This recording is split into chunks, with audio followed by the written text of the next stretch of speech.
Hello，大家好，今天我给大家直播美国总统就职典礼，大家来听一听，看一看。More than 50 of them, by our team's count, who voted to object to the Electoral College count certifying President-elect Biden's win, are expected to be in attendance today. One of my producers spotted Congressman Jim Jordan, for example, one of President Trump's closest allies, who is attending today, somebody who's been speculated to potentially be involved in his impeachment trial. That means something. These individuals attending here, and while Joe Biden does come into office with many around the country, and frankly here in Washington, hoping for him to be able to make good on that promise of unification, he has some challenges ahead of him. Polling shows that most Americans, many Americans, are concerned about the uphill battle as it relates to unity, as it relates to progress. And the president-elect, we often talk about the first 100 days. He does not have that kind of luxury of time. 整杯咖啡，哎，你一说整杯咖啡，这位群众直观我有咖啡，有，要去弄一杯咖啡喝一下。不整杯咖啡确实不行。Senator Bernie Sanders, who we saw a shot of a few moments ago on the left, to Senator Ted Cruz, House Republicans on the right. 他这个时间走着呢，他估计还要过一个多小时，他才。A federal mask mandate, for example, he's going to reverse a series of executive actions that President Trump took in his early days in office and throughout his 4 years. But executive orders can only get you so far. 我先去洗把脸，大家都在看到留言，所有观众必须留言、点赞、转发、评论都给搞齐了。One, for example, on the president's last trips here, Joe Biden is going to need that help to create the kind of change that he wants to create, to get done what he wants to get done, because those actions that he can take just via the power of the presidency only get him so far. As we look at what appears to be Steve Scalise, one of course, the Republican leaders walking through the halls of Congress here. I am also struck, as we take a moment to reflect here, this area that we've seen. You saw a shot of what's called the crypt, where those big pillars are, packed with those insurrectionists just 2 weeks ago, chanting words like hang Mike Pence, chanting about wanting to find lawmakers in their offices and bring them, in their words, to justice.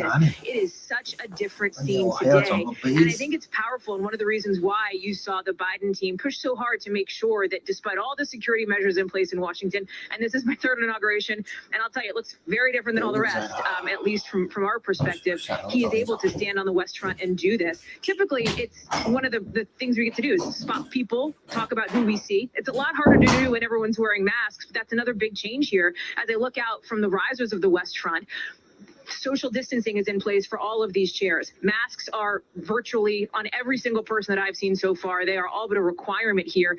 And that is a significant change to what we've seen. As you both know, typically you're packed like sardines here. It is another sign, as we saw last night with the president-elect's service there at the Lincoln Memorial, another sign that the backdrop to all this is not just the political disunity, the discord, the concern about where this country goes from that perspective. It's the pandemic, and that is the #1 priority for President-elect Biden moving forward.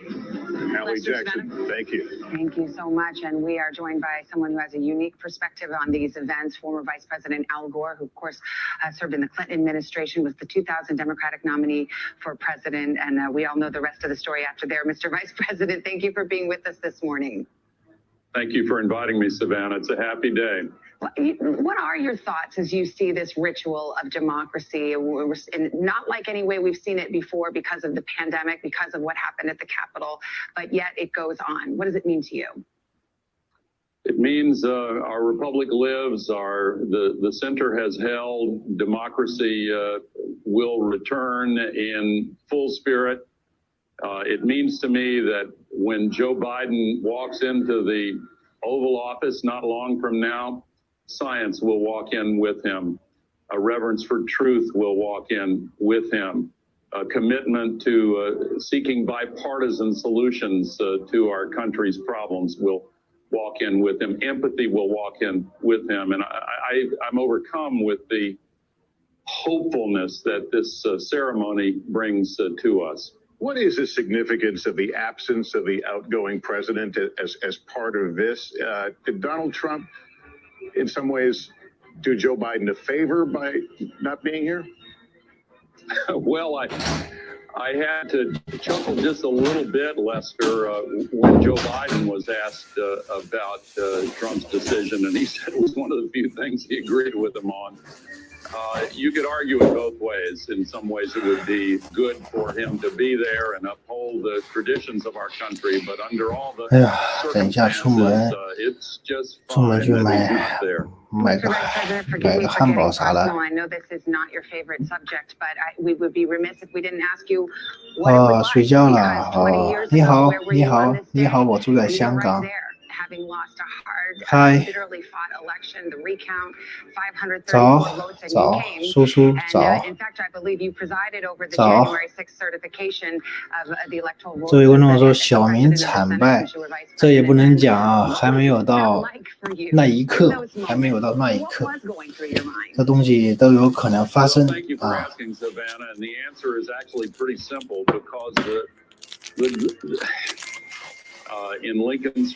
都有可能发生。早安，早安，大家一定要转发啊！这一定要转发，一定要转发。早安，早安，各位，欢迎大家加入会员啊！加入会员，这个有奖的概率大大提高啊！加入会员，加入我会员。只要我赢了，我到账，我就抽奖啊！只要我赢了到账了，我就抽奖。不管谁当选，汉子就要愿赌服输。对的，那必须的，那必须的，那是必须的。那是必须的，这必须到账了，我才能给大家抽奖啊！等一下，我先去买个可乐吧，买个咖啡。大家现在再看一下，先看一下这个，看一下附近麦当劳在哪？麦当劳有咖啡吗？Bitterness and disappointment, but decides after reflection to put the nation first. And I hope very much that those who are still holding on to the lost cause of the outgoing president's reelection, which wasn't to be, will pause and reflect on what's far more important. And what's more important is the United States of America.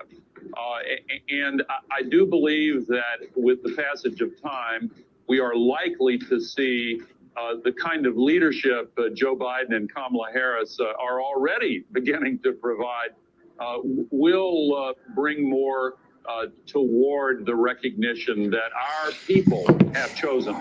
And all just power is derived from the consent of the governed. The American people made this choice, and their choice is entitled to respect.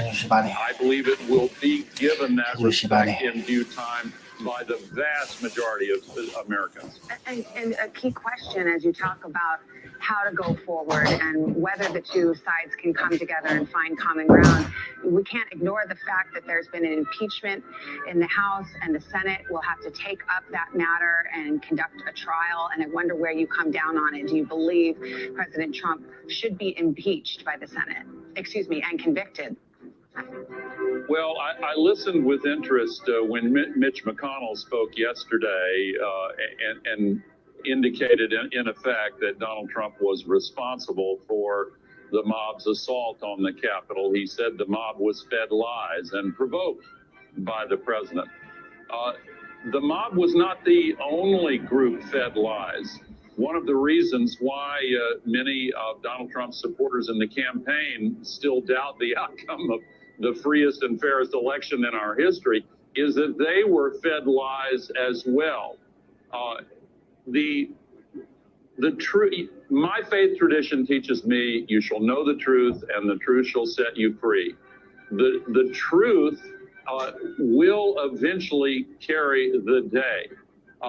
Now, in the trial in the Senate, the evidence will decide the outcome. I don't mind telling you, if I were still in the Senate, I would vote to convict because I think accountability for this grave crime against the American Republic must be followed by accountability for those who instigated, organized, provoked, and started it. And so we will see if enough Republican senators take the same approach that 这位观众说，大圣我不想转发，也不能评论，也不会加入会员，但是我想加入抽奖。那你真的是一定要这个加入会员那个转发啊！你放心，加入会员绝对值的啊，绝对值，值得很呐！转发也是，评论啥的，不评论我都不知道是你，是不是？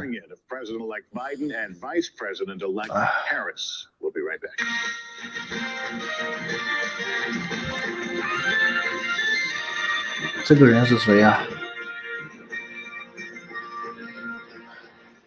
？Are you ready? Yes. Are you ready for a boost? How do you feel about that book? We love those verses. That was beautiful. 这个人说：“我什么都不加入，只想占你便宜。”有道理。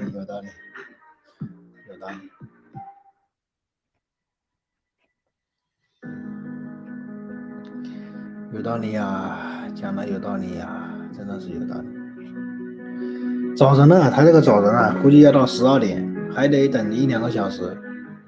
东部时间现在才11点不到。等一下我得出去买个饭。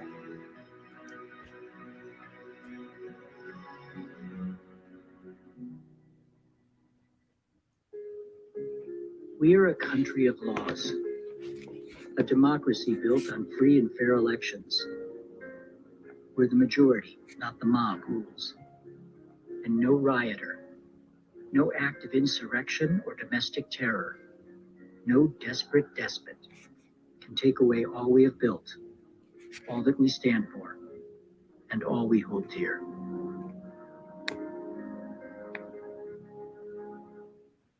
Make no mistake, what happened that day was an insurrection against the United States government. 大圣赶快去剪个油头啊！怎么派系？哪有派系？不能再剪了，再剪那个头发都给掉光了啊！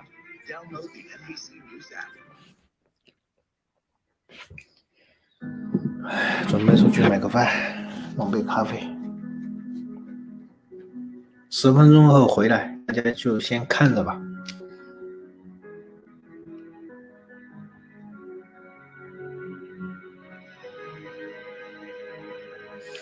说拜登上台轮子就完蛋了，台湾也惨了，逃命要紧。你放心吧，美国的两党他对台湾的态度是一样的，你看美国国会通过了法律就知道了。别的真的是瞎传，你稍微能不能有一点国际观？你放心吧，一点问题都没有。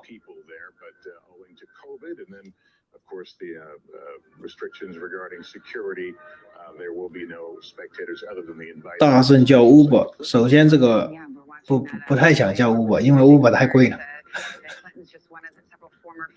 Uber Eats 太贵了。我10分钟去就回。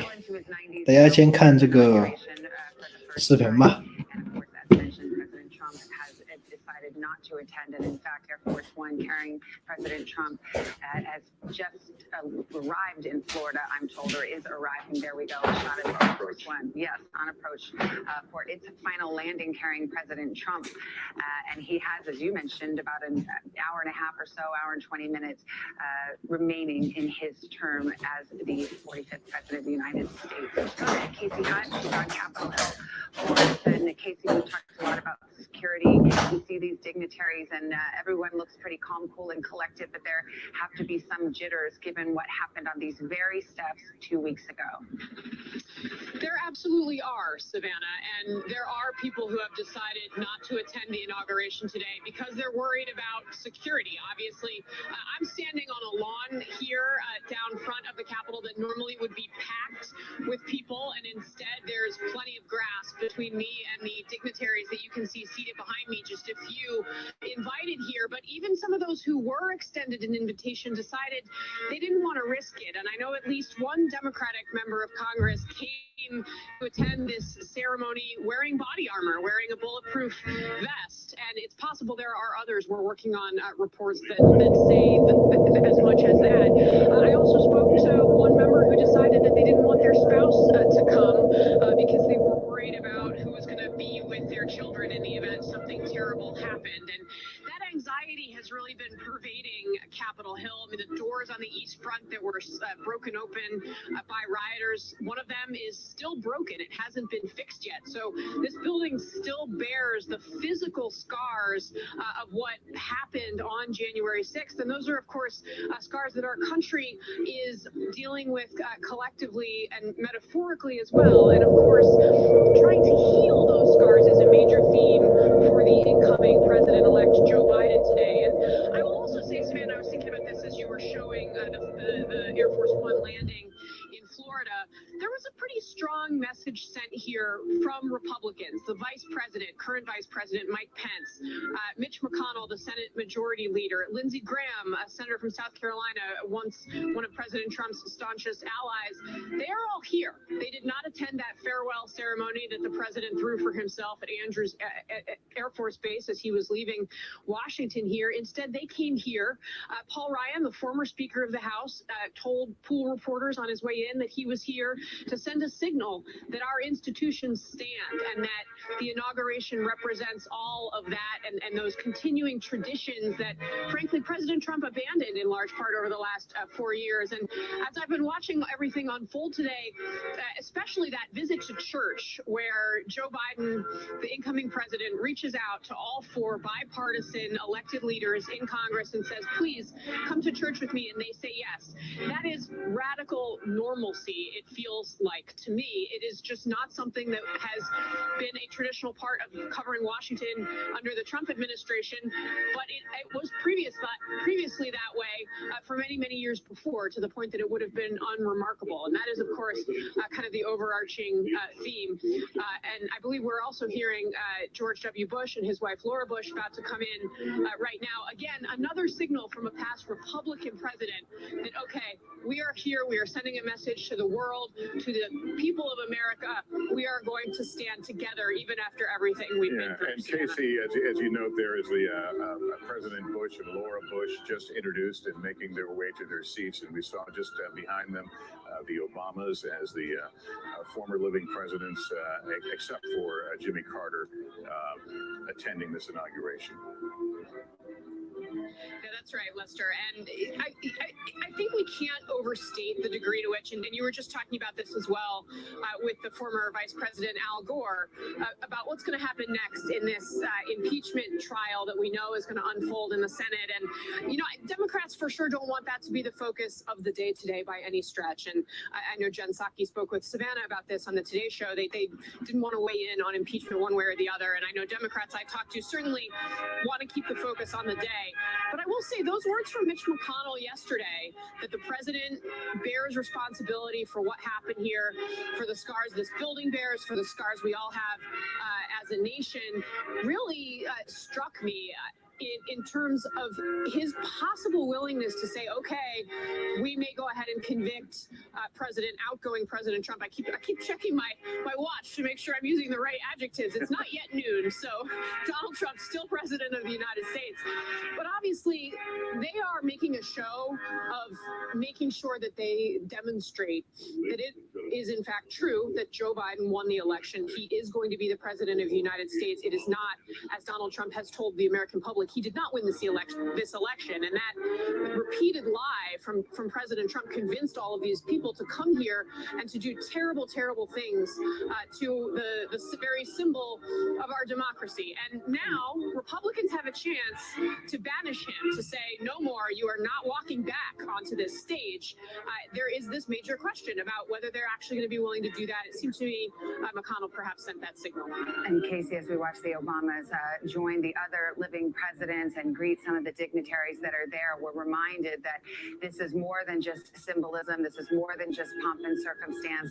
It stands for something, and that something is democracy and this peaceful transfer of power, something that is at the core of the founding in this country and sets it apart in many ways from other nations around the world. And that is why you see folks like former President Bush, who doesn't necessarily enjoy the limelight anymore as much as he used to. You see some of the former presidents come out and want to have that show of support. And let's turn now to Valerie Jarrett. She was a senior advisor to President Obama, and she joins us now. And Valerie, I mean, you also have been and attended inaugurations before. When you think about, you know what the job is. You were there, I believe, all 8 years of the Obama administration. You're one of the lifers there. When you think about what President-elect Biden has before him, it's so daunting in terms of the agenda, the pandemic, and then just the spirit of where this country is right now. Well, good morning, Savannah. And I just say my breath was taken away as I watched Chief Justice Roberts come out through that door, because I do remember the feeling of coming out and seeing the crowds that awaited. And this is a very different moment, as you pointed out. But when you think about just 2 weeks ago, people were storming our Capitol, trying to take over our government. And what does it say about our country that in such a short period of time, we see people show up, former presidents of both parties, leaders across the aisle, all to celebrate the smooth transition of power. And I think this is a moment made for Joe Biden and Kamala Harris, soon to be President Biden and Vice President Harris.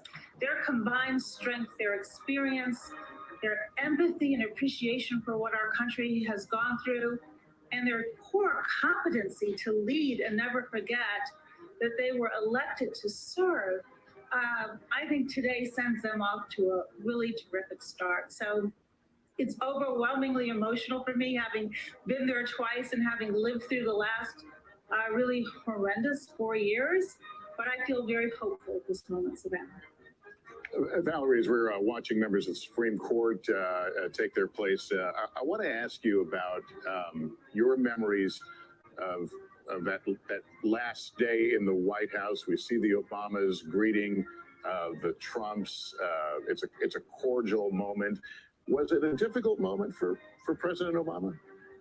I think it was excruciating for us all. In fact, I posted on Instagram this morning a series of photographs that I took that day, watching the flag ceremony where they gave to the Obamas the flag that flew the first day he was in office, and then that last day, greeting then Vice President Biden and Dr. Biden for that last goodbye as they, prior to leaving for the Capitol. And then their gracious embracing of the Trumps as they arrived into the White House. But I will tell you, it was painful and it was hard for everyone, saying goodbye to the folks who worked at the White House, who had been a part of their family for 8 years, and knowing that you're leaving with not the person that you would have wanted to succeed you, but you rise to the occasion. And that's what I saw President Obama and Michelle Obama do that day, and that's what we're seeing today. And when you interviewed former Vice President Gore earlier, he showed up, Hillary Clinton showed up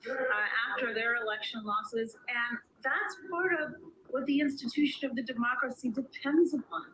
And so we have to look forward and not back. But I will say that it was a very, very hard day. And the test of your character is not how you behave when things go well, but how you behave when things don't go your way. Well, Valerie Jarrett, thank you for coming on with us today. I appreciate it. And we're seeing more You're arrivals. If I had to guess, I'd say those were some Biden grandchildren and family members. And there's Hunter, yeah, right at the lead. And then you see behind him some of the grandchildren who we heard from a little earlier today. So we might. You know, Glad, they're like oil and water in so many cases. But no matter the disagreements we may have amongst each other, I don't think they compare to the differences we have with those who do not want to see the greatness of America reach her full potential. And I think we have to always keep that in mind. I always make comparisons. I say politics is much like WWE wrestling. We may tuggle with each other in the ring and have our battles, but when we get to the locker room and when the wrestling match is over, we tend to be able to come together and do things. Let me just interrupt you. We should just point out that, yes, so the family members are coming in right now. We just saw Hunter Biden walk down the steps. Earlier, we saw some of the other sort of younger members of the Biden family. Not sure if Ashley Biden, his daughter, is sort of in that mix. It's hard to tell because everyone's wearing masks, which is a good thing. But no doubt, I'm sure, you know, we may actually even see his grandchildren as well. We'll see. Sorry, didn't want to cut you off there, Antoine. No, you're fine. The greater point is that we know the challenges that we face going forward, that Republicans are going to have to work with the White House, and this White House are going to have to work with Republicans if we want to solve the challenges of our day.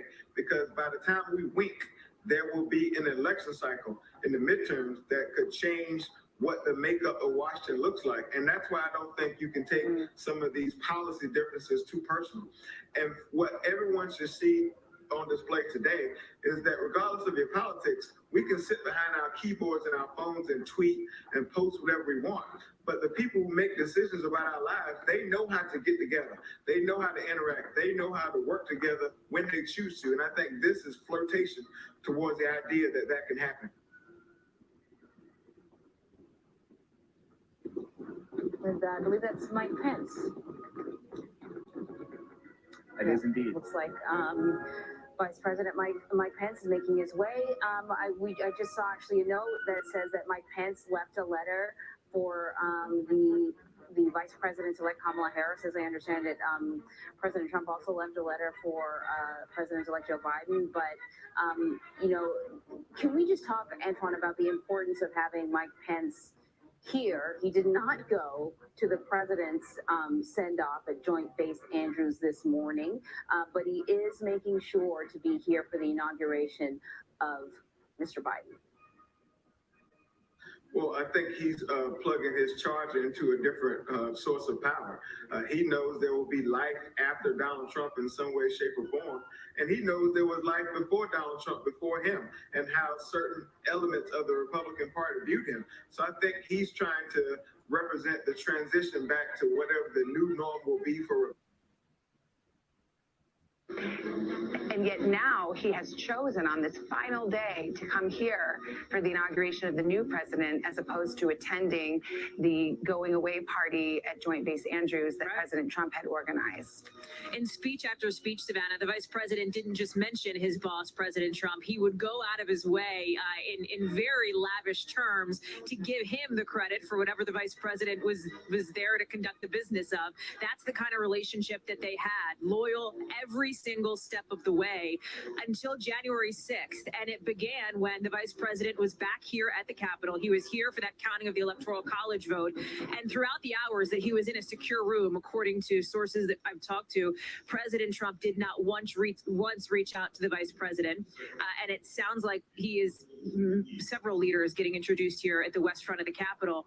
At no point did President Trump reach out. That angered the vice president. He spoke about that to some of his friends and colleagues about how after all of this, after all the loyalty, this is what happens, as the president was then sending out angry tweets about the vice president. It is so significant that he is here today. He actually left a letter, we understand, from a White House official for Vice President-elect Kamala Harris at the White House. We know, of course, based on our team's reporting, that President Trump also left a note for President-elect Biden that, we're told, was left in the Oval Office by an aide at some point. So that is waiting, of course, for the president-elect when he arrives.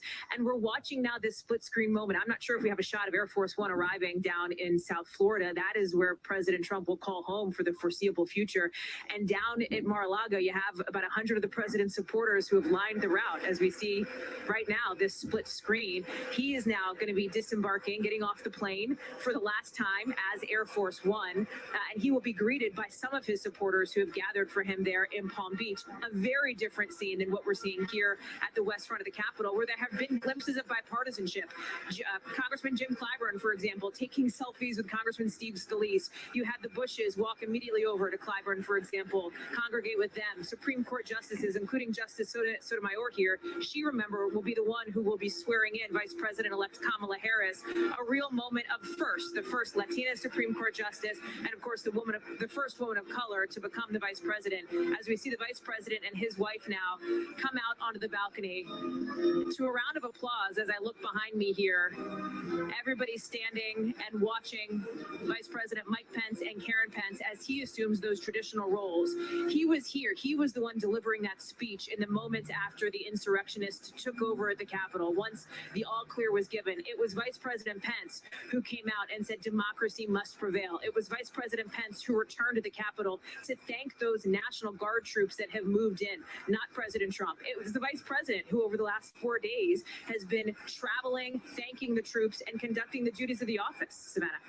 And Holly, that is the split screen that no one had exactly expected. Vice President Pence at the inauguration and the open door to Air Force One for the final departure of President Trump and the First Lady as they arrive in Florida. 56 minutes left in the Trump presidency, and it is remarkable. We talk about the transfer of power, and literally at 12 o'clock, 11:59, all the powers, all the weight, all the duties, the nuclear codes, things that most of us don't have to think about on a daily basis, suddenly land in your lap. But it's different in terms of logistics, because in every inauguration, except for 152 years ago, the outgoing president and the incoming president were there in the same place, and it was, in a way, a literal handoff. That won't take place here, but the business of government will continue, and arrangements have been made so that there will be continuity of government. And at the moment that the oath is sworn on the old Biden family Bible, in about an hour from now, we will have a new president.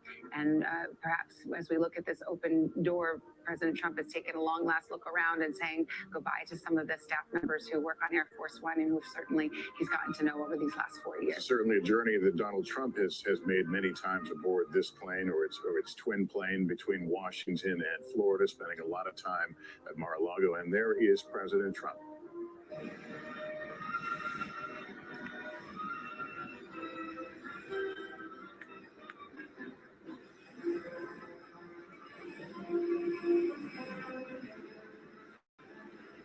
A rather elaborate send-off at Joint Base Andrews a few hours ago. We don't know what sort of greeting. We see the armored vehicle there right at the steps, so we don't. Well, let's see what happens.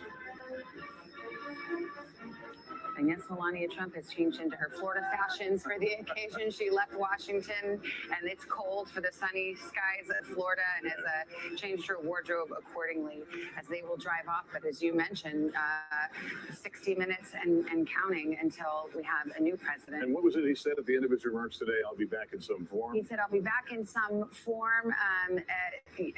Absolutely, and definitely did not give any indication he plans to leave the political stage, but in what form that takes, we'll see. And now we see the Trump children descend the staircase, but this is the moment where the split screen goes away and all eyes go on the United States Capitol, because we are about to inaugurate a new president, and the seat of government and those who hold power in our government are ready. We've got 6 of the 9 Supreme Court justices in attendance. The 3 oldest justices are not there because of pandemic concerns. We have congressional leaders, and we have about 1,000 guests, which is about a 20th of what normally would happen if there weren't a pandemic and these grave security concerns.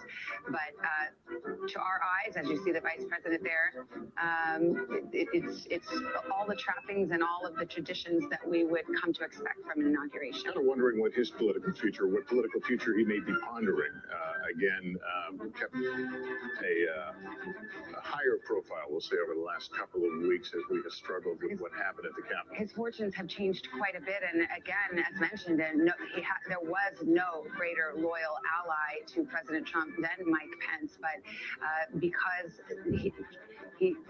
supporters of the president were led to believe that there was anything that could be done to change the election, and Vice President Pence did not do that because he did not possess the power to do it. Quickly, that support became chants of "Hang Mike Pence" inside the halls of that building 2 weeks ago. And yes, that's Alex Rodriguez. For those who are wondering, he's also Mr. J-Lo. Jennifer Lopez is going to be performing at this inauguration. I heard him. I heard him interviewed somewhere yesterday, talking about how nervous she is about. This is it's a tough venue. Well, the Super Bowl is one thing, but this is indeed, and Lady Gaga is performing the national anthem. So again, we 大家好， can't help but 菜买来了吧？不是菜，东西买来了。不过他要冷一冷，他要先冷一下。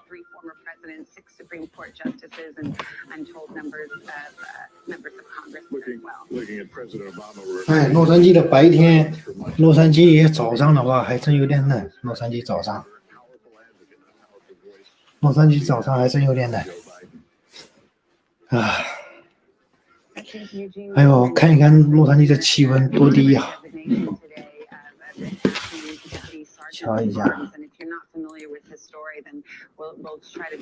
哎呦，54度，怪不得这么冷，太冷了，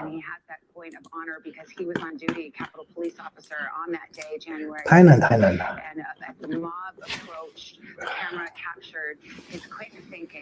哎呀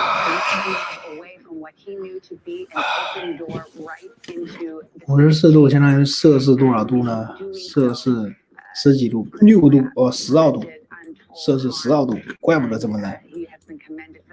And there's talk of a Congressional Medal of Honor for him. And today he has the honor of escorting Doug Emhoff and soon-to-be Vice President Kamala Harris. So many images of that, even horrifying, but that was certainly one of bravery and quick thinking and all the things that we would hope in a horrible situation like that. And so Kamala Harris, Doug Emhoff will make their way to the door and will be officially announced and presented as they take their place for the inauguration and swearing in. 买了那个叫麦当劳早餐，还有一杯咖啡。对，美国现在也是冬天了，美国跟中国都是北半球嘛，所以肯定都是冷的。The acting Deputy House Sergeant at Arms, Kevin Grubbs, and the acting Deputy Senate Sergeant at Arms, United States Capitol Police Officer Private First Class Eugene O. Goodman. 看一看什么人出来了。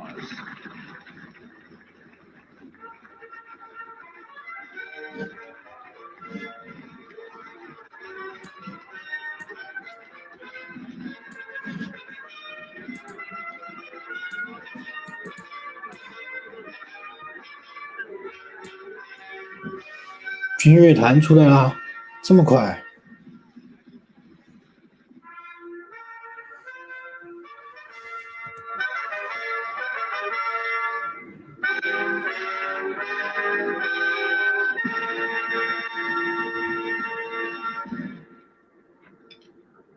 ？Ladies and gentlemen, the Vice President-elect of the United States, Kamala Devi Harris, and Mr. Douglas Emhoff. 出来了，他们出来了。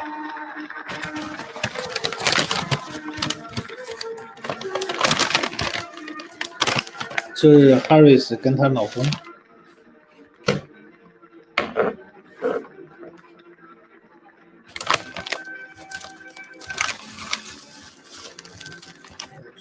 这啥玩意儿？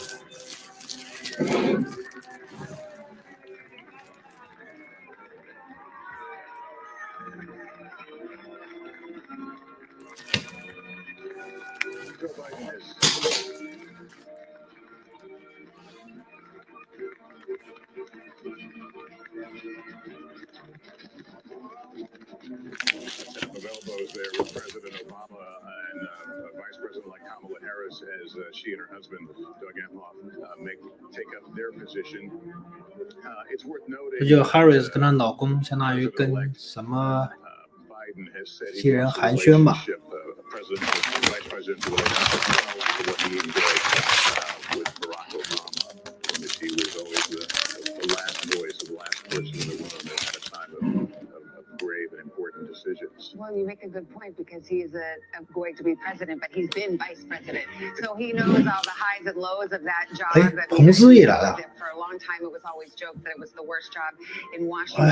There was really no. 川普是不参加这回就职典礼的。Quite important, quite momentous. We mentioned Joe Biden. You have to mention. 其他同事也来了，传说他会不来。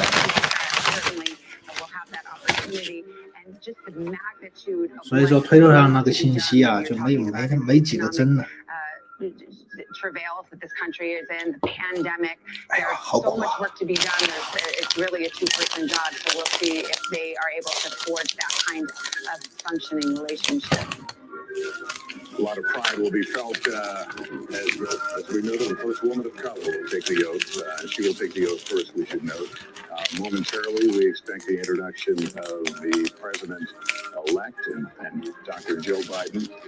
Their family there, as you can see, enjoying the moment or trying to stay warm or both.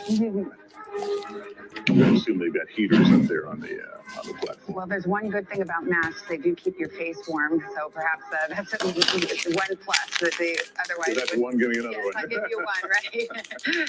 the other one is protection, of course. Yeah. There is that. Yes, protection from COVID. Let's bring in Chuck Todd and Andrea Mitchell, who are watching these images with us. And for all that has happened, at least these moments right now, Chuck, feel like the inaugurations that we've seen before and that hallmark of American democracy that people in this country have come to count on?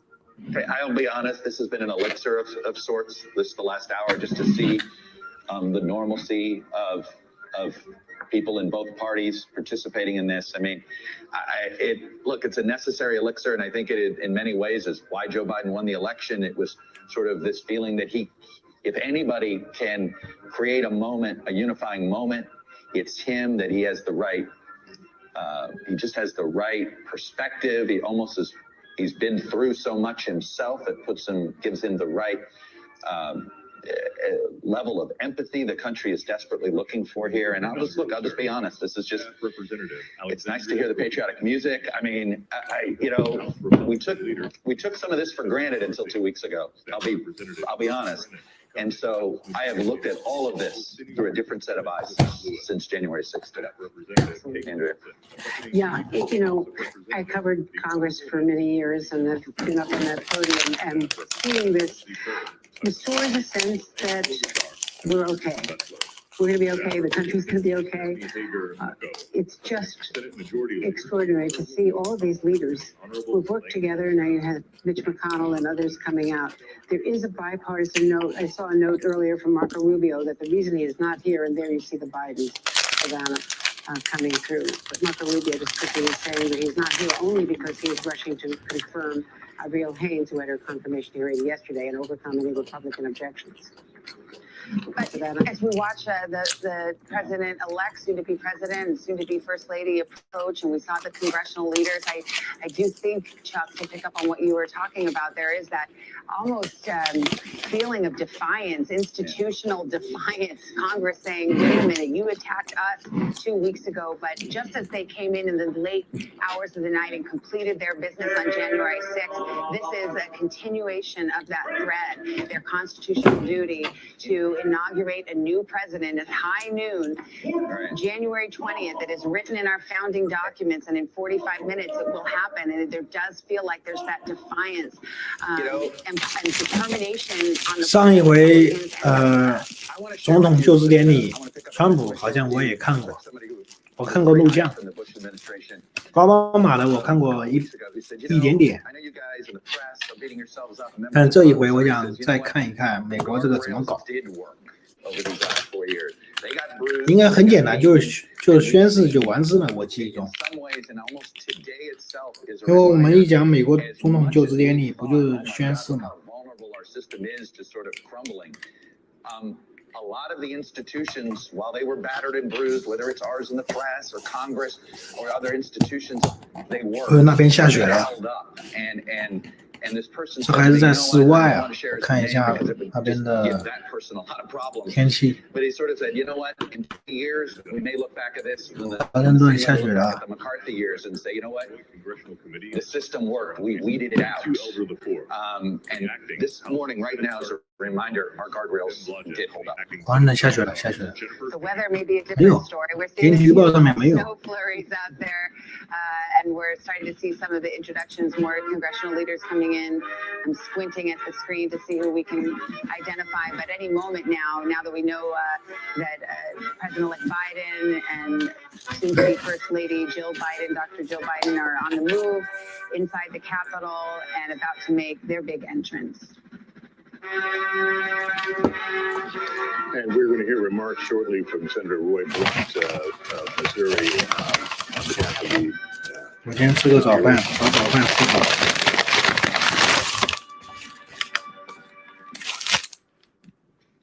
Ladies and gentlemen, the President-elect of the United States, Joseph Robinette Biden Jr. and Dr. Jill Biden. 对，Joe Biden 出来了。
Ladies and gentlemen, please be seated.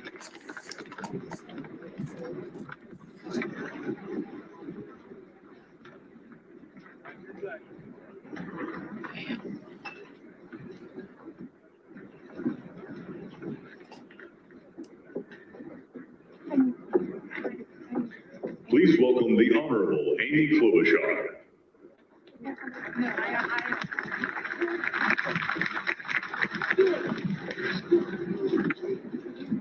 Vice President Pence, President-elect, Madam Vice President-elect, members of Congress and the judicial branch, former presidents and first ladies, vice presidents, leaders from abroad, and a whole bunch of Bidens.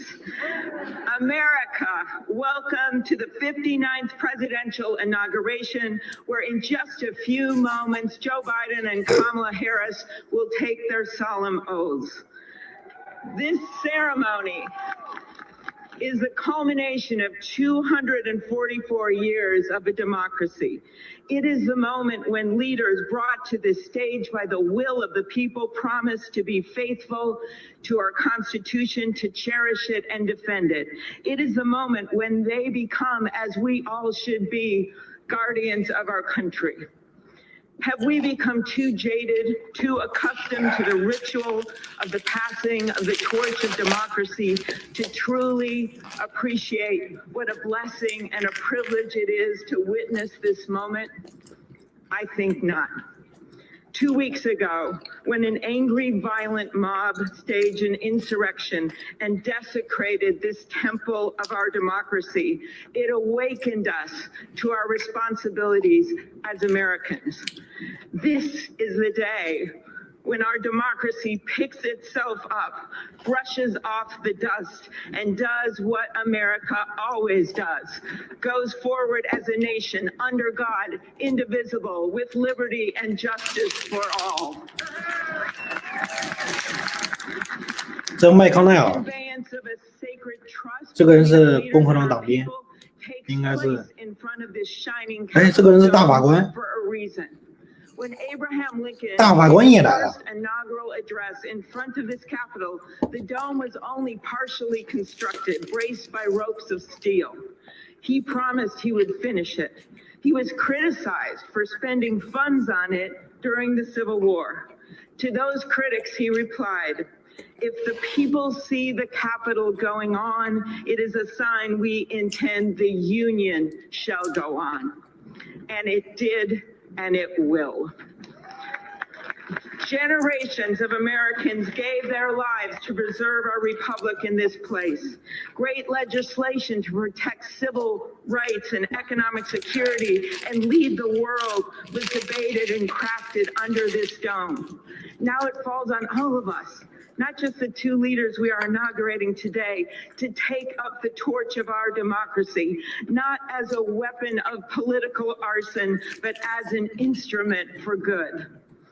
We pledge today never to take our democracy for granted as we celebrate its remarkable strength. We celebrate its resilience, its grit. We celebrate the ordinary people doing extraordinary things for our nation, the doctors and nurses on the front line of this pandemic, the officers in the Capitol, a new generation never giving up hope for justice. We celebrate a new president, Joe Biden, who vows to restore the soul of America.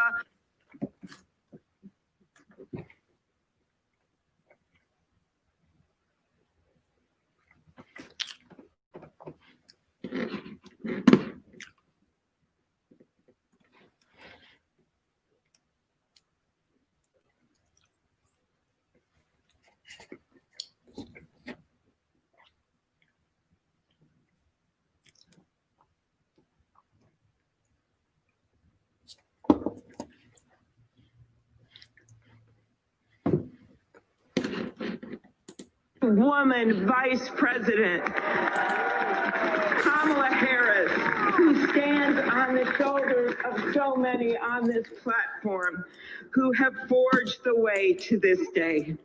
When she takes the oath of office, little girls and boys across the world will know that anything and everything is possible. And in the end, that is America, our democracy, a country of so much good. And today, on these Capitol steps and before this glorious field of flags, we rededicate ourselves to its cause. Thank you. It is now my honor to introduce to you the senator who has worked.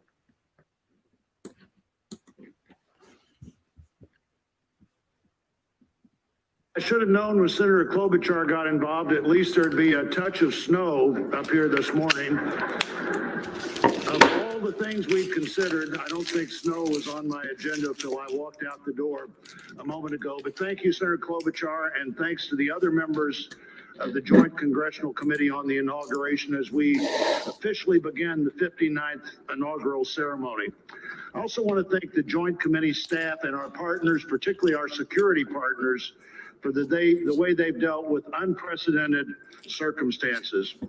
When I chaired the inauguration 4 years ago, I shared President Reagan's 1981 description of this event as commonplace and miraculous. Commonplace because we've done it every 4 years since 1789. Miraculous because we've done it every 4 years since 1789.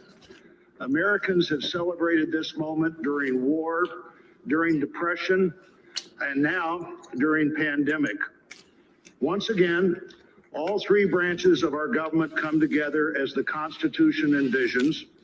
Once again, we renew our commitment to our determined democracy, forging a more perfect union. That theme for this inauguration, our determined democracy, forging a more perfect union, was announced by the Joint Committee before the election with the belief that the United States can only fulfill its promise and set an example for others if we are always working to be better than we have been. The Constitution established that determined democracy with its first three words, declaring the people as the source of the government. The Articles of Confederation hadn't done that. The Magna Carta hadn't done that. Only the Constitution says the government exists because the people are the source of the reason it exists. They immediately followed those first three words with the words to form a more perfect union. The founders did not say to form a perfect union. They did not claim that in our new country nothing would need to be improved. Fortunately, they understood that always working to be better would be the hallmark of a great democracy. The freedoms we have today, the nation we have today, is not here just because it happened, and they aren't complete. A great democracy working through the successes and failures of our history, striving to be better than it had been. And we are more than we have been, and we are less than we hope to be. The assault on our capital just 2 weeks ago reminds us that a government designed to balance is both fragile and resilient. During the last year, the pandemic 欢迎各位加入会员。等到如果我真的收到钱的话，我会给大家抽奖啊，抽奖。Meeting that challenge head on have been and are healthcare workers, scientists, first responders, essential frontline workers, and so many others we depend on in so many ways. Today we come to this moment. People all over the world, as we're here, are watching and will watch what we do here. Our government comes together. The Congress and the courts join the transition of executive responsibility. One political party more pleased today and on every inaugural day than the other. But this is not a moment of division. It's a moment of unification. A new administration begins and brings with it a new beginning. And with that, our great national debate goes forward, and a determined democracy will continue to be essential in pursuit of a more perfect union and a better future for all Americans. What a privilege for me to join you today. Thank you. 如何抽奖？我是你评论还有转发，关注我的视频，我都会抽奖啊，就都有可能抽奖。如果你是加入我会员，那概率就大大的增加了，是吧？ Please stand if you are able and remain standing for the national anthem and the pledge to our flag. 准备唱国歌了。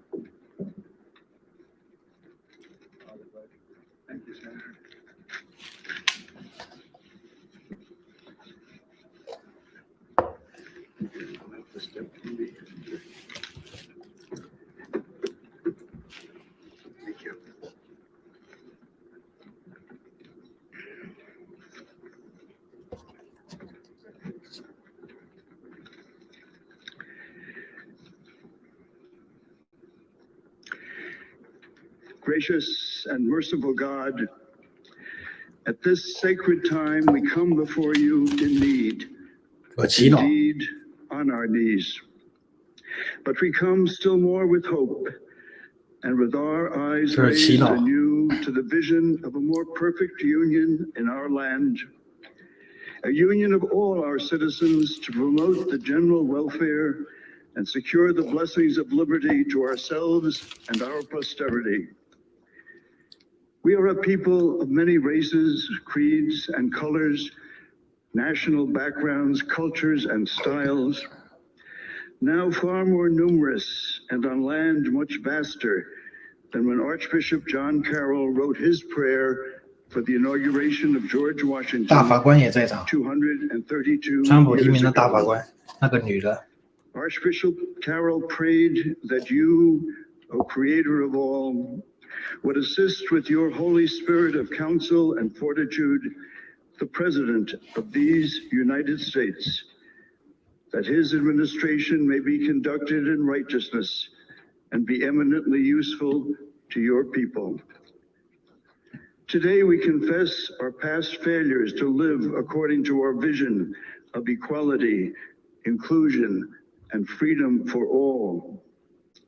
Yet we resolutely commit still more now to renewing the vision, to caring for one another in word and deed, especially the least fortunate among us, and so becoming 大圣小明他不给钱，说什么？我也跟他赌了，他不认字，这个还没有到最终结局呢，你就不要这样早早的就下结论，还没有到最终结局，还正在进行之中啊。我就慢慢等。Today it is called American patriotism, born not of power and privilege, but of care for the common good, with malice toward none and with charity for all. For our new president, we beg of you the wisdom Solomon sought when he knelt before you and prayed for an understanding heart so that I can govern your people and know the difference between right and wrong. We trust in the counsel of the letter of James. If any of you lacks wisdom, you should ask God, who gives generously to all without finding fault, and it will be given to you. Pope Francis has reminded us how important it is to dream together. By ourselves, he wrote, 不要急，慢慢等。 things that are not there. Dreams, on the other hand, are built together. Be with us, holy mystery of love, as we dream together. Help us under our new president to reconcile the people of our land, restore our dream and invest it with peace and justice and the joy that is the overflow of love. To the glory of your name, forever. Amen.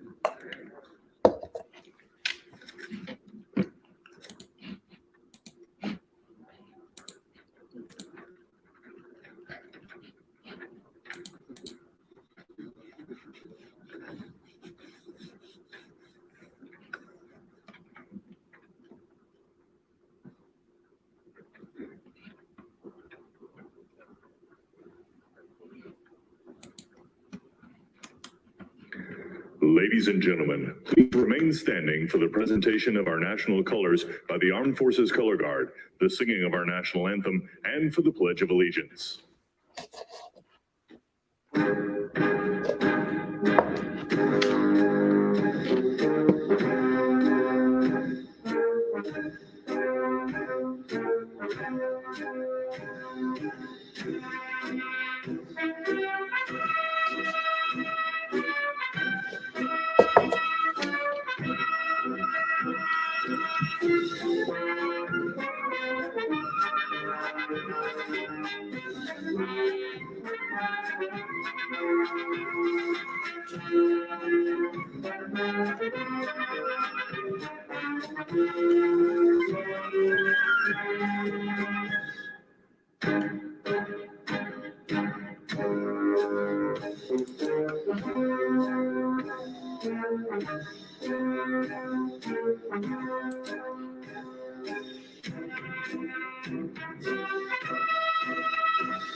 Ladies and gentlemen, here for the singing of our national anthem, accompanied by the President's own United States Marine Band, please welcome Lady Gaga.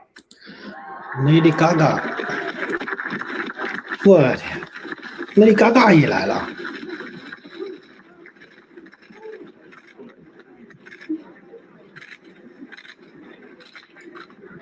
没看出来，我的天，她算是美国一线人物了。Lady Gaga 了。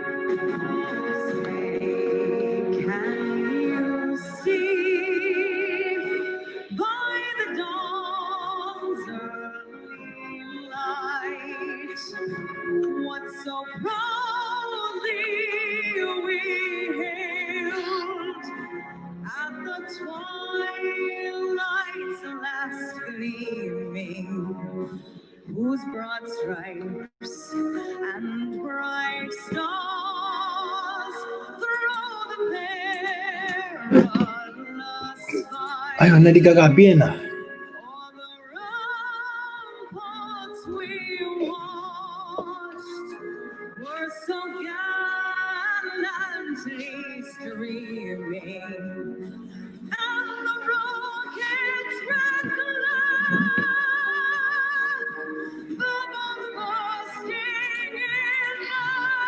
直播小刘直播完，作为会员说要找小明要钱，这个等那个确定了再说吧。这个我们暂时先看直播，先看直播，先看直播。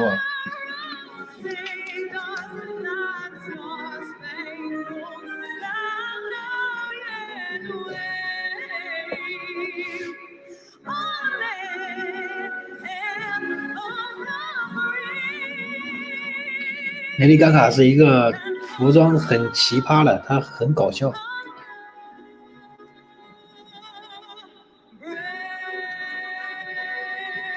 她会奇装异服吗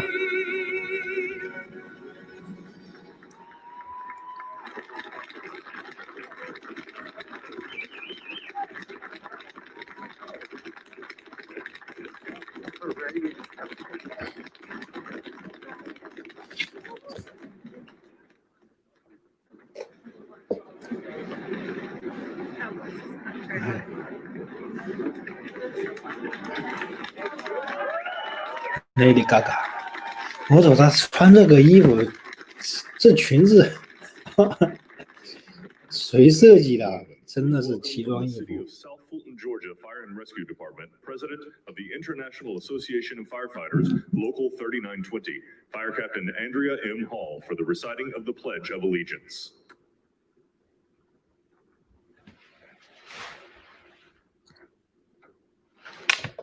I pledge allegiance to the flag of the United States of America and to the republic for which it stands, one nation, under God, indivisible, with liberty and justice for all.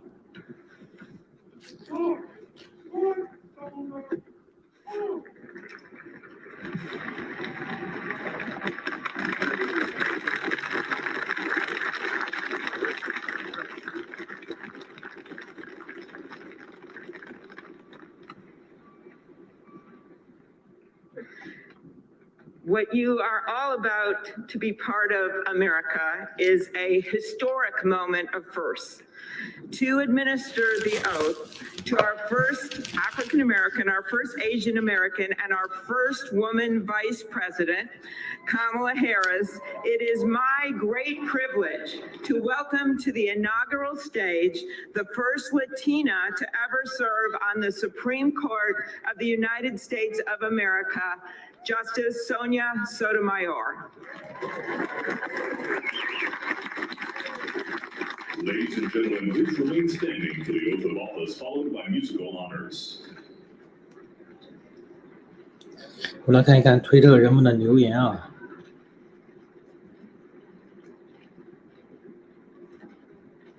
Please raise your right hand and repeat after me. I, Kamala Davy Harris, do这是宣誓了。I, Kamala Davy Harris, solemnly swear that I will support and defend the Constitution of the United States. That I will support and defend the Constitution of the United States. Against all enemies, foreign and domestic. Against all enemies, foreign and domestic. That I will bear true faith and allegiance to the same.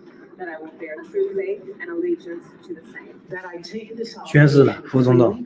That I take this obligation freely, without any mental reservation or purpose of evasion. Without any mental reservation or purpose of evasion. That I will well and faithfully discharge. That I will well and faithfully discharge. The duties of the office on which I am about to enter. The duties of the office upon which I am about to enter. So help me God. So help me God. All right.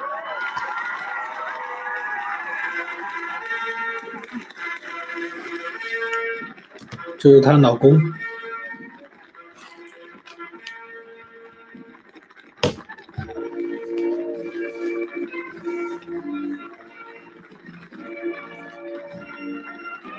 赶快在这留言加入我会员啊！我如果有钱的话，他付款的话，我会给大家分一点啊！赶快加入我会员啊！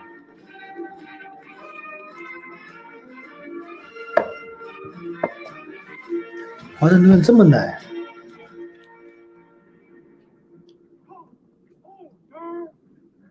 Ladies and gentlemen, please be seated. 请大家坐下。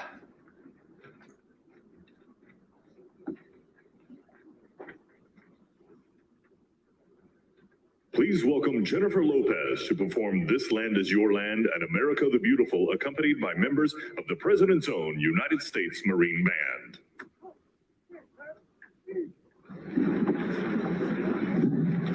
海军陆战队什么成员？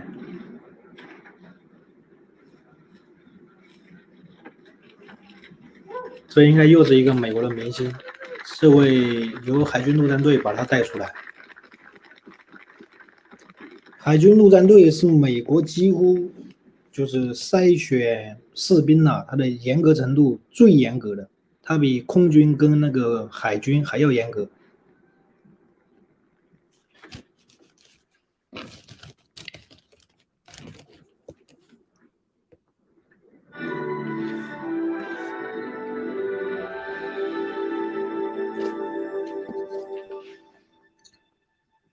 This land is your land. This land is my land. From California to the New York Islands, from the Redwood Forest to the Gulf Stream waters. This land was made for you and me. As I went walking down that ribbon of highway, I saw above me that endless skyway. I saw below me that golden valley. This land was made for you and me. Oh, this land, oh, this land. This land was made for you and me. Oh, 哎呀，这边还有点冷啊。oh, this land. This land was made for you and me. You and me. Oh, America, America, God shed His grace on thee and crowned thy good with brotherhood. From sea to shining sea.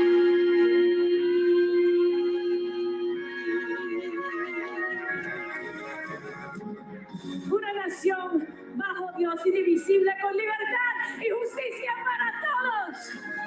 Let's get loud. 他刚刚讲的是西班牙语。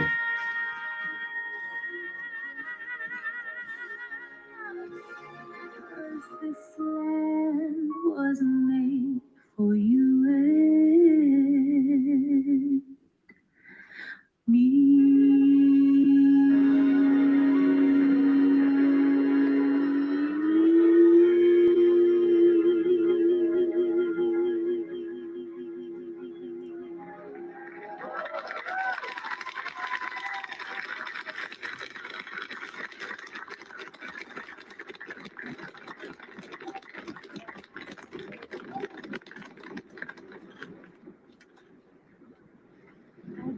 Well, that was great. The sun is shining, and Mr. President-elect, this is the first inauguration in the history of America where J-Lo was the warm-up act for Chief Justice Roberts. With that, it is now my distinct honor to introduce the Chief Justice of the Supreme Court of the United States, John Roberts, to administer the presidential oath to the next President of the United States, Joseph R. Biden.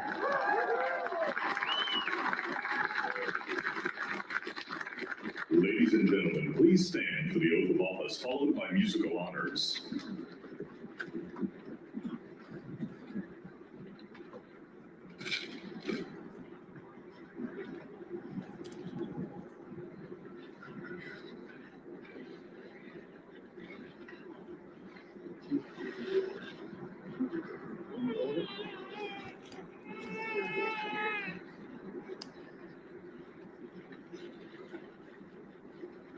Please raise your right hand and repeat after me.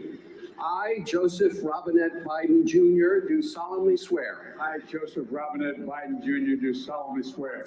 That I will faithfully execute. That I will faithfully execute. The office of President of the United States. Office of President of the United States. And will, to the best of my ability. Will, to the best of my ability. Preserve, protect, and defend. Preserve, protect, and defend the Constitution of the United States. The Constitution of the United States. So help you God. So help me God. Congratulations, Mr. President.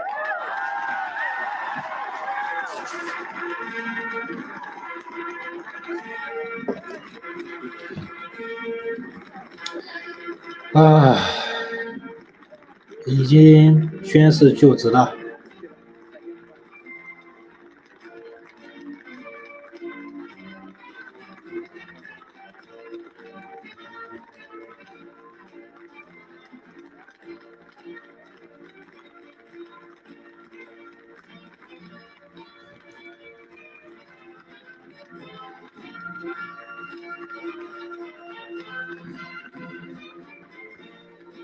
已经正式宣誓就职了。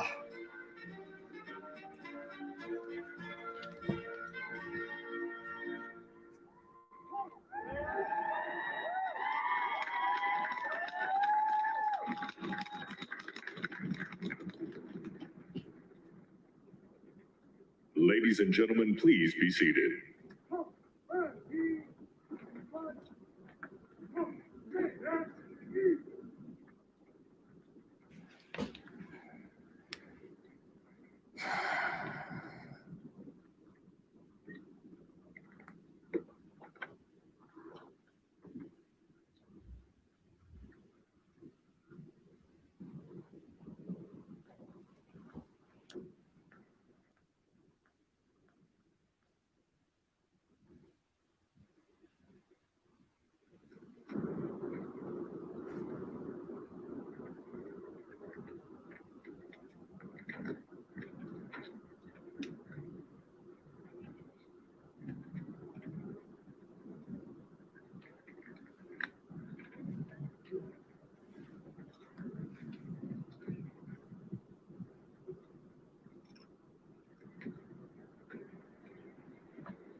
My fellow Americans, a moment we have all been waiting for. It is now my great privilege and high honor to be the first person to officially introduce the 46th President of the United States, Joseph R. Biden, Jr.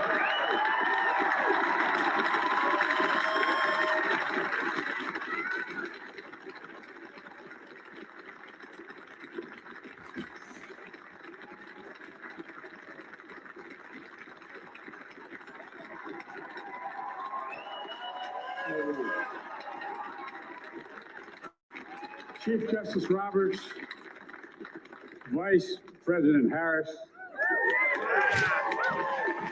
Speaker Pelosi, Leader Schumer, Leader McConnell, Vice President Pence, my distinguished guests, my fellow Americans.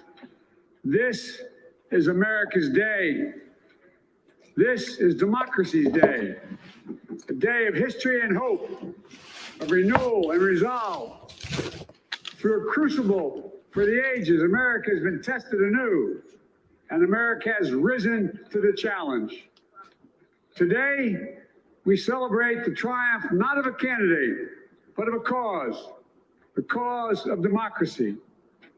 The people, the will of the people has been heard, and the will of the people has been heeded.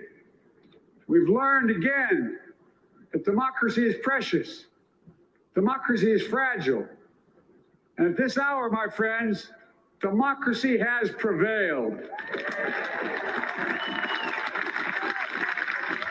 So now, on this hallowed ground where just a few days ago, violence sought to shake the Capitol's very foundation, we come together as one nation, under God, indivisible, to carry out the peaceful transfer of power as we have for more than 2 centuries. As we look ahead in our uniquely American way, restless, bold, optimistic, and set our sights on the nation we know we can be and we must be. I thank my predecessors of both parties for their presence here today. I thank them from the bottom of my heart. And I know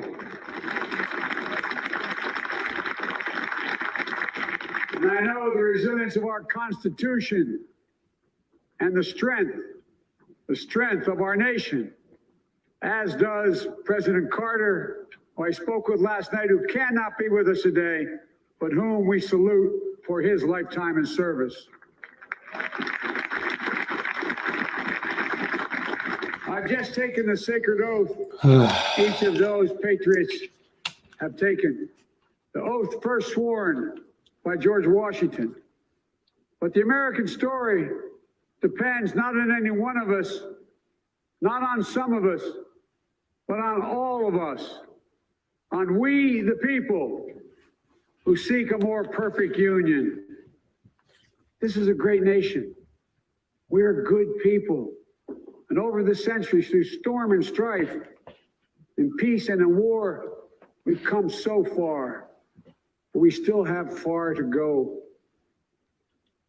We'll press forward with speed and urgency, for we have much to do in this winter of peril and significant possibilities. Much to repair, much to restore, much to heal, much to build, and much to gain. Few people in our nation's history have been more challenged or found a time more challenging or difficult than the time we're in now. Once in a century virus that silently stalks the country has taken as many lives in 1 year as America lost in all 在真理这边，在公益这边 Millions of jobs have been lost. Hundreds of thousands of businesses closed. A cry for racial 这 justice, 在上帝 some 这边。 400 years in the making, moves us. The dream of 你怎么知道上帝站在你这边？ no longer. 上帝是你家的手下这个人，你怎么知道你代表的就是正义？我问你，你怎么知道你代表的就是真理？ White supremacy, domestic terrorism, that we must confront and we will defeat. 共产党还认为自己代表的就是真理呢？ To overcome these challenges, to restore the 什 soul 么 and 时间？ secure 共产党还认为自己就是对的呢？ requires so much 能 more 不能 than 醒一 words. 醒？ Requires the most elusive of all things in a democracy. 能不能醒一醒啊？ Unity. In another January, 不要张口闭口就是上帝，真的不要张口闭口，上帝不是你家的佣人。 when he put pen to paper, the president said, and I quote, "If my name ever goes down into history, it'll be for this act, and my whole soul is in it." My whole soul is in it. Today, on this January day, my whole soul is in this. 所有我跟你说，那些邪恶的政党都认为自己代表的是正义。共产党不管是什么党，尤其是极端的政党，那恐怖分子还认为自己代表的是正义，你知道吗？你不要以这种口吻，就是直接去说上帝站在哪。Extremism, lawlessness, violence, disease, joblessness, and homelessness. With unity, we can do great things, important things. We can right wrongs. We can put people to work in good jobs. We can teach our children in safe schools. We can overcome the deadly virus. We can reward work and rebuild the middle class and make healthcare secure for all. We can deliver racial justice, and we can make America once again the leading force for good in the world. I know speaking of unity can sound to some like a foolish fantasy these days. I know the forces that divide us are deep and they are real, but I also know they are not new. Our history has been a constant struggle between the American ideal that we're all are created equal and the harsh, ugly reality that racism, nativism, fear, demonization have long torn us apart. The battle is perennial, and victory is never assured. Through Civil War, the Great Depression, World War, 9/11, through struggle, sacrifice, and setbacks, our better angels have always prevailed. In each of these moments, enough of us have come together to carry all of us forward. And we can do that now. History, faith, and reason show the way of unity. We can see each other not as adversaries, but as neighbors. We can treat each other with dignity and respect. We can join forces, stop the shouting, and lower the temperature. For without unity, there is no peace, only bitterness and fury. No progress, only exhausting outrage. No nation, only a state of chaos. This is our historic moment of crisis and challenge. And unity is the path forward. And we must meet this moment as the United States of America. If we do that, I guarantee you we will not fail. We have never, ever, ever, ever failed in America. We've acted together. And so today, at this time, in this place, let's start afresh, all of us. Let's begin to listen to one another again, hear one another, see one another, show respect to one another. Politics doesn't have to be a raging fire, destroying everything in its path. Every disagreement doesn't have to be a cause for total war. And we must reject the culture in which facts themselves are manipulated and even manufactured.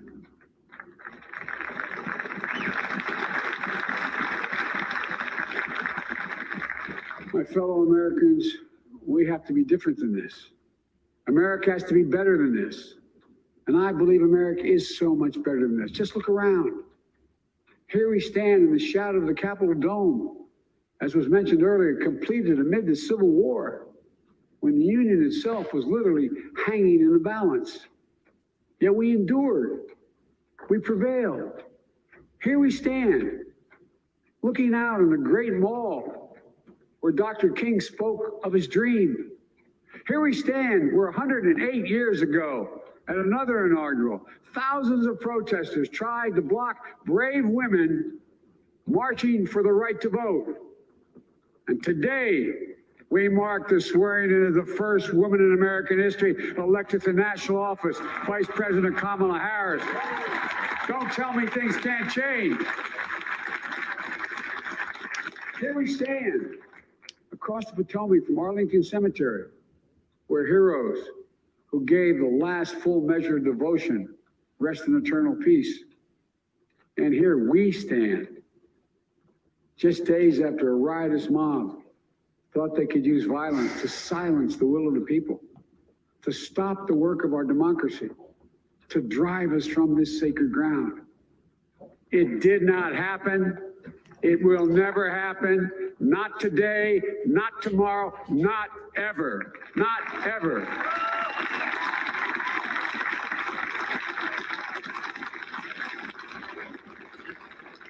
To all those who supported our campaign, I'm humbled by the faith you placed in us.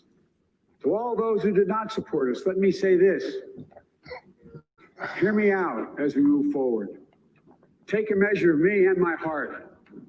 If you still disagree, so be it. That's democracy. That's America.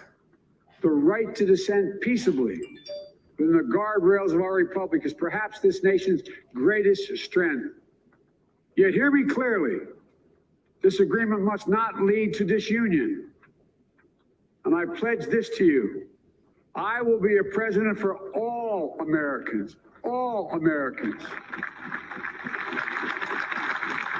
And I promise you, I will fight as hard for those who did not support me as for those who did.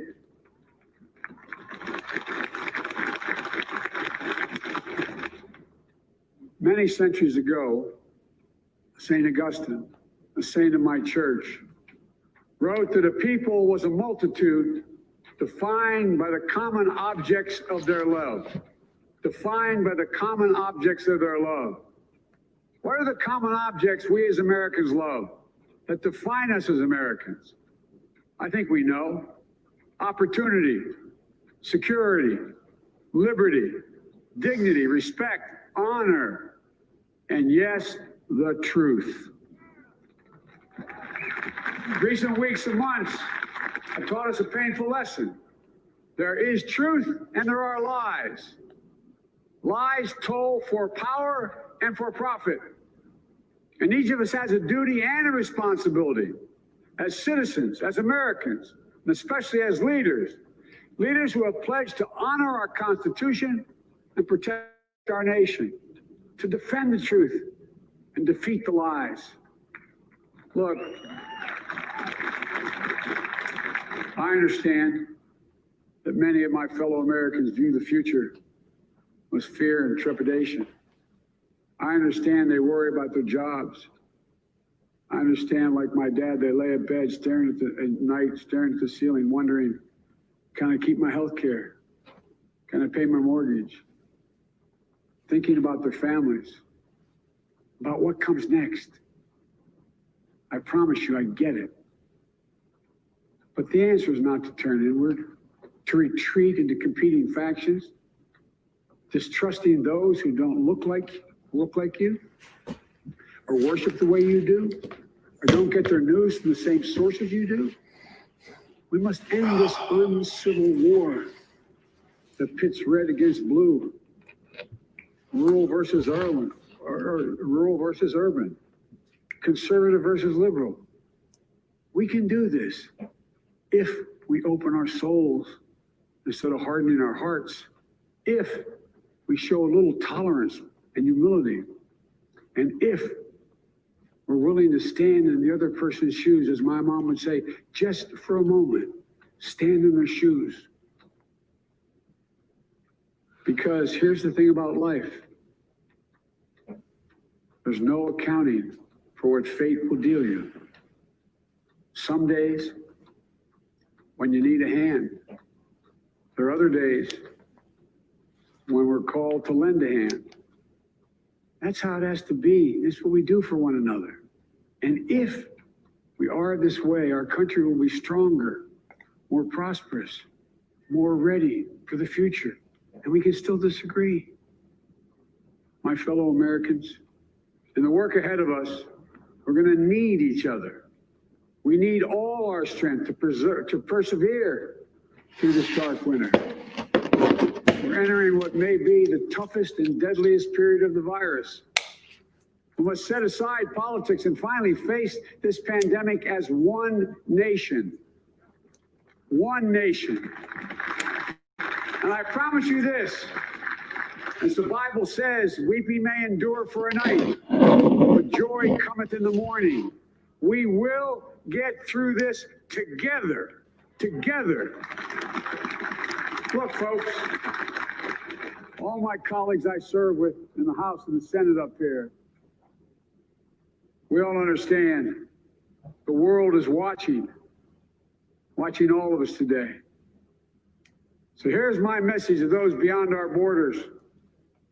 America has been tested, and we've come out stronger for it. We will repair our alliances and engage with the world once again, not to meet yesterday's challenges, but today's and tomorrow's challenges. And we'll lead not merely by the example of our power, but by the power of our example.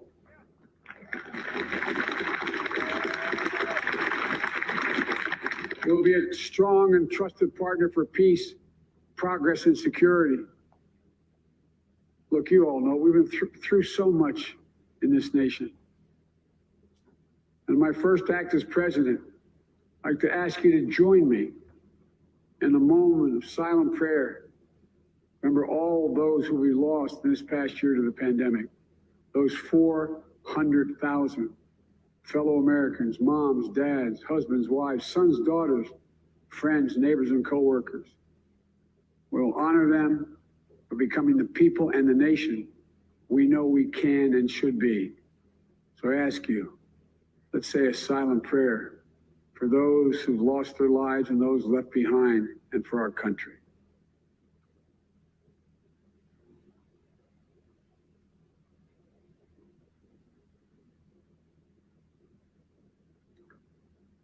Amen. Folks, this is a time of testing. We face an attack on our democracy and on truth, a raging virus, growing inequity, the sting of systemic racism, a climate in crisis, America's role in the world. Any one of these would be enough to challenge us in profound ways. But the fact is, we face them all at once, presenting this nation with one of the gravest responsibilities we've had. Now we're going to be tested. Are we going to step up, all of us? It's time for boldness, for there's so much to do. And this is certain.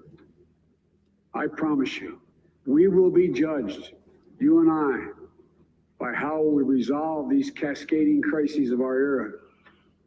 We will rise to the occasion is the question. Will we master this rare and difficult hour? Will we meet our obligations and pass along a new and better world to our children? I believe we must. I'm sure you do as well. I believe we will. And when we do, we'll write the next great chapter in the history of the United States of America, the American story. A story that might sound something like a song that means a lot to me. It's called American Anthem. There's one verse that stands out, at least for me, and it goes like this. The work and prayers of century have brought us to this day. What shall be our legacy? What will our children say? Let me know in my heart when my days are through. America, America, I gave my best to you.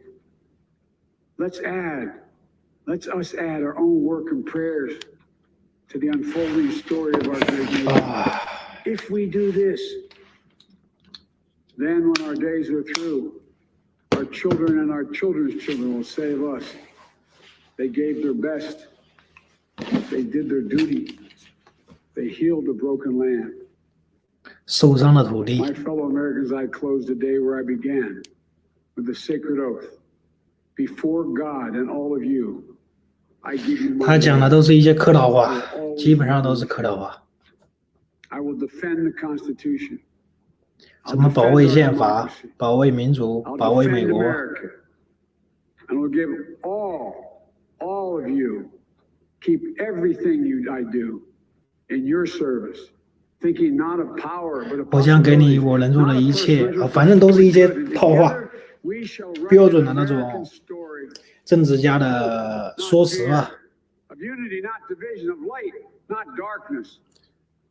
是什么阳光不是光明，不是黑暗啊，就是那些。May this be the story that guides us, the story that inspires us, and the story that tells ages yet to come that we answer the call of history. We met the moment. 不要吵架，不要吵架，没有必要。我们静静的看这个直播啊，没有必要吵架。That America secured liberty at home and stood once again as a beacon to the world. That is what we owe our forebears, one another, and generation to follow.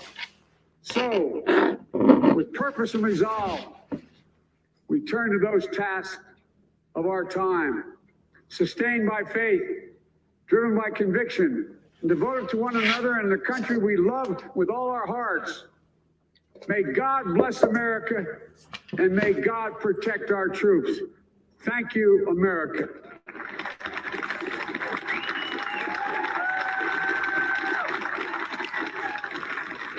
首先，他这个演讲呢是一种标准的美国总统演讲吧，标准的，就是语气不快不慢，都是讲的都是一些中庸的话，场面话吧，比较不是口语的，比较书面的，比较就是那种正规的吧。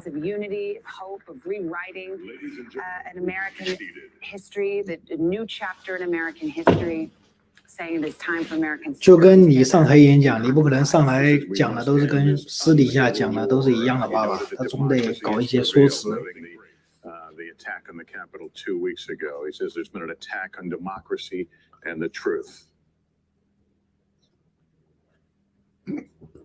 Garth Brooks now will perform. 他就要表演，他要表演 perform。Amazing grace, how sweet the sound that saved a wretch like me. I once was lost, but now I'm found. Was blind, but now I see. When we've been there 10,000 years, bright shining as the sun, we've no less days to sing God's praise than when we first began. 这个人说什么？首先呢，不要造神了，不要把这个政治家形容的多么那个，就是说感觉像神一样崇拜啊，没有必要啊！不要说川普一上台你造川普的神，拜登一上台你又造拜登的神，我操！那你说这国家中国啥时候的民主啊？天天就指望造神运动啊，个人崇拜，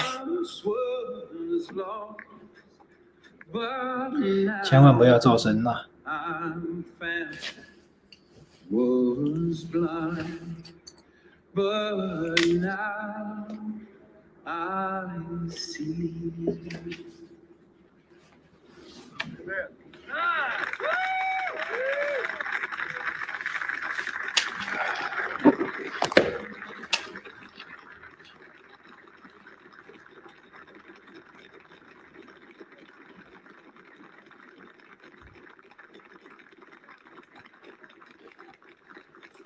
Garth Brooks performing for the crowd there over the on the west front of the Capitol, where moments ago we heard the inauguration speech by President Biden. We'll get used to saying that now. President It's Biden. a new era and a new day in Washington as the Constitution decreed at 12 noon the term of the prior president ends and the prior vice president, and there is a new president and vice president, President Biden and Vice President Harris. Not to be reminded of President Obama's Let's singing listen. that same song at the Mother Emanuel Church. A song that in our culture is as close to both poetry and prayer as you could possibly come. And we're going to finish with those two things. Let me introduce Amanda Gorman, our nation's first ever National Poet Laureate.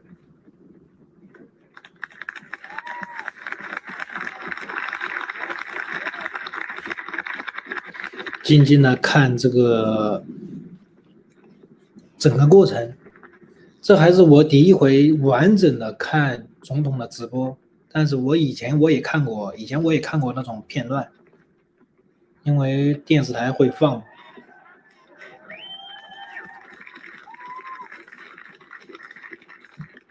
Mr. President, Dr. Biden, Madam Vice President, Mr. Emhoff, Americans, and the world. When day comes, we ask ourselves, where can we find light in this never-ending shade?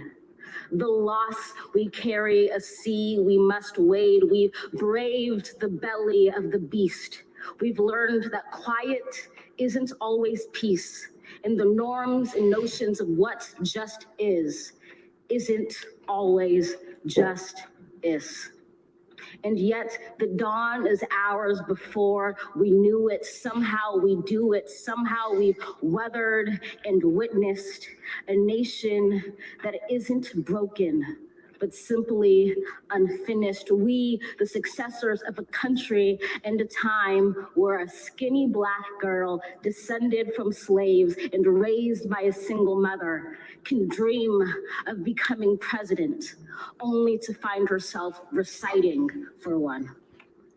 And yes, we are far from polished, far from pristine, but that doesn't mean we are striving to form a union that is perfect.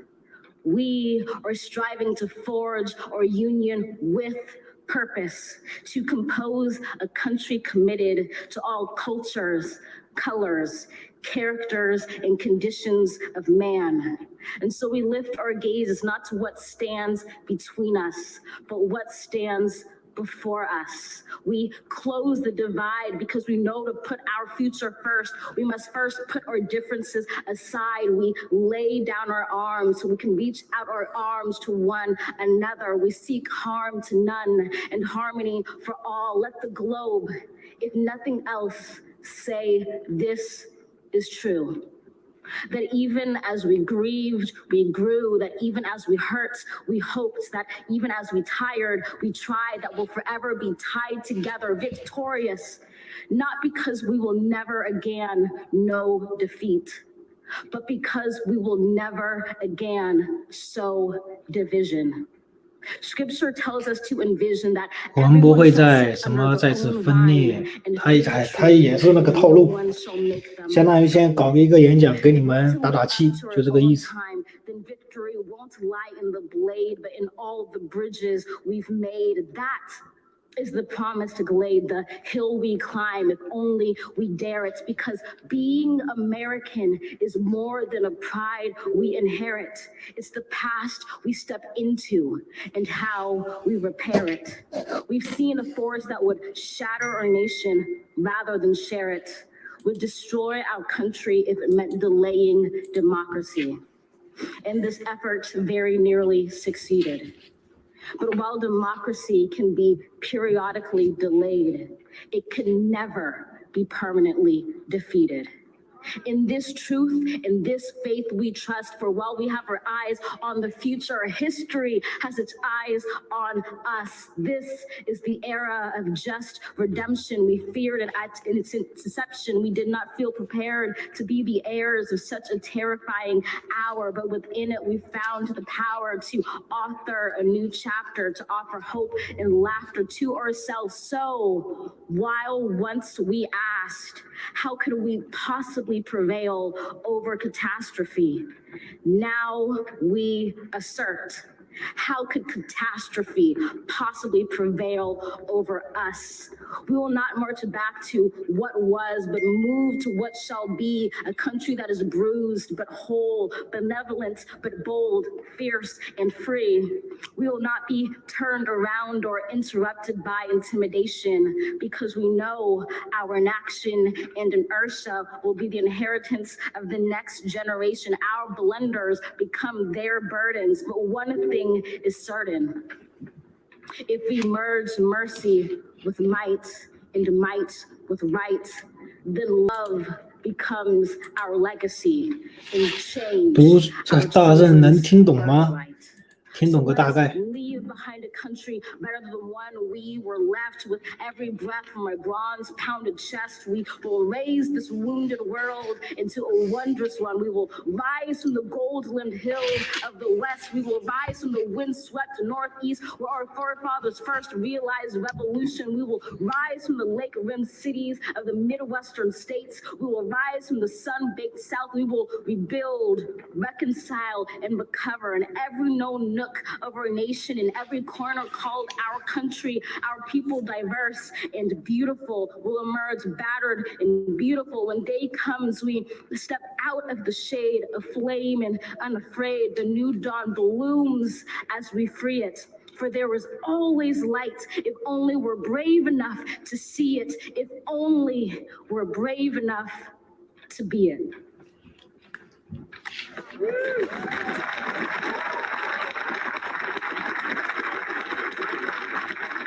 Her name is Amanda Gorman. She is 22 years old, from Los Angeles. What a just powerful, beautiful piece of poetry she just delivered. Well, you'd hate to follow her. Yeah.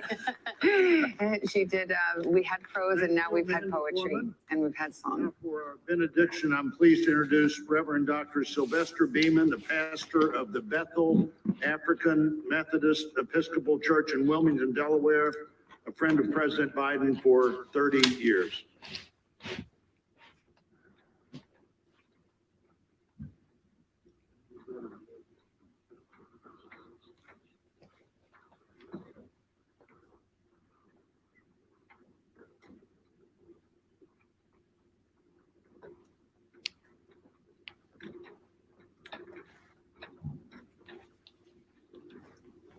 As a nation and people of faith gathered in this historical moment, let us unite in prayer. God, we gather under the beauty of your holiness and the holiness of your beauty. We seek your face, your smile, your warm embrace.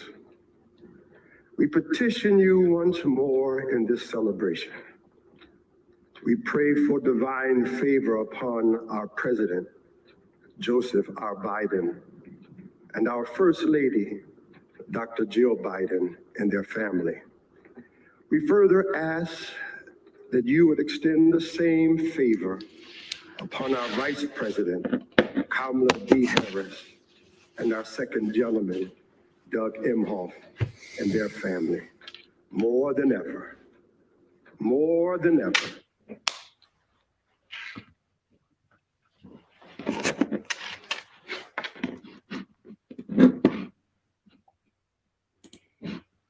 Nation need you.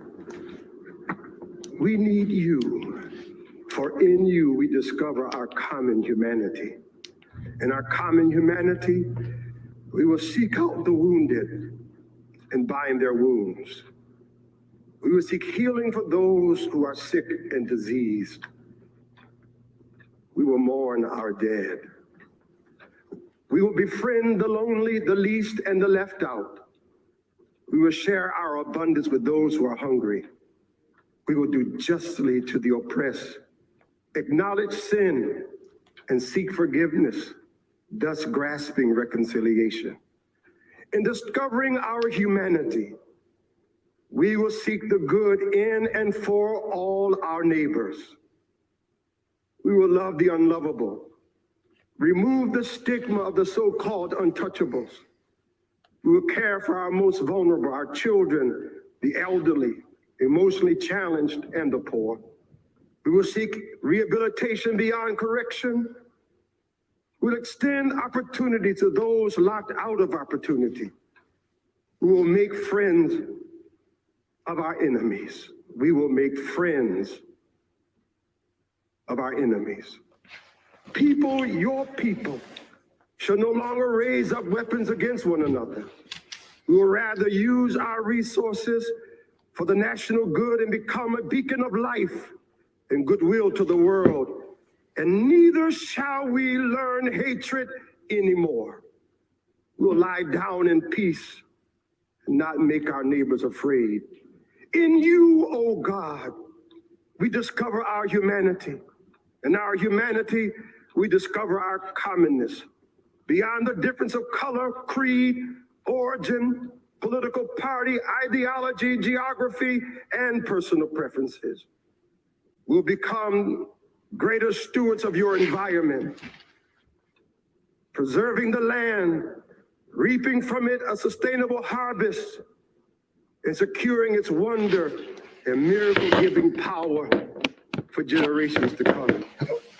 This is our benediction, that from these hallowed grounds, where slaves labored to build this shrine and citadel to liberty and democracy, let us all acknowledge, from the indigenous Native American to those who recently received their citizenship, from the African American to those whose foreparents came from Europe and every corner of the globe, from the wealthy to those struggling to make it, from every human being, regardless of their choices, that this is our country.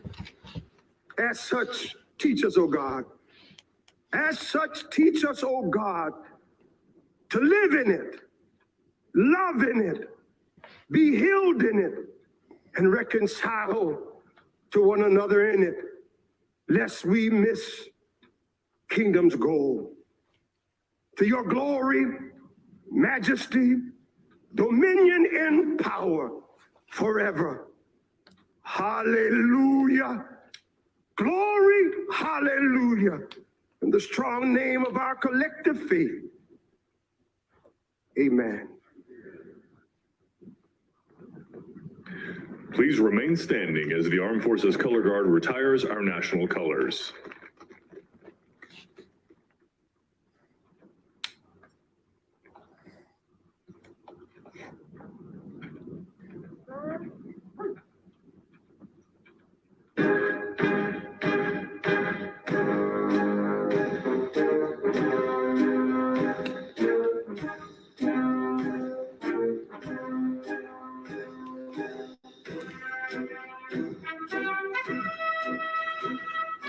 And that concludes the inauguration ceremony at the Capitol. It looked different than any other, and as we expected, the empty spaces, the social distancing.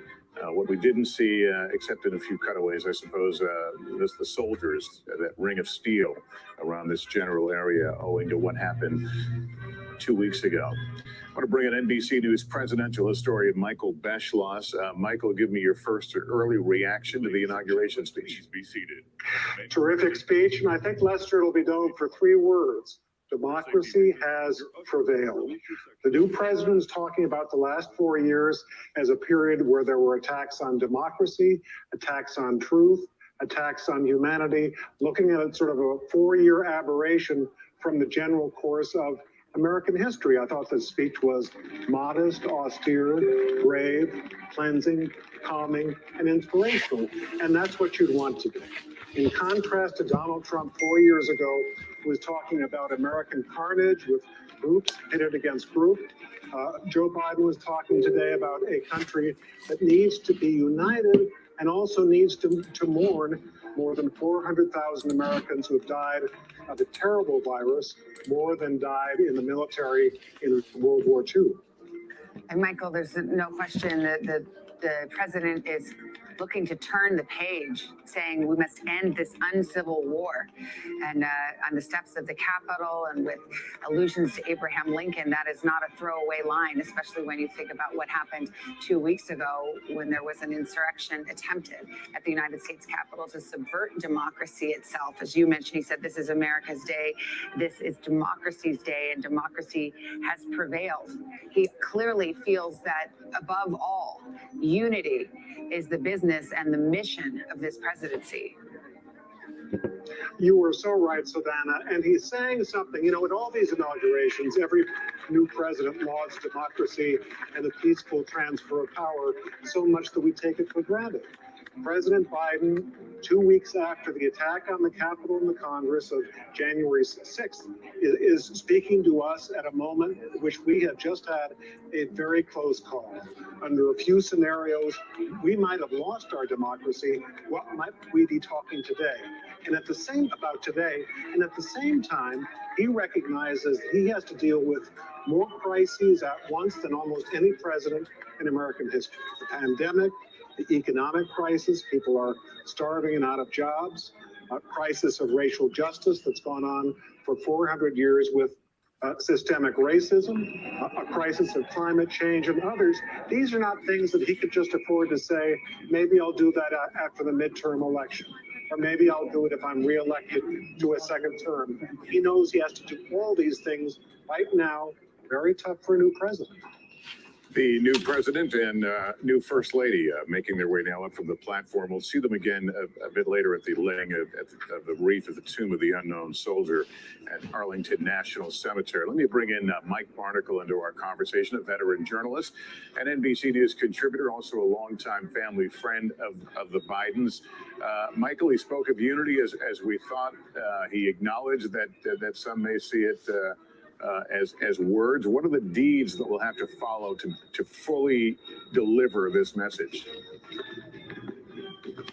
Well, I think the deeds are obvious to all, Lester. He's got to attack the virus with a vaccine, apply it to hundreds of millions of Americans in order to get the rest of the ball rolling and get the job done.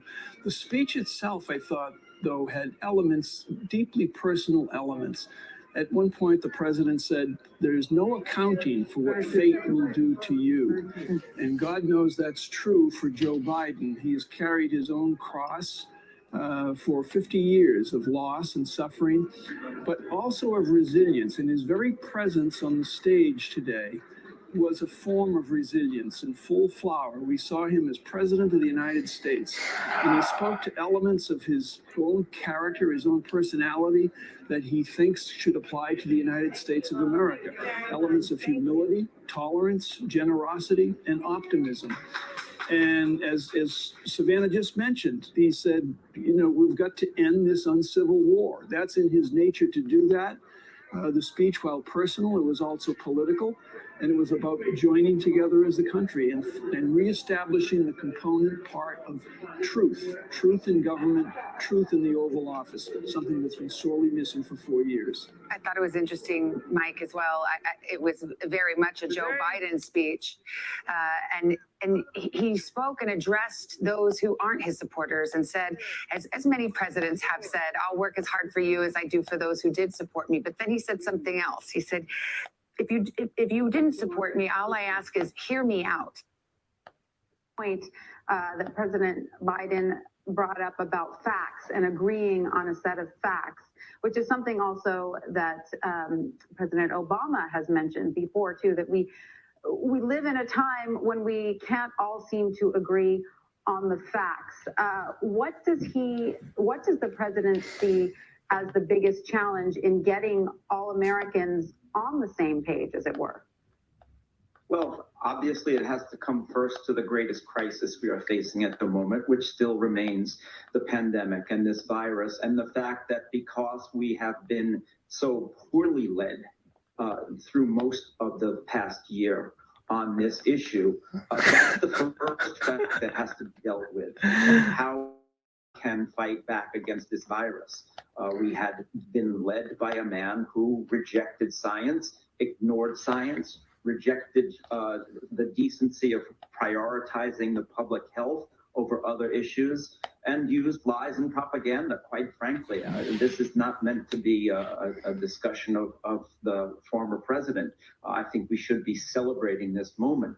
But it's a perfect example of how dangerous the misuse of misinformation, disinformation, lies and propaganda can be. And the President Biden will have a big job for him, not only when it comes to that sense of accurate information, but a whole range of other things that we've been arguing about for a long time. So it is a dangerous moment. As the president said, we know that democracy is fragile. He said that in his speech. Many of us have taken for granted for a very long time that democracy we know that democracy can disappear. It can disappear overnight, as it did in Germany and in Italy under Mussolini and Hitler. So this is not something to be taken lightly. And this is a moment when democracy is under enormous stress. And so I think that basic fact also has to be addressed. And certainly 大圣小明怎么说，小明怎么说，我也不知道他现在怎么讲，我正在等。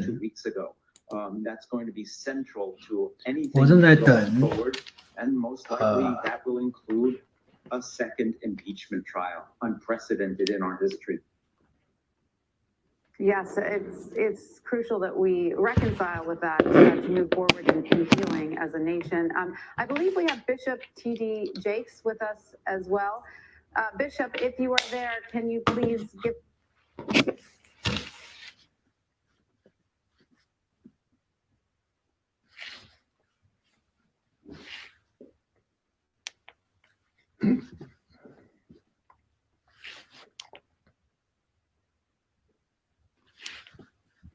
The canvas of what we've seen in this past week and over this past year and 4 years. I think that the inaugural speech really spoke to contextualizing this present crisis that we find ourselves in as a nation, and contextualized it with the historical data of what Abraham Lincoln faced, the Emancipation Proclamation. It was striking to me that he invoked memories of the hard-fought battle for women's rights to vote and the tumultuous times through which we've gone through, and the end result of now Vice President Kamala Harris ascending into a position that could not have been dreamed of.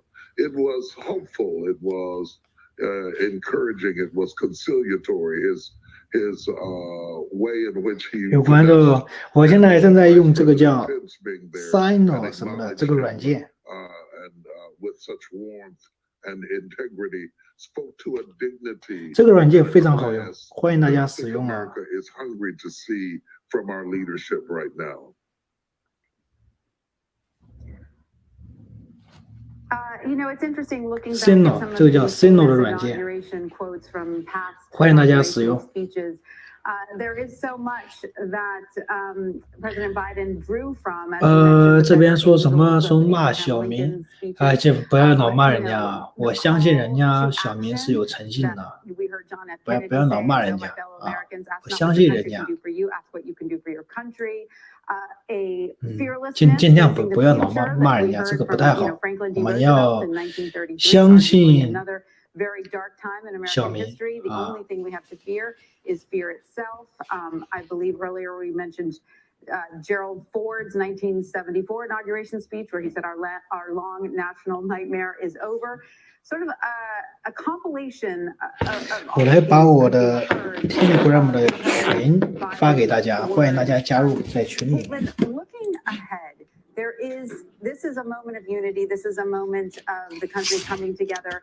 But we know that there is an impeachment trial looming. We know that there is a virus that has killed 400,000 Americans. We know that there is an economy that is struggling to get back on its feet.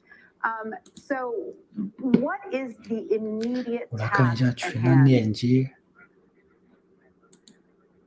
That's right. This is a president who comes into office facing not hypothetical challenges, but very real ones. And he addressed these head on, speaking about the pandemic, speaking about the economy, speaking about our political divisions, and this need to come together to be able to get through it. Most immediate is this idea of legislation to address a relief for those who have suffered economically from the coronavirus pandemic. That is front and center of this agenda, in addition to other big items. But I kind of want to take a moment and just think of the symbolism of what we saw just now. I mean, just to reiterate, 2 weeks ago, we saw that riot on those same steps, trying to prevent the very thing that happened today, the peaceful transition of power, the acknowledgement that Joe Biden and Kamala Harris won the election and are now the president. 不要这样，不要这样啊！我们要诚信，我们要那个相信小民，不要这样。他跟我说的是2个5000美元，这个我们是，这我绝对是相信小民的。 不要那个说人家，不要说人家。 seem to be an effort to reclaim those capital steps and that moment and that visual and to try to move the country forward. It's a daunting task. Yes, we saw Republican lawmakers there today with Democratic lawmakers, but we know that the country remains divided, and so does our government in lots of ways, even though Democrats now have a narrow control. Biden is going to have to convince Republicans to cross the aisle on several of these big items to get these big things done. And that's why we saw this overture from him today to try to bring the country together, to speak to those who didn't vote for him as well as those who did. And Bishop, Jakes, our nation, of course, is dealing with so much, from COVID-19 and unemployment to the political chaos we just heard Caitlin describe, that violent insurrection just 2 weeks ago at this very same spot.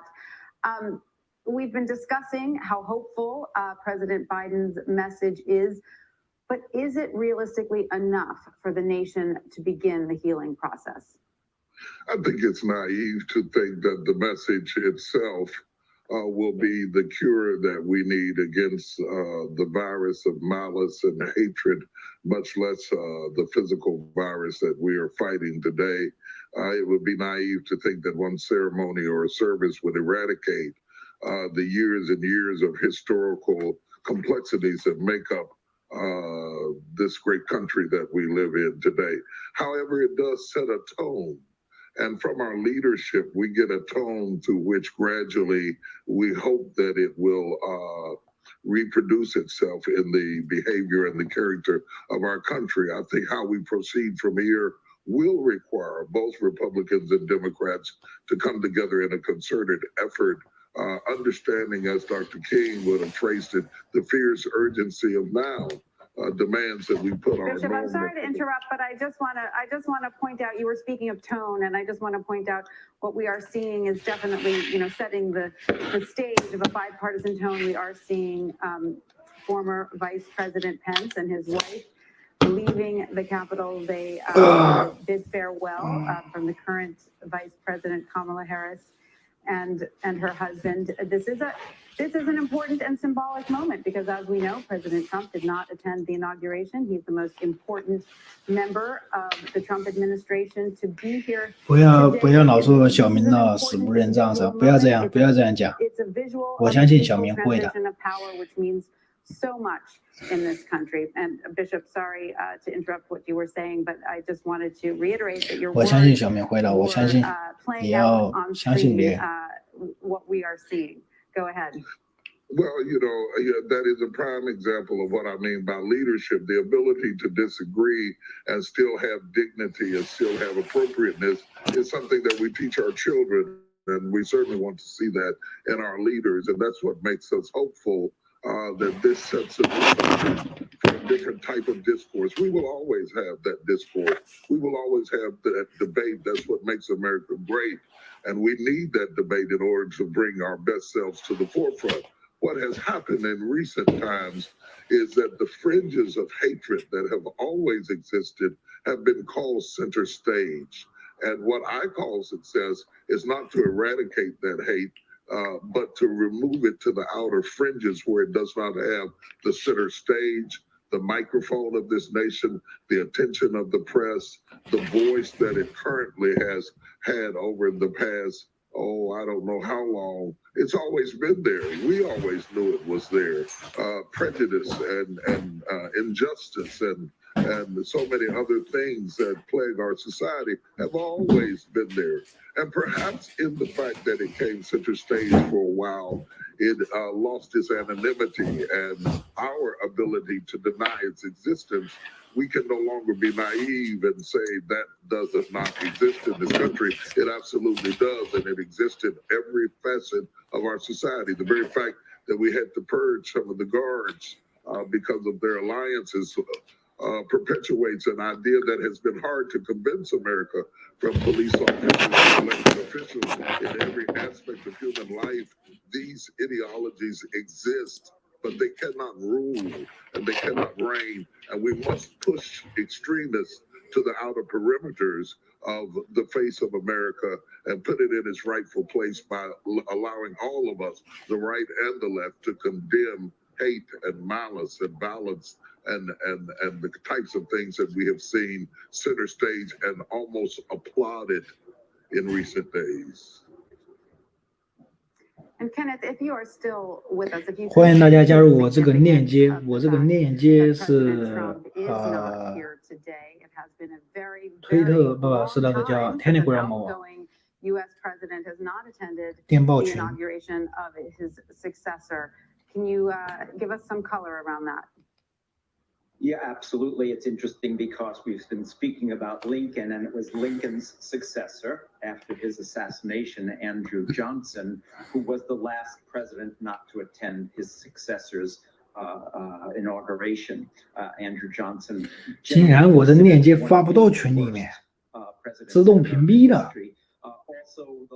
这也是奇了怪了。这真的是奇了怪了。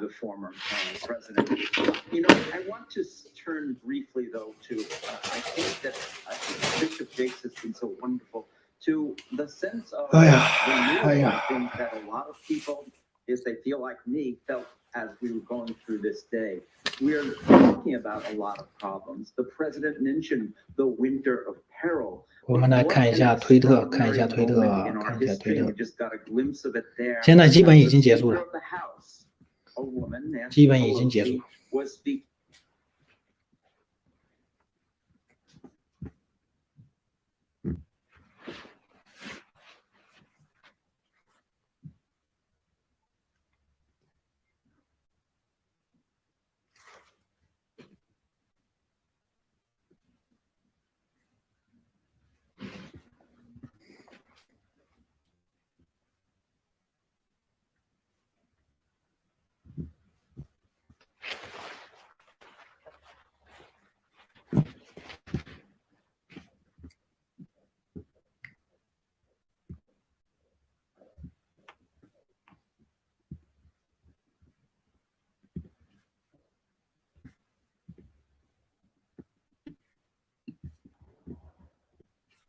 看一看大家这个推特里面都是什么情况。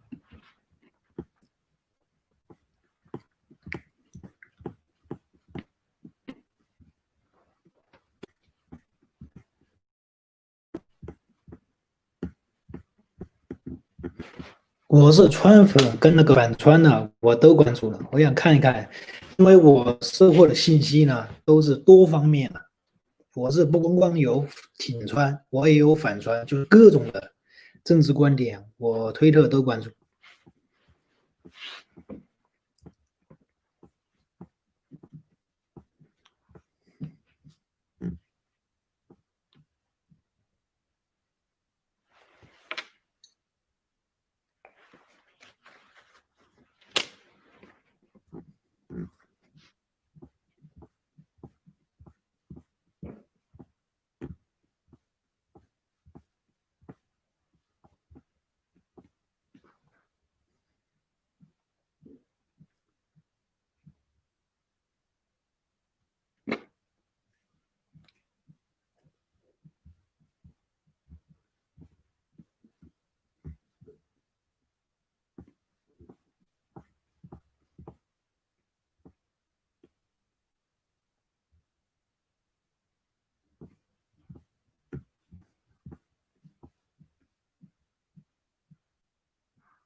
这个是，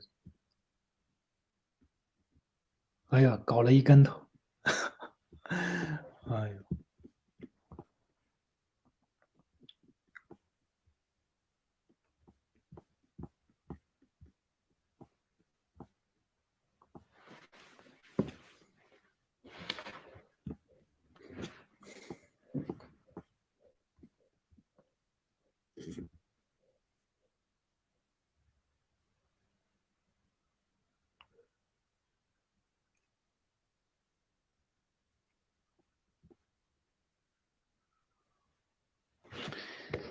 OK， 看一看，现在几点了？哎呦，东部时间已经1点了，我这边是早上10点钟，所以我这边是早上10点。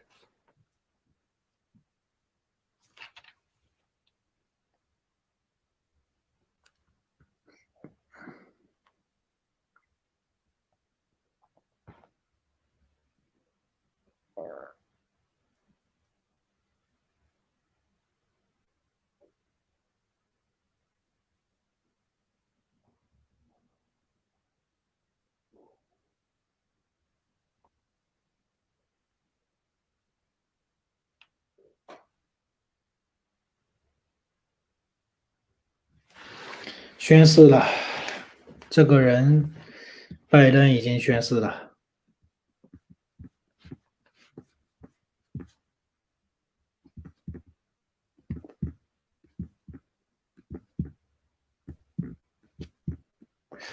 我来搜一下那个拜登宣誓的视频。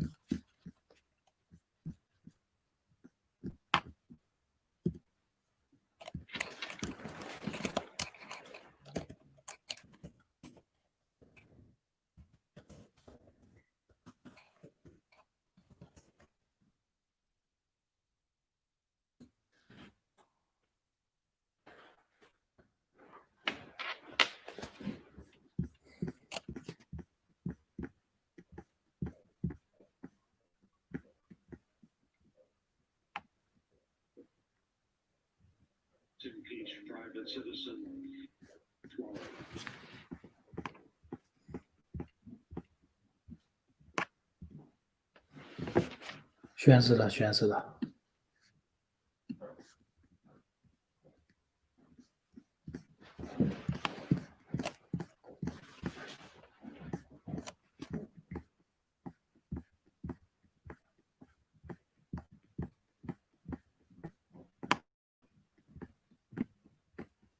哎，对了，有照片，有照片，有照片。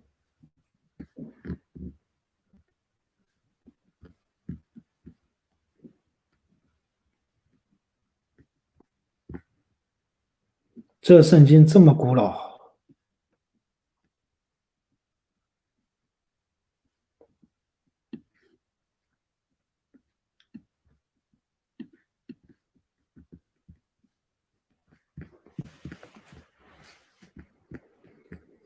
哎呀，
大圣能聊聊天吗？可以，可以。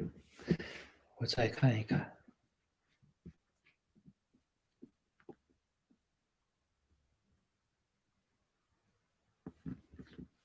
会的，会的。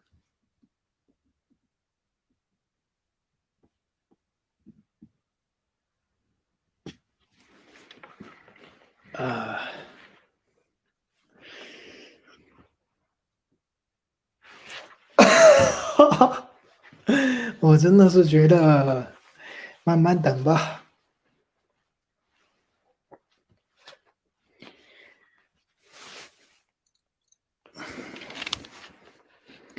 看一看推特，看一看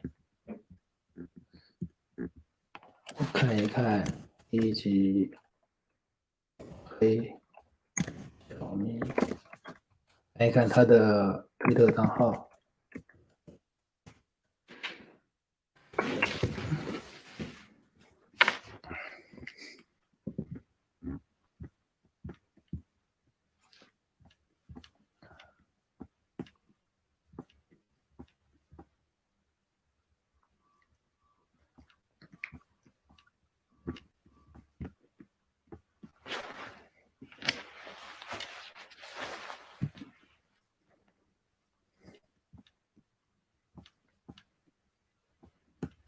戒严了吗？戒严了吗？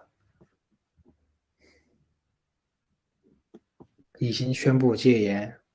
1月17号发了推，华盛顿特区马里兰宣布戒严。戒严了吗？这消息太假了吧！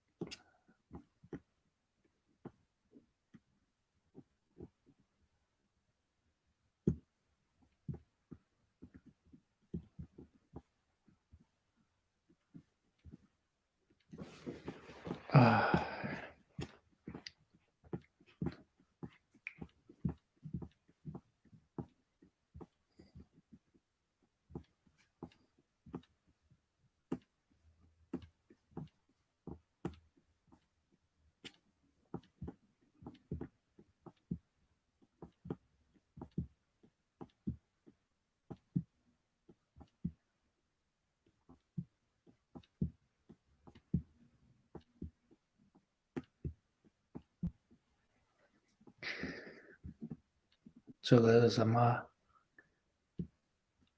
大圣，我们对赌1万吧。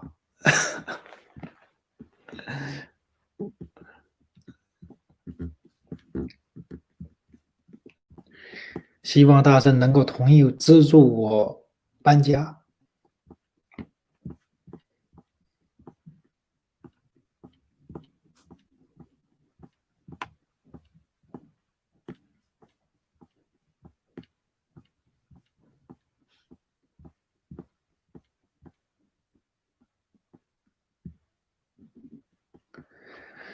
大圣这句话说的跟5毛小粉红没区别了，你老是抱怨祖国，你滚出去啊！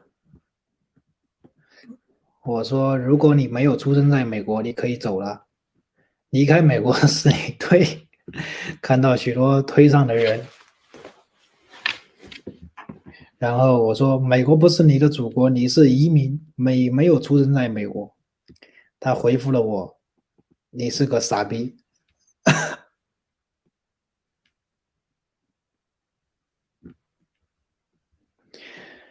哎呀，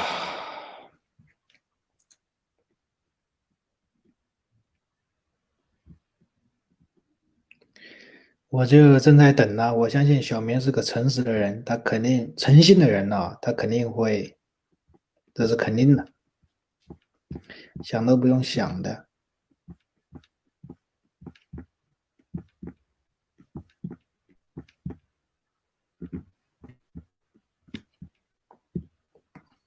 看看我的推，我来看看什么人给我留言呢？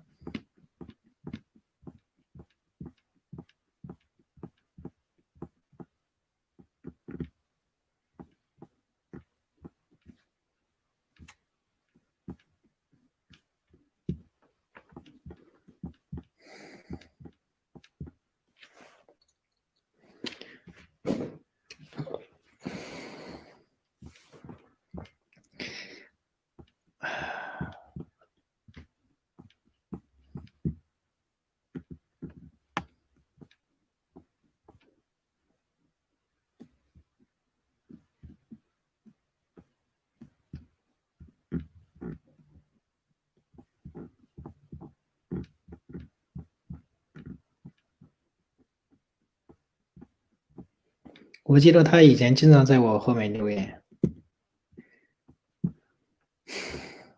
大圣，你英语不好，读不懂报告我不怪你，不懂可以问我啊。哎，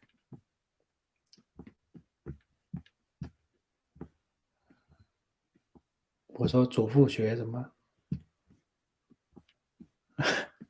好像祖宗不需要努力。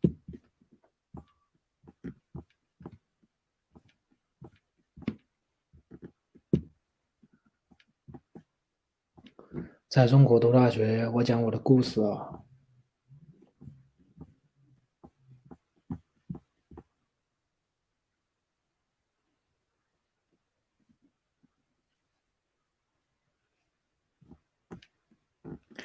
小明说：“叫我一声爷爷，保证带你飞。”小明在我下面留言。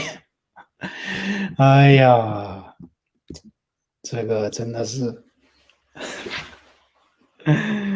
哎，所以说我这基本就不回复他。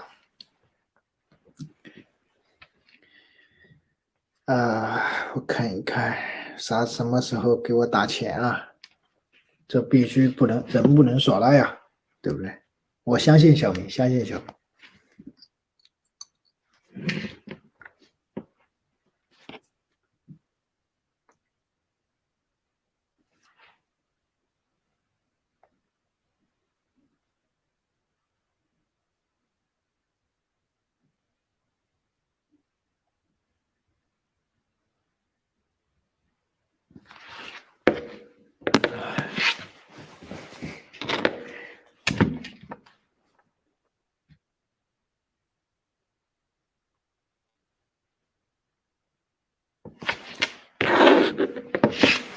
再来发一个推特。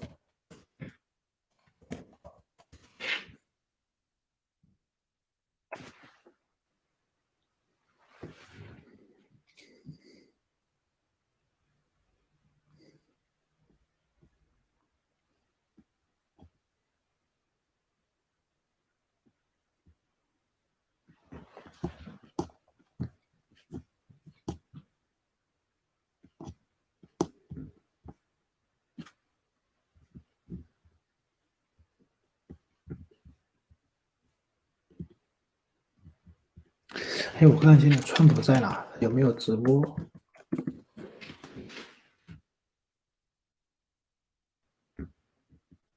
这是核足球交给了拜登这个政府。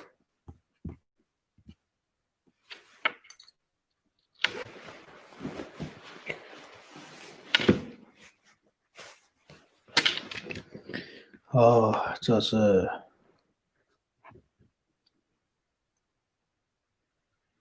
美国副总统卡马拉·哈瑞斯。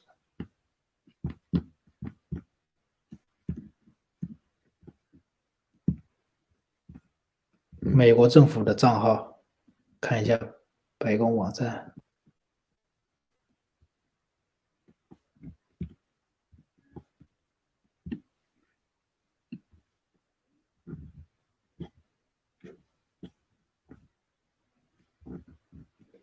The President Joe Biden。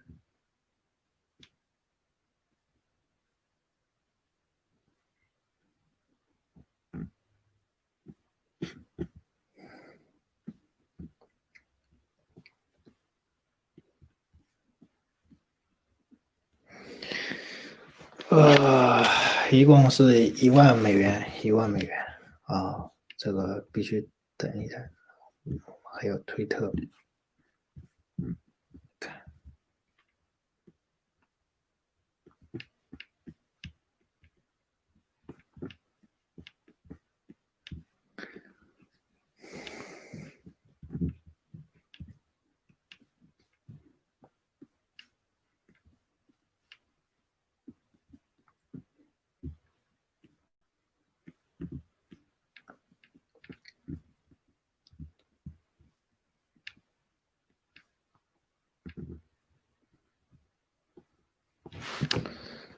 看一看，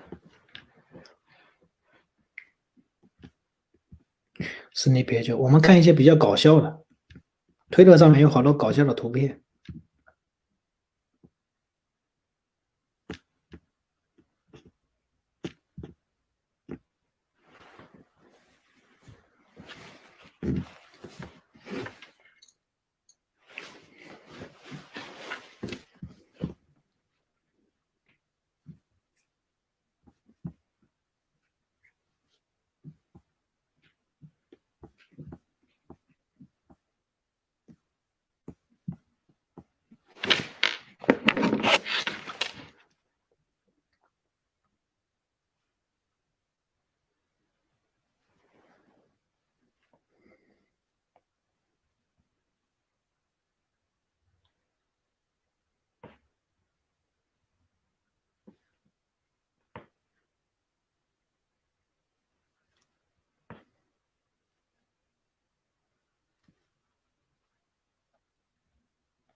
来，我来跟大家聊聊天，聊聊天。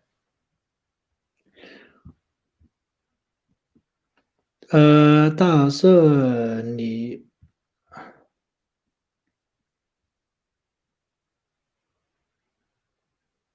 啥？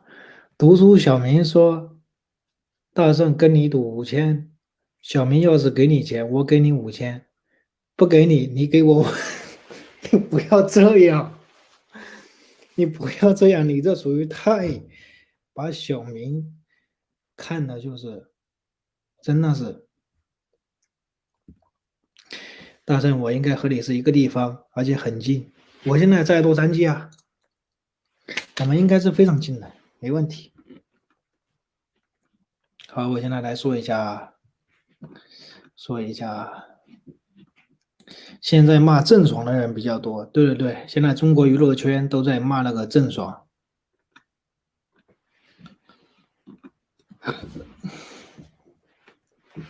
都在骂。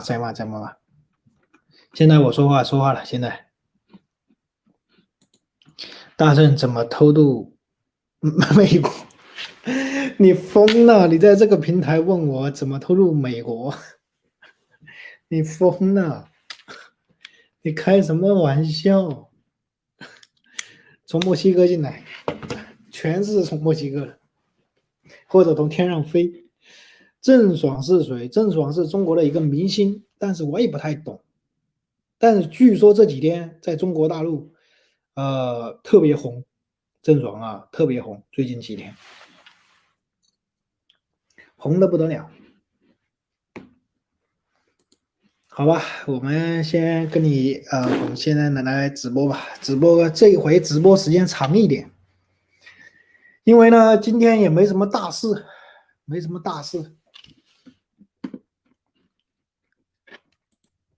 小明现在还不认输，我也在开他的直播。去台湾还靠谱点。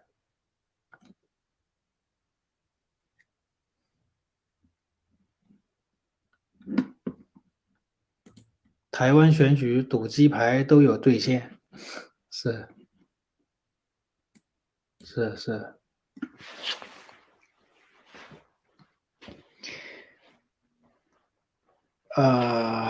大事，今天是个大事，大日子，1月20号，对于我而言也是一个大日子，对不对？所以我要好好等待，好好等待呀，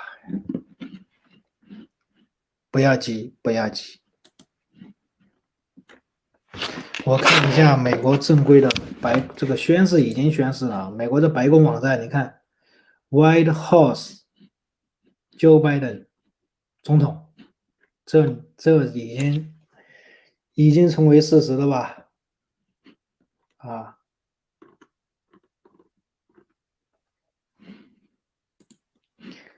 所以说这个。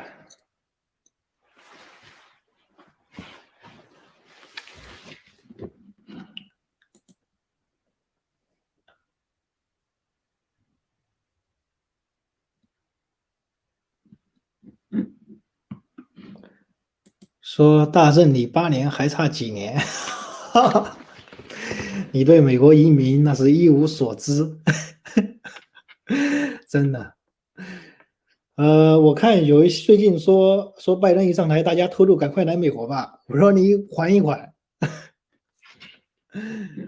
拜登所说的那个开放移民是指 DAC 跟那个叫 TPS。拜登的移民政策啊，不属于 DACA 的，那就不会他就不会给你绿卡了。要不然我现在给你搜一下那个拜登的绿卡政策。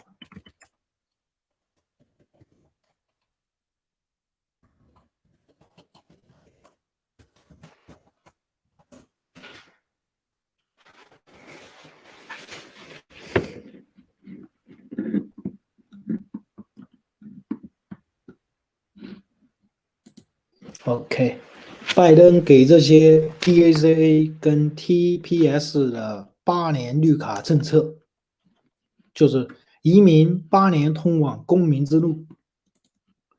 我给大家看在线给大家告诉你什么回事啊？当选总统呢，他计划搞一个移民嘛，1100万，1100万。再看一下。找一下重点啊，我们找了个重点 DAC，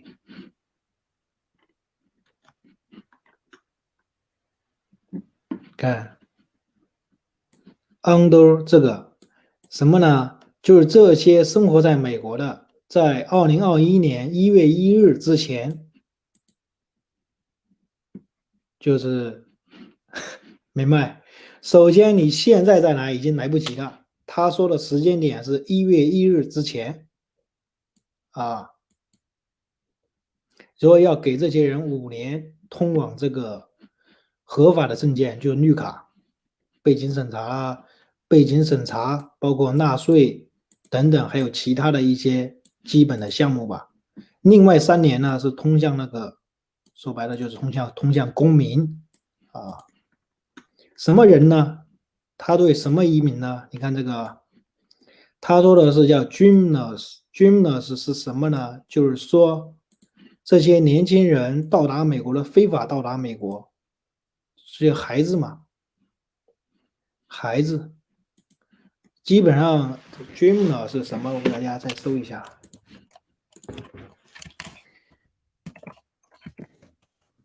dreamer 是指16岁之前抵达美国的人，被父母带进美国。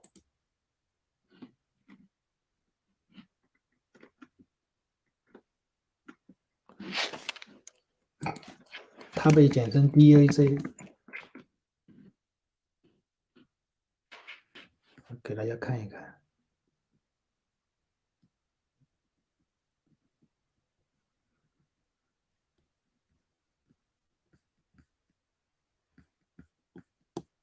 所以说别人是没多大用的，不要认为真的就把你给大赦了。他是说你要是 DAC 16岁之前到达美国的人，理解？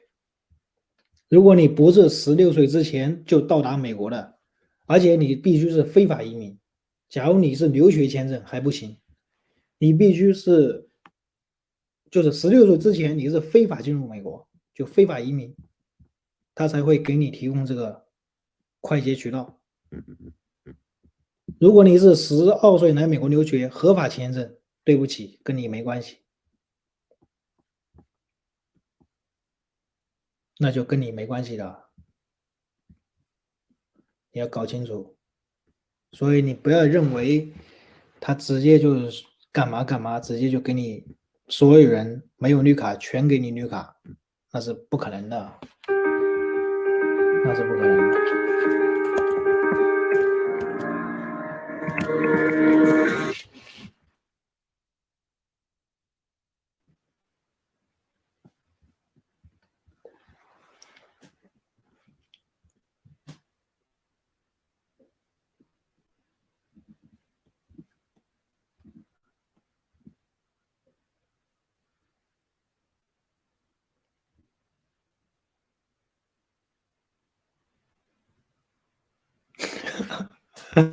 哎呦我的天，你们这留言真的是。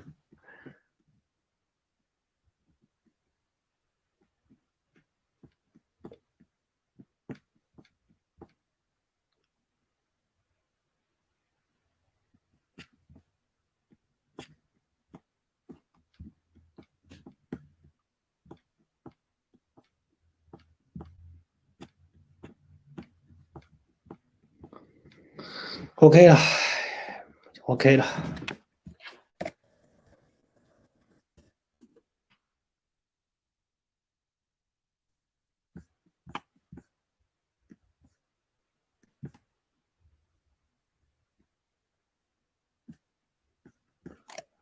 看一下白宫的网站，哎，我还没看过白宫网站。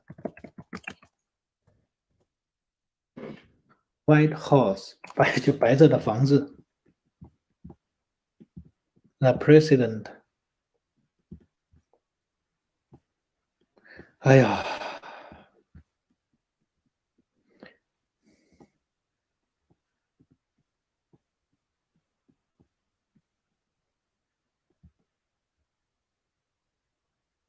，Derry Huang， 哎，你好，我知道你在那个丹佛，丹佛现在很冷吧？是不是很冷？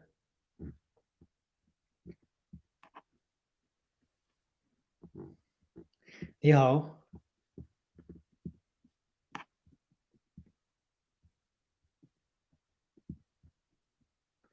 这个拜登的新政跟中国人没什么关系，跟中国人没什么关系啊，但主要是16岁之前非法进入美国的人有关系，别的关系都不大。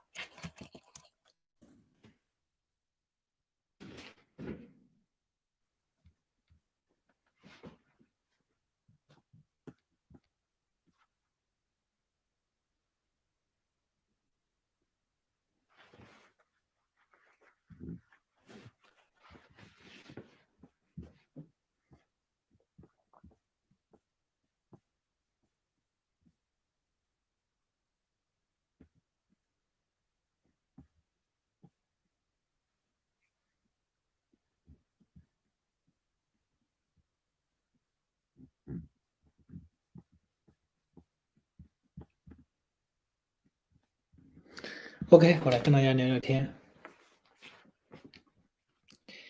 说别等了，这位大观众说别等了。大圣听老黑公民说军方把美国接管了，小民不会认，不可能吧？接管了吗？开什么玩笑？丹佛很平静，是丹佛是那个城市非常美。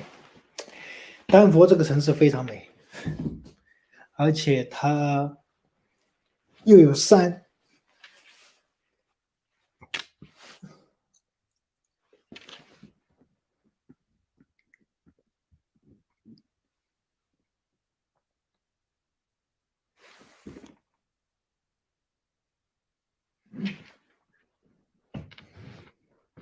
欢迎大家加入会员啊！欢迎大家，没有必要重复。我看一下时间，实在不行我再出去吃个饭。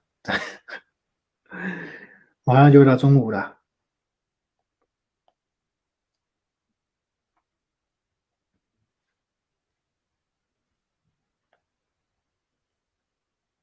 我来看一看。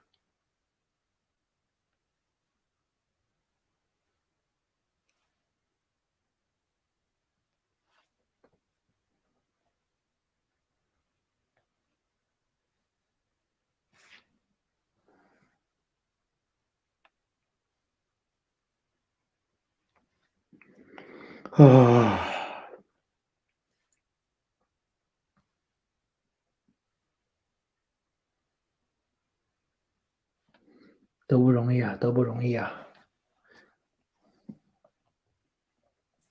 大圣干什么工作？我现在干的是，我一个会学习，还有一个会开 Uber Live 的，另外就做一做视频，然后主要也是学习为主吧。我也不是说天天干 Uber 的，因为毕竟也不能天天干，我还是要趁着时间赶快学习。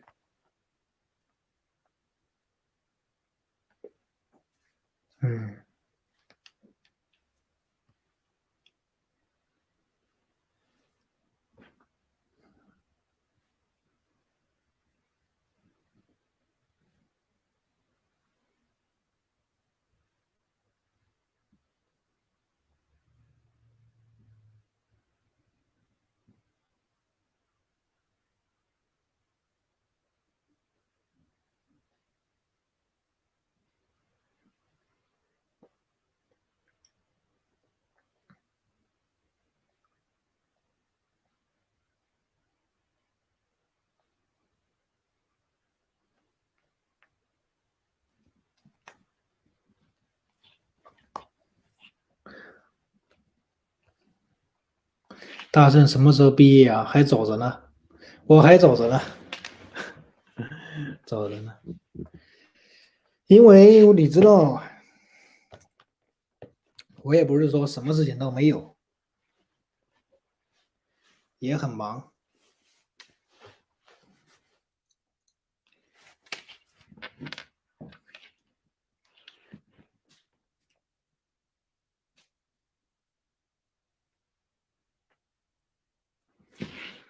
说只要川老活着，他就是美国总统。他已经不是了，事实就是他已经不是了，这是事实。就像这是事实，你知道，至少现在他已经不是了，他无法再签署总统的行政命令了。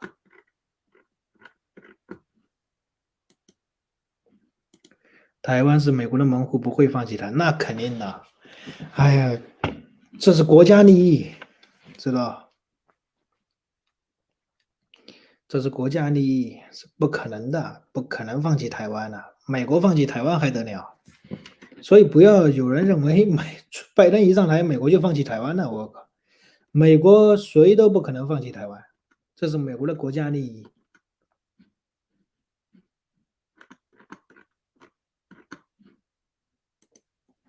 欢迎大家加入我Telegram。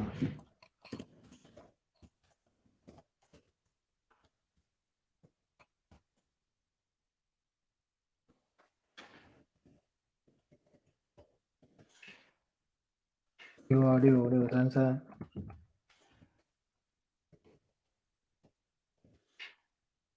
欢迎大家加入啊！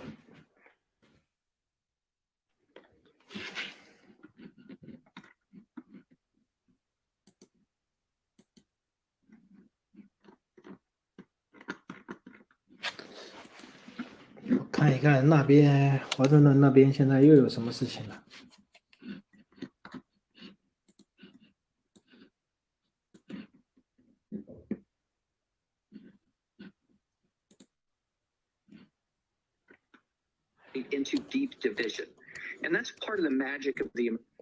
他现在会有一个活动。对对对，这个仪式要搞1天呢。out of the Capitol. I want to bring in Pierre Thomas, our Chief Justice Correspondent. Pierre, so far, at least the day has gone by without any of those security threats being manifested. George, we've been checking it with sources all day. They've been communicating with people across the country. Nothing to speak of that has warranted a significant law enforcement response today. They've even been monitoring people coming in from out of the state. There was a 这个不清晰啊。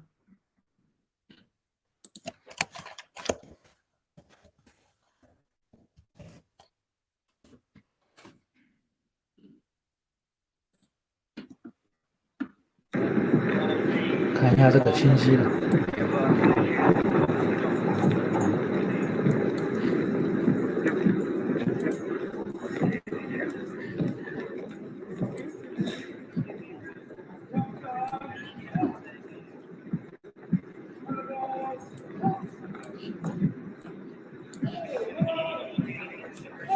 这个清晰，大家能看到吧？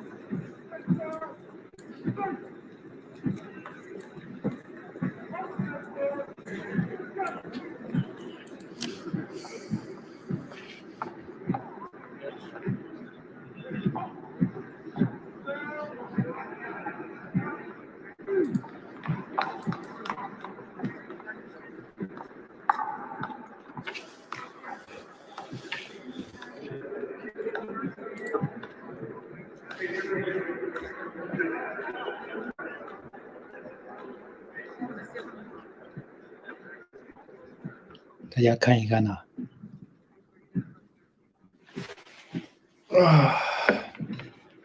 哎，这个视频从来没见过。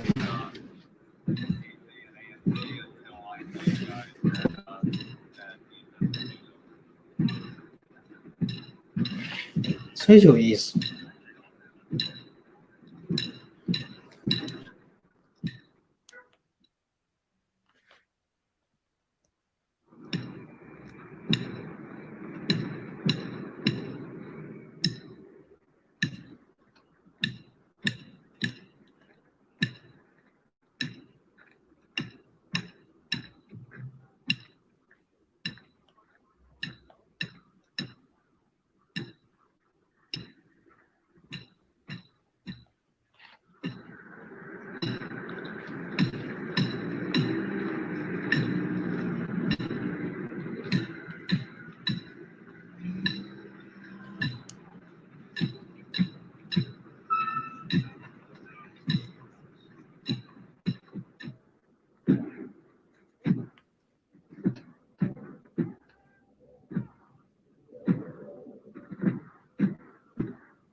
这个太清晰了，这个直播。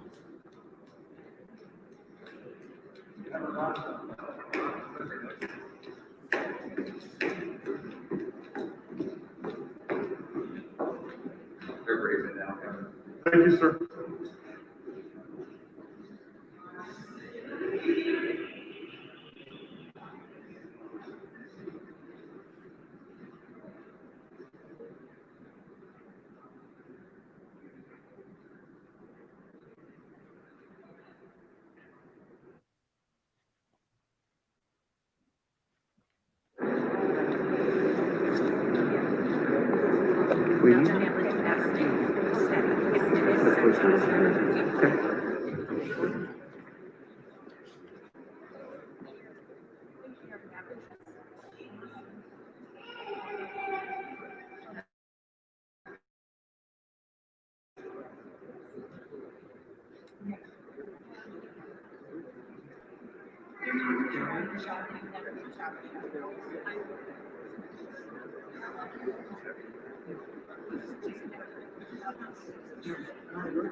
You need that, I did.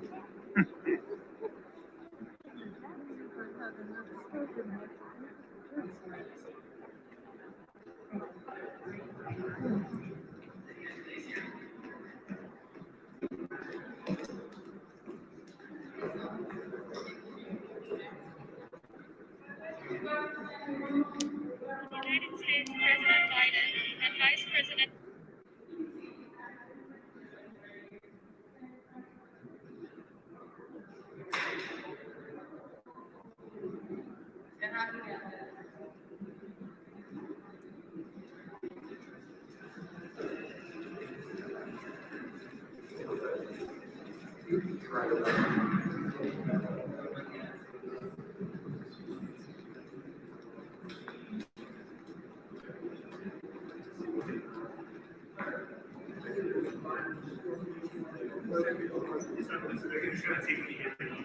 They already had it. That's good. Yeah.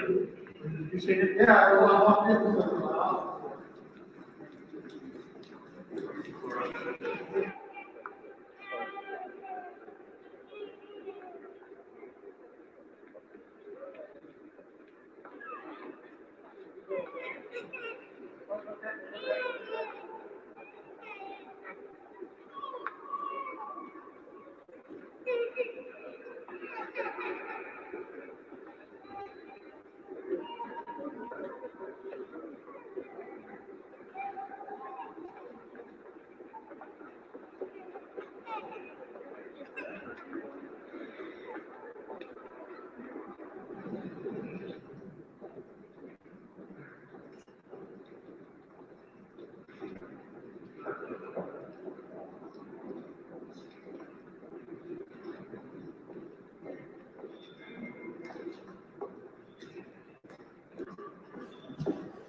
You don't need a pause. We're going to go 3 minutes much further.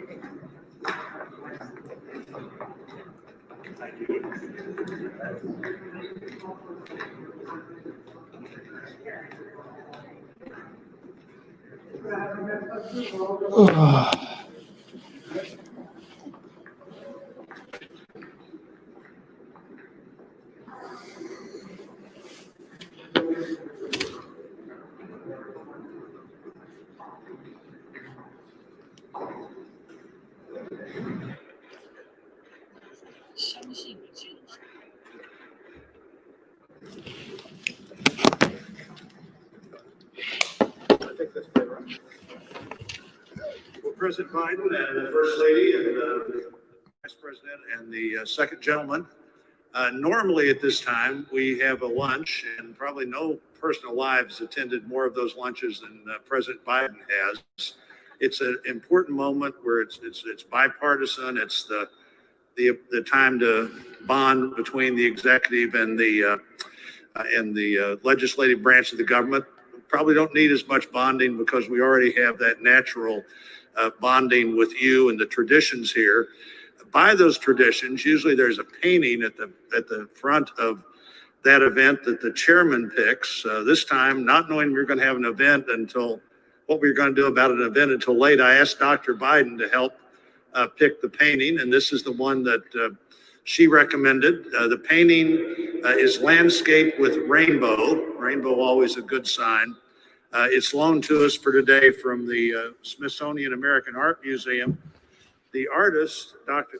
Robert Sheldon Duncanson, he was the best known African-American painter in the years surrounding the Civil War. He was based in Cincinnati, encouraged by abolitionists who, among other things, sponsored a trip for him to do some study in Europe. This is a painting that he painted in 1859, and I think maybe it's sort of the classic America as a paradise painting that a lot of painters were doing then. But for him, a black artist painting this painting that's so much like an American utopia on the verge of a war that we would fight over slavery, it makes all of that, I think, even more interesting in that while he faced lots of challenges, obviously was optimistic even in 1859 about America. And so, Dr. Biden, thanks for helping select this painting, and glad to have all four of you here as we move on to my good friend, Senator Klobuchar. The rainbow is always a good sign. Let's hope so. Right. 哎呦，这个华盛顿这么难，真的应该是他的一整套的就职仪式吧，他的一个第一天的那种 Mr. President, 流程。 First Lady, Madam Vice President, and our very first second on behalf of the American people, it is our honor to present these custom-made crystal vases commemorating your historic inauguration. Lennox, which you know is a great company, American company, has handcrafted these gifts for the past 9 presidential inaugurations. It is a good thing I don't have to hand them to you personally. They each weigh with the base 32 pounds, but combined 64. But Jill, I know, is very strong and could take them both. Exactly. But the Lennox company is actually based in Bristol, Pennsylvania, which you know, Mr. President, is a mere 132 miles from Scranton. Since we know today all roads lead to Scranton. The team at Lennox has worked for months to capture the spirit of this inauguration and your incoming administration. Mr. President, your vase features the White House, and Vice President Harris's features the U.S. Capitol. The gifts represent the hope and the faith the American people have placed in you to move our country forward. Thank you. Thank you. Thank you.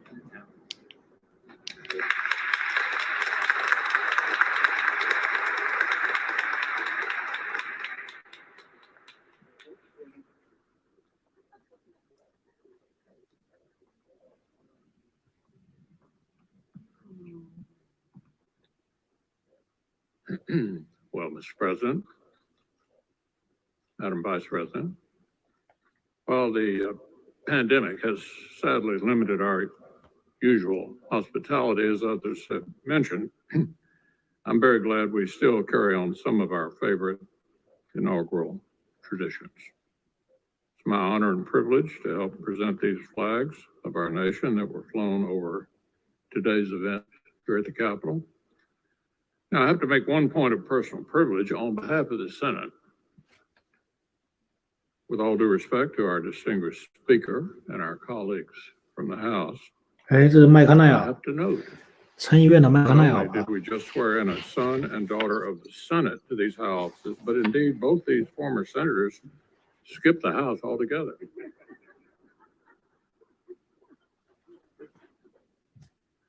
The Star-Spangled Banner is our greatest symbol of our endurance of the American idea. It flies over this building on triumphant days and on tragic ones, over all factions and all parties. And today this flag flew over our former colleague's inauguration as the very first female vice president of the United States. So to our very distinguished former colleague, Madam Vice President, please accept 好，好，好，好，大家好。 compliments and congratulations to the United States Senate.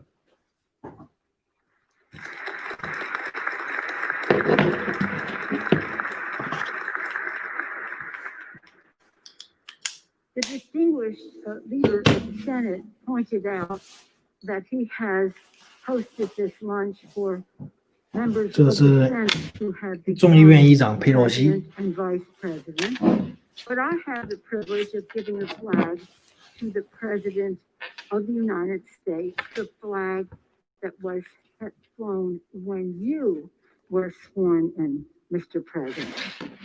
This flag reflects all that is said about your inauguration. America united. May it be a symbol of the hope, the healing, 欢迎大家加入会员啊！到时候我如果我赢了的话，拿到钱我会给大家散一些。Beautiful national anthem. When we're at the stadium and they say, "Is our flag still there?" Then you say, "Play ball."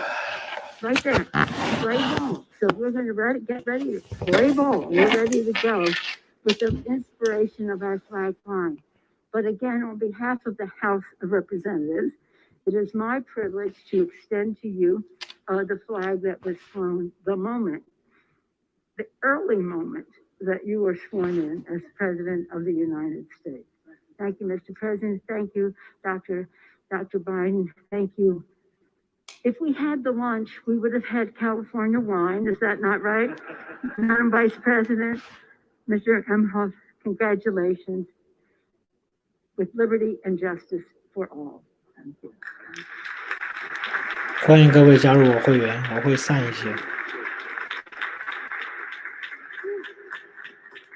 抽奖，我会抽奖。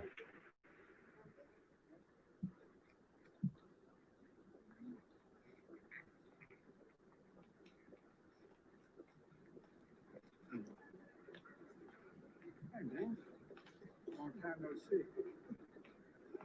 Congratulations, Mr. President. Thank you.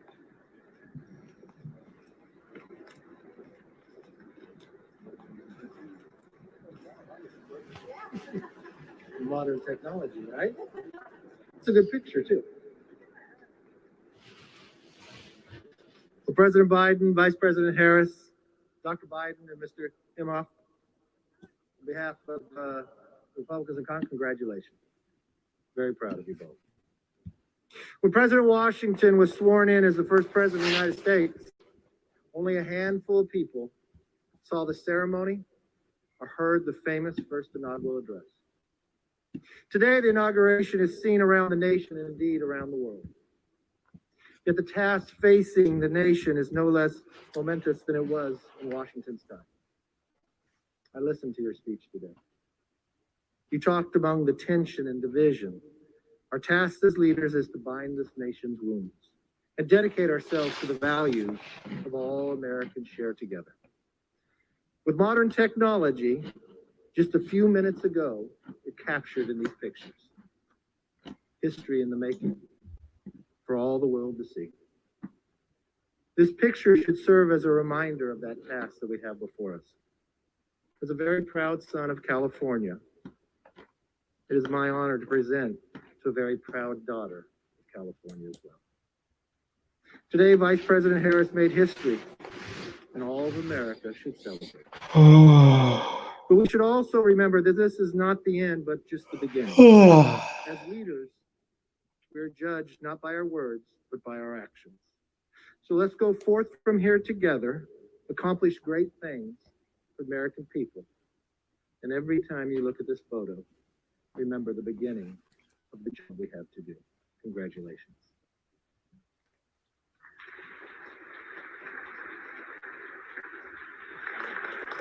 Madam Vice President, Mr. Emhoff, Dr. Biden, Mr. President. No, Joe, you're Mr. President.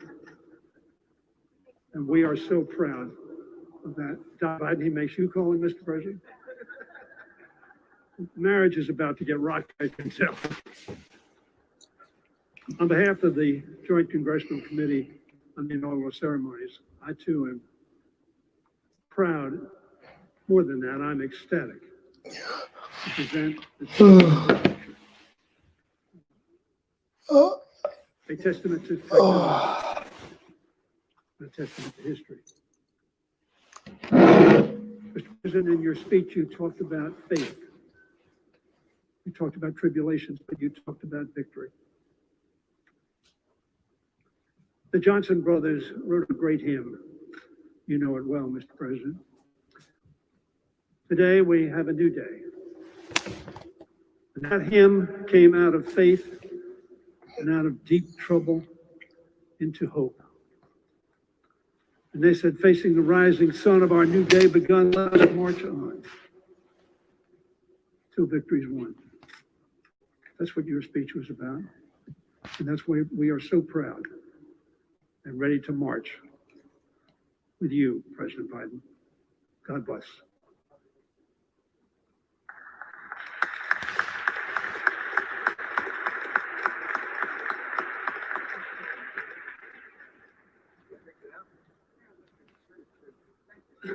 They're both different.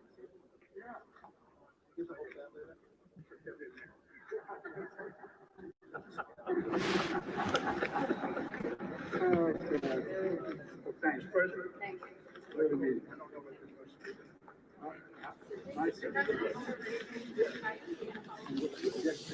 后面画好大。 Thank you. You bet. Thank you, everyone. Thank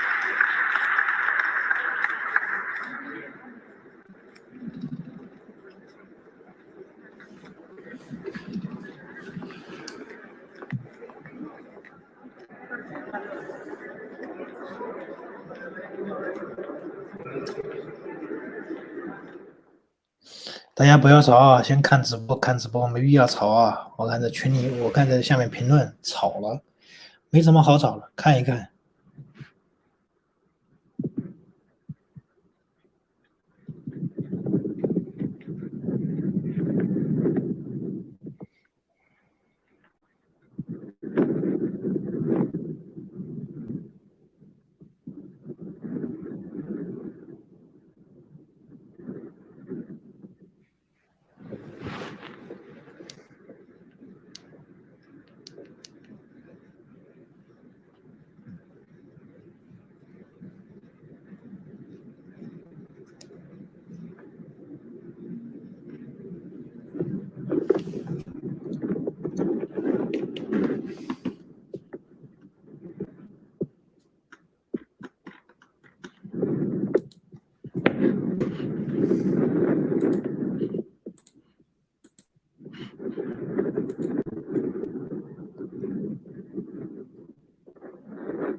台湾叫萧美琴第一次出席美国的总统就职仪式，过来大家看一下，第一次。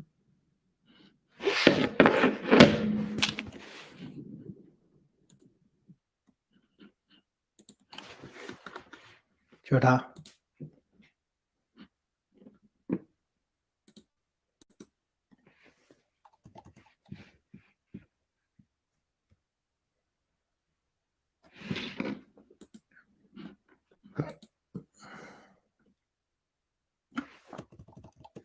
哎呦，怎么没有声音呢？跨季度了吧？这是1979年跟台湾断交之后第一次，哎，没人像呢。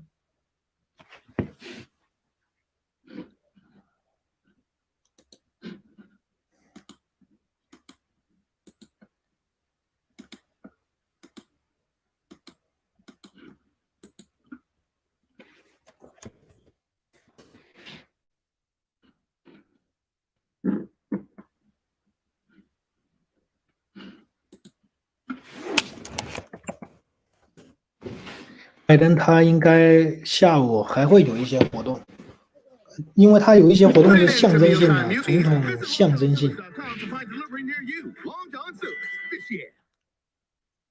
他就搞一个仪式嘛。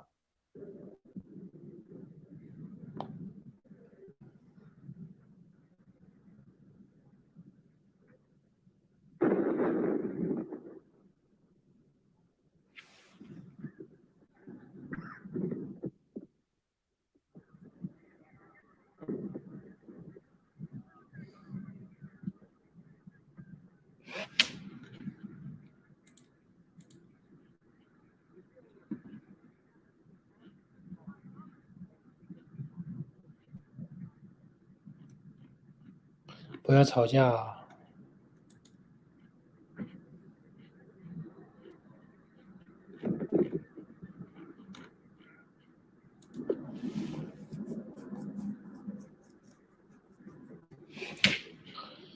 哎呀，我的天哪！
啊！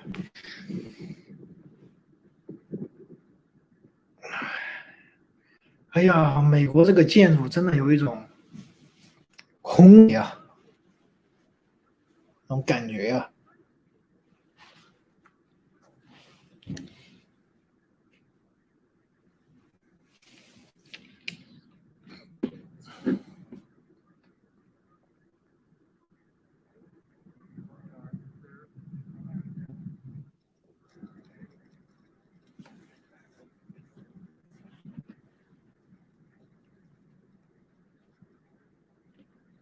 外面的风很大，树叶都飞了。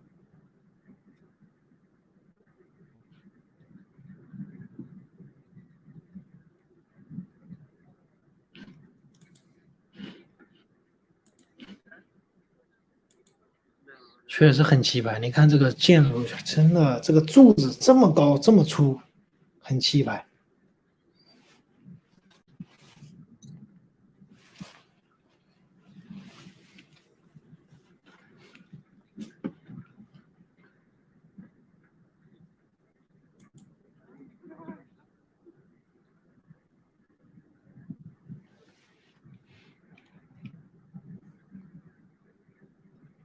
You want me to go for a look?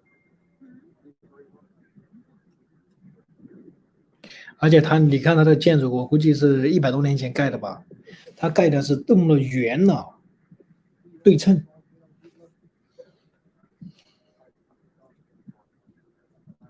这是国会山，是。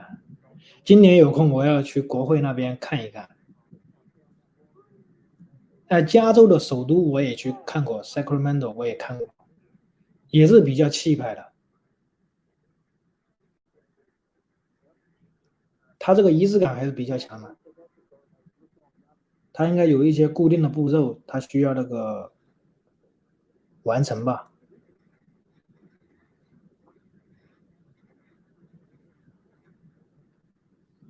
哎呦，这女士穿的这么少，不冷吗？那边气温都很低的。这是总统跟副总统，副总统还有老公。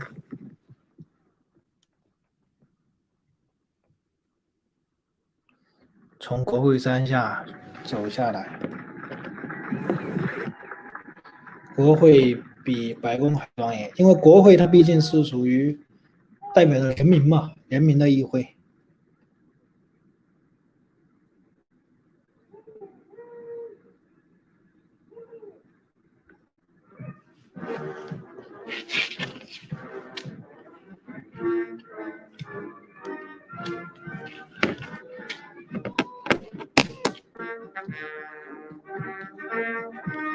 哎，这有意思。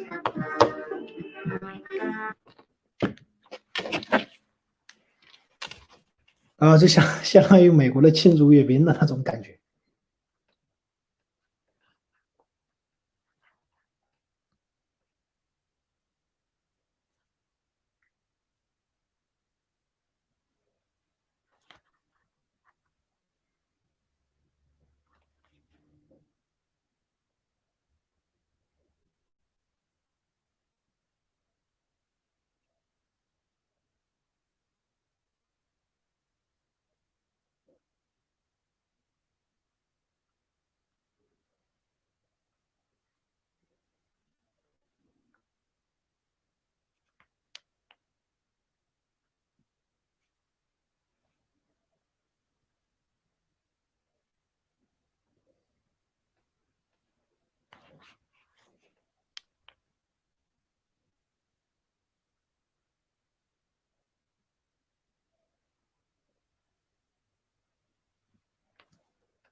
哎，怎么不动呢？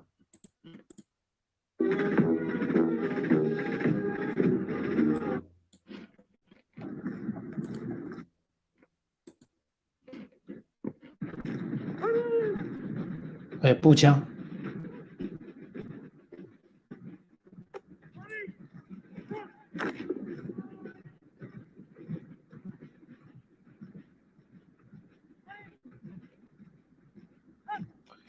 哎，这个是很老的军队呢，这国旗都不一样，应该是建国时期的吧？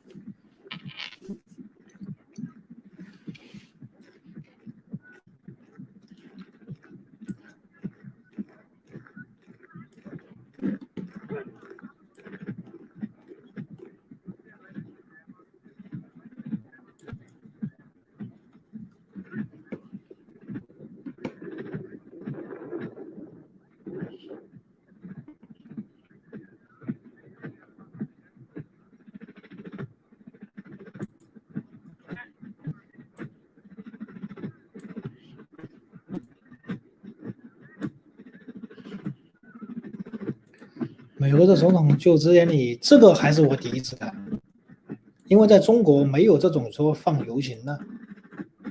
但美国这服装还是有意思的，超无聊吧，大圣？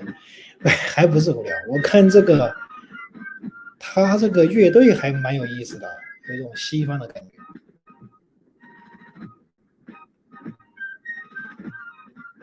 当然这是我第一次看，我听说美国总统都是差不多的，就这种表演。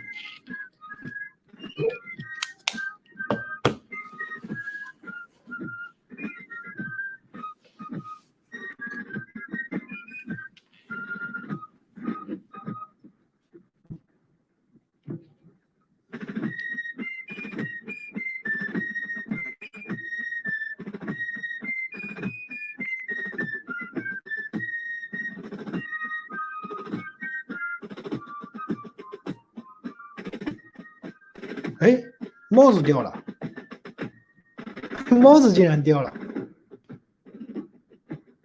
有人的帽子掉了，哎，这有意思，风刮了，因为那边大风了。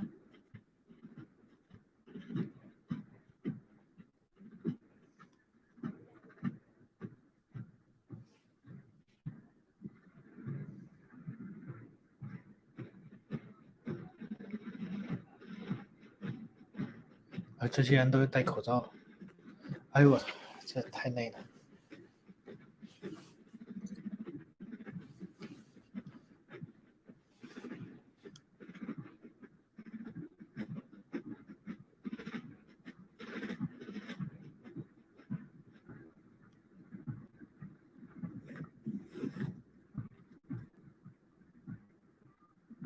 这总统的汽车，加长的，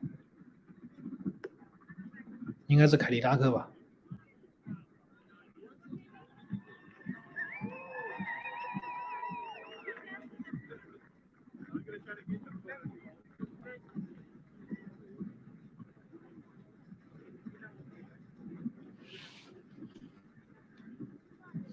没有必要争论了。我看着群里面有人在，我看着观众里面有人在争论，没有必要争论了。什么医学问题？看看直播有意思的，看一看。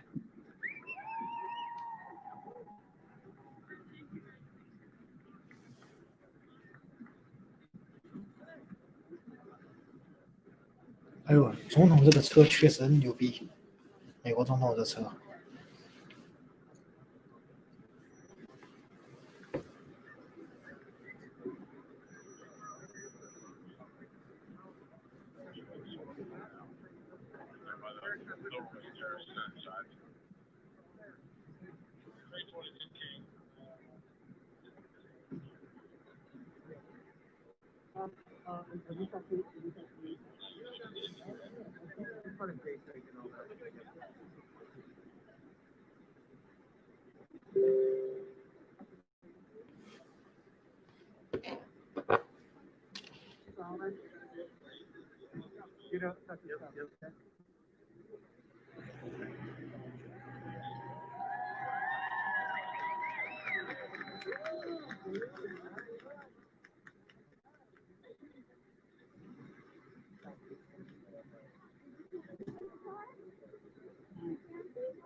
网费今天涨了16%，开什么玩笑？涨这么多，看一下。哦，苹果涨了3%。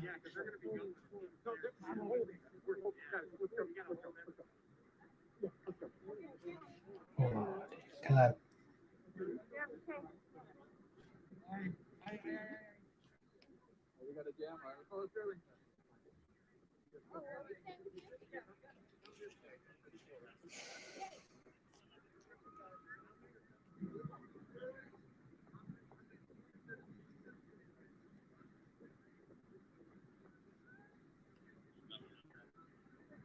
$5000，说这个人说什么？观众说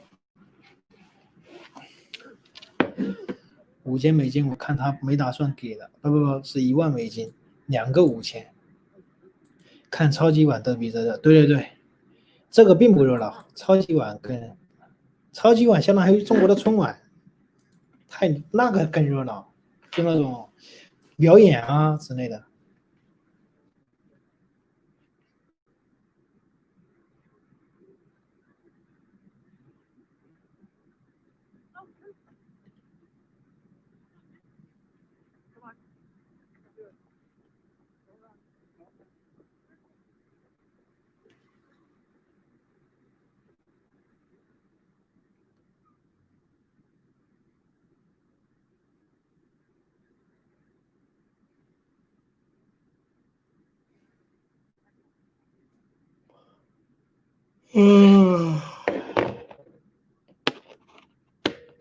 超级碗是很漂亮的，两个$5000，不要以为是5000啊，两个5000，他跟我赌了2次，这咱们必须实话实说啊。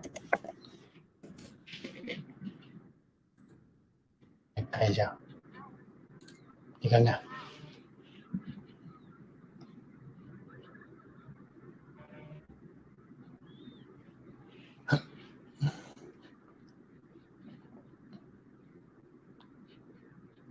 读两次，读两次啊，读两次，不是你破产就是我破产，这东西啊。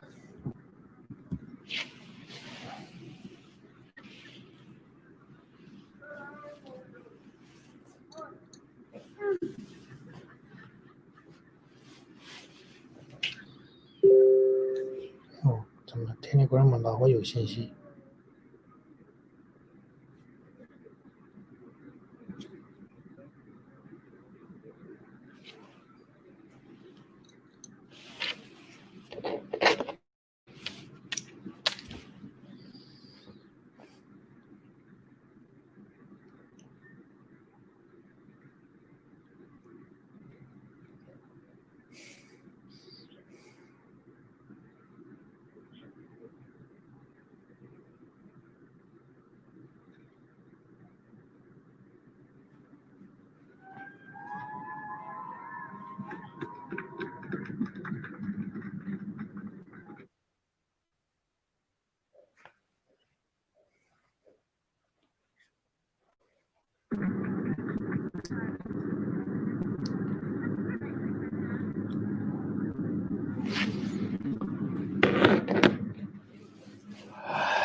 啊。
那个是石头记，说要吃沙发什么的。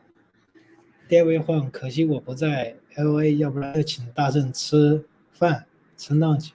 谢谢谢谢。石头记说要吃沙发，哎呦我的天！谢谢你谢谢你，对你寄给我的那个礼物，我已经收到了。这个包，非常感谢你寄给我的这个包，非常感谢。这个包非常好。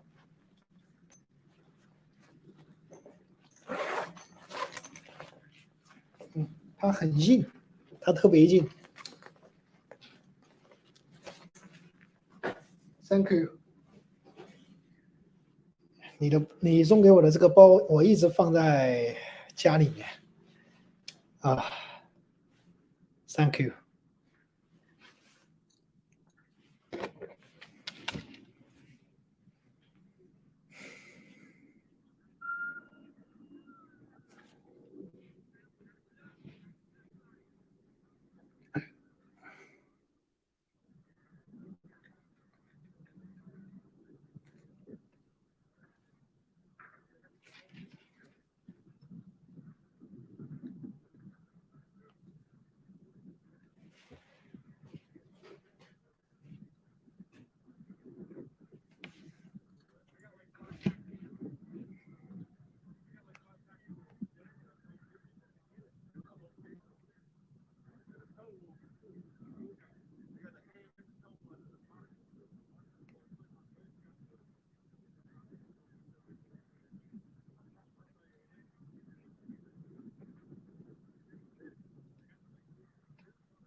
发一个推特，发一个推特。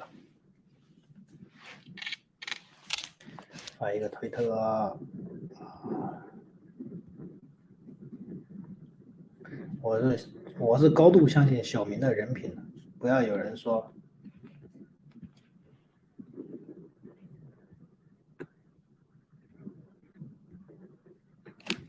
虽然你们都是议论纷纷了，虽然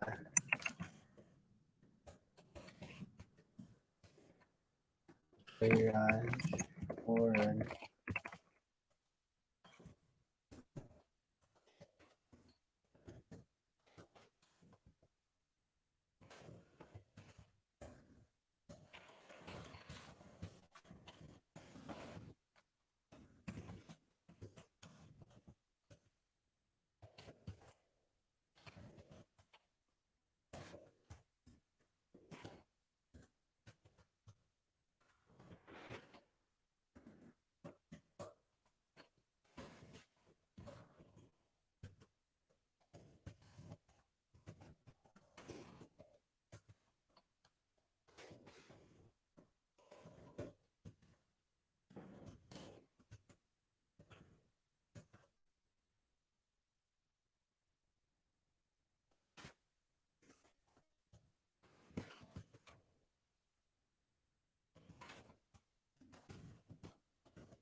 小明绝对是个言而有信的人呐、大家都不要说小明什么。哎呦，这是到了个阿灵顿公路了，大家都不要说小明什么坏话啊，说什么肯定是言而有信。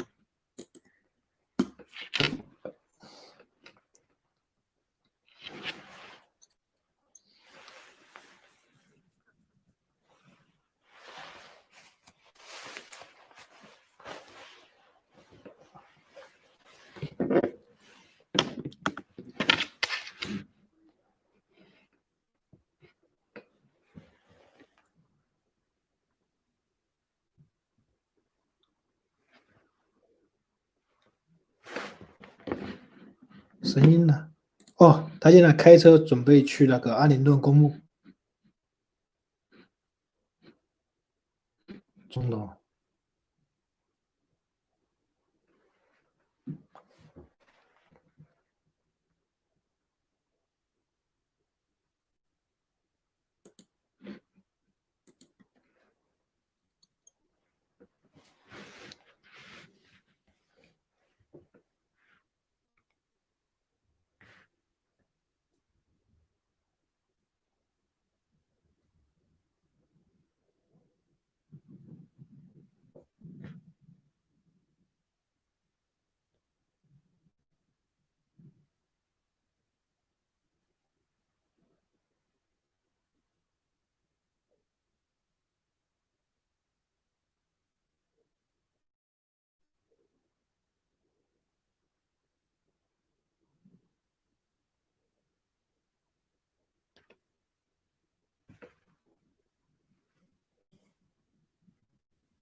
大圣新的一轮600得到了吗？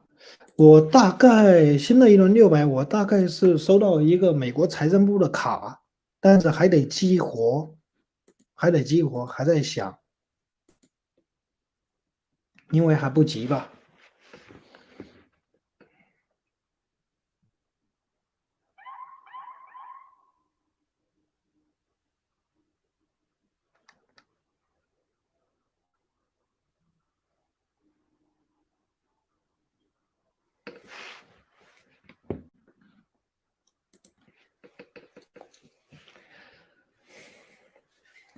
说什么要求他们分析美国和欧美的经济政治决策差远了。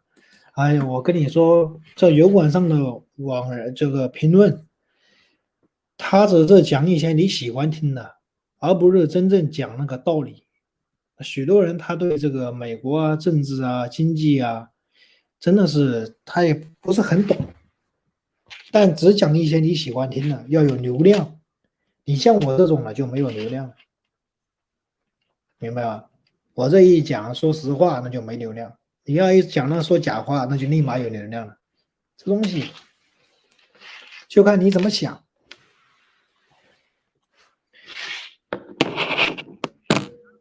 就看你怎么想啊。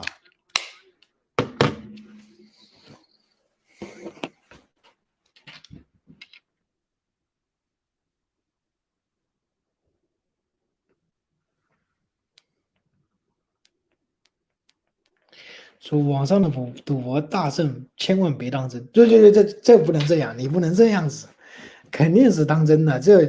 这小明都是公众人物，他都是属于公众人物，那开什么玩笑？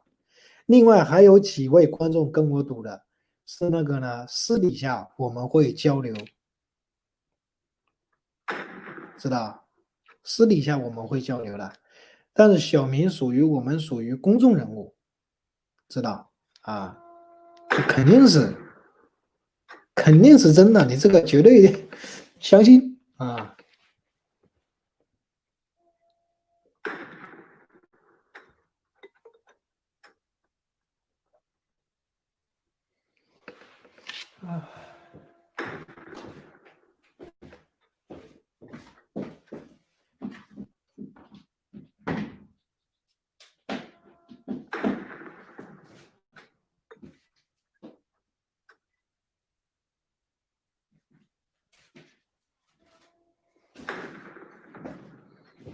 哎呀，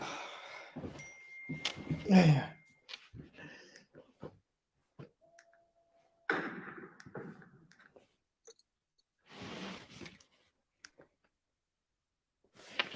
大圣直播，你现在在哪？还在？我在洛杉矶，我在洛杉矶，在洛杉矶啊！哎呀，人无信而不立，男子汉大丈夫，那肯定的，那是肯定。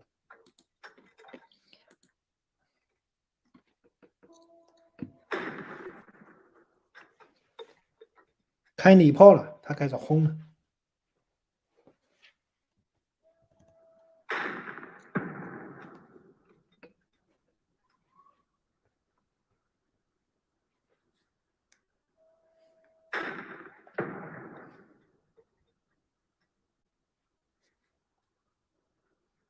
今天下午我准备去那个买饭，不是买饭，去买菜。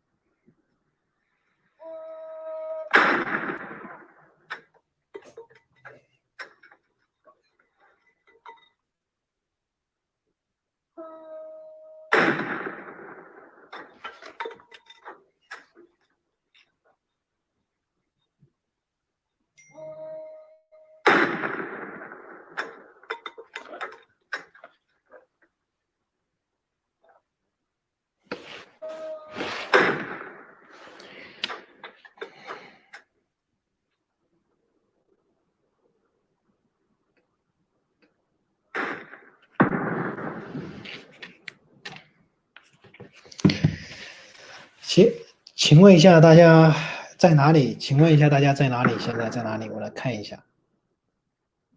难道现在还有中国的观众吗？或者东亚那边的？你们那边已经是深夜了，这礼炮又开始轰，多少响礼炮啊！哎呦，这礼炮！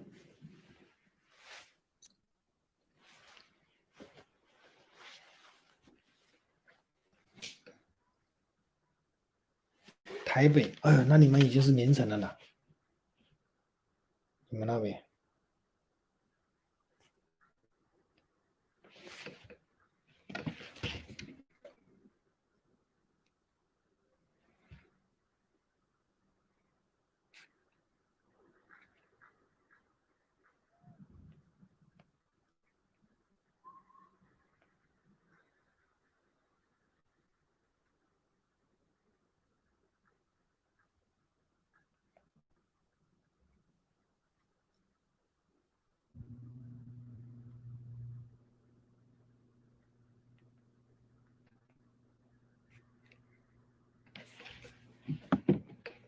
我在你上边，大圣，开什么玩笑？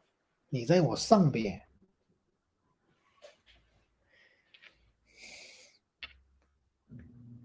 天上，你在天上看直播。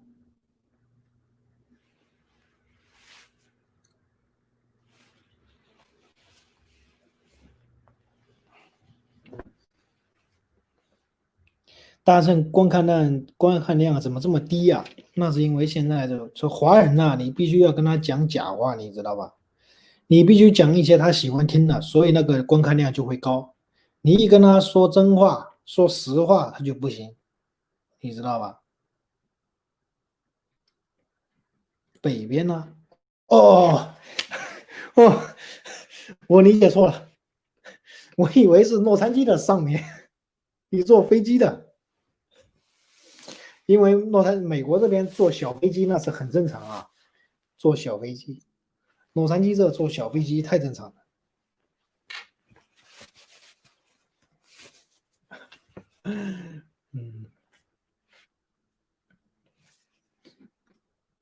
欢迎大家加入会员，欢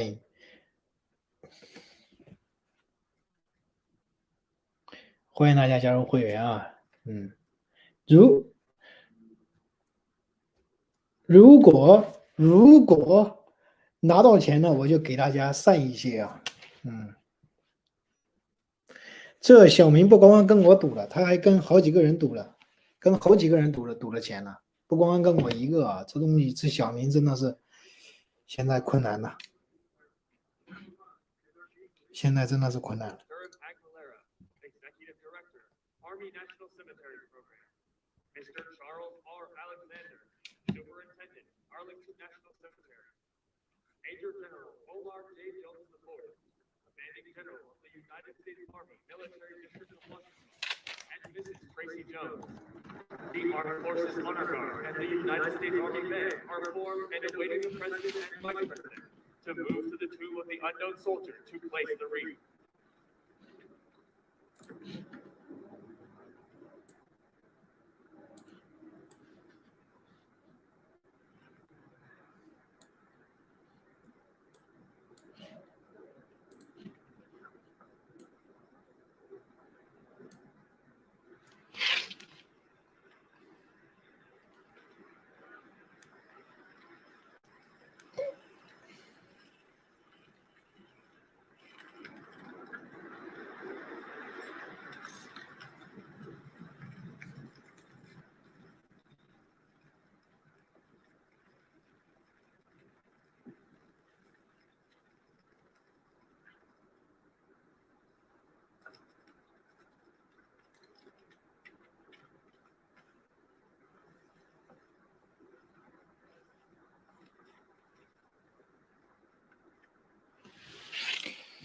哎呀，静静等待，静静等待，静静等待啊，静静等待，不要急，不要急，不要急呀！小明作为川粉，这不可能说那个这么言而无信的，不可能，不可能耍赖。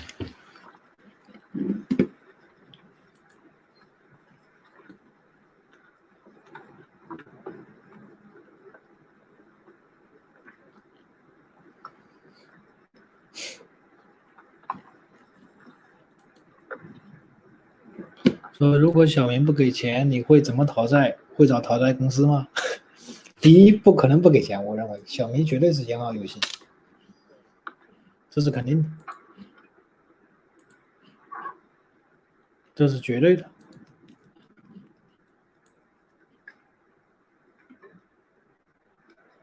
推上好几波互相打赌，现在还没有一个给钱的了，就是不可能。我认为我们这个华人的素质不可能这么低的。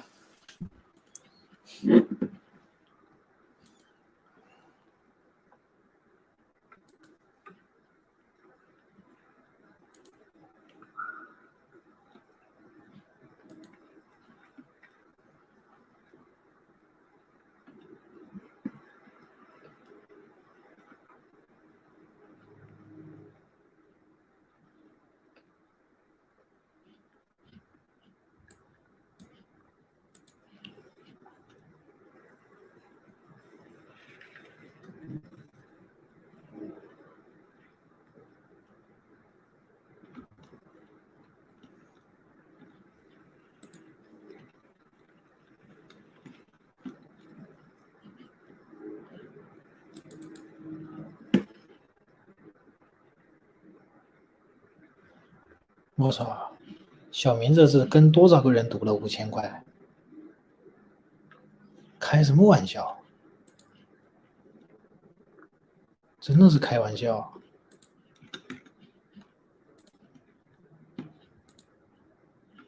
还有我的5000美元。哦，完了！小明他妈这真的是要破产了。小明这真的是要破产了。不仅仅跟我赌，他跟好几个人赌了。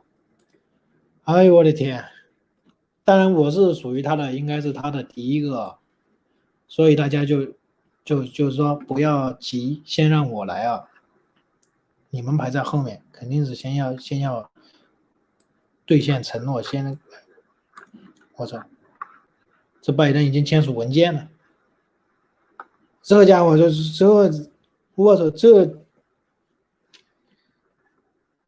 操这已经以总统名义签署文件了，这拜登。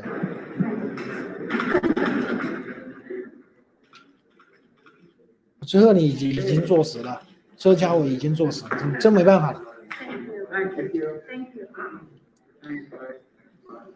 Thank you. 这已经签署文件作为总统，哎呦我的天！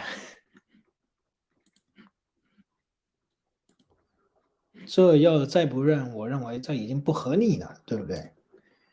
这一宣誓了，二他不仅宣誓，而且他又签署文件，他已经是个总统了，是不是？川普已经没有连任了。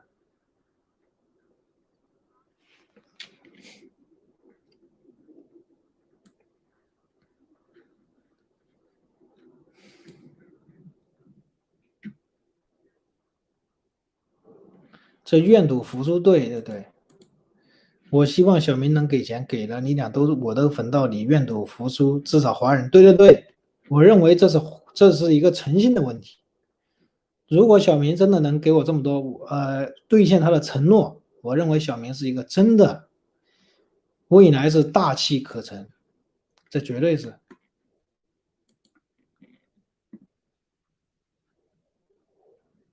绝对。小明会加入到2万，哎，这里不要这样，不要这样。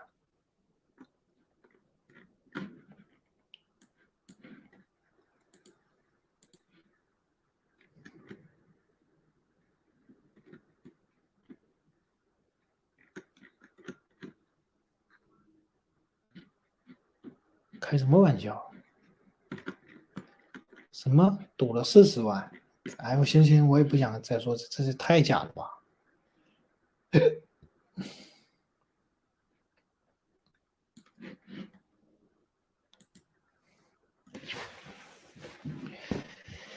哎呀，20块钱，这是20美金，这是10美金。哎呀，真的是。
还在想那5000刀，你自己发财梦也该醒了。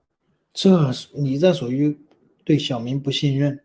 我相信小明是个言而有信的人，你这是属于瞧不起小明。小明是谁？大家看一下小明是谁，看一下小明的他的油管。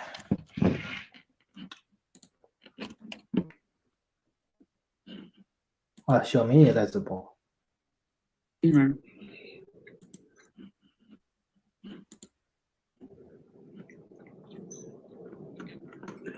我的频道有问题吗？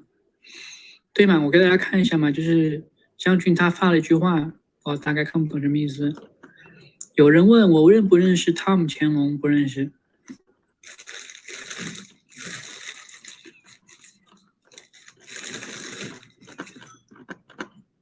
这位就是小明。好。哦。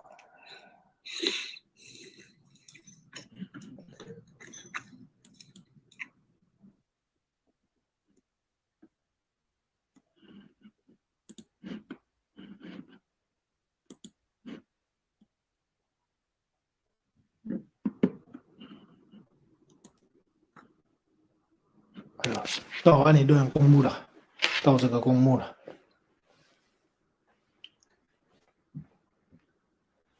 哇塞，这边都是俊男美女啊！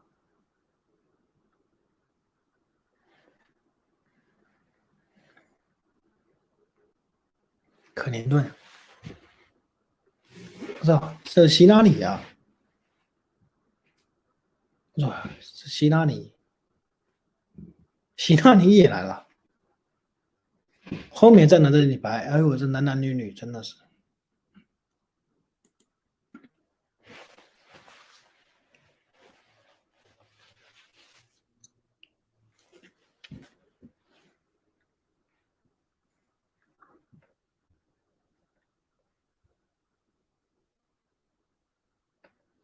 大圣是在讽刺小棉，不是，我相信他绝对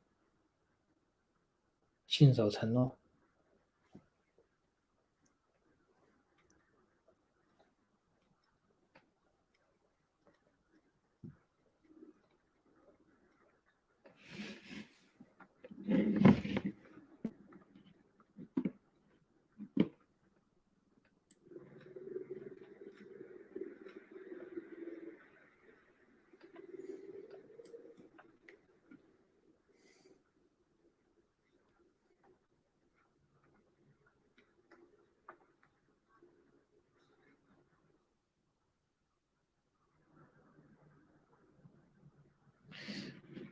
拜登真的怕新冠还是什么？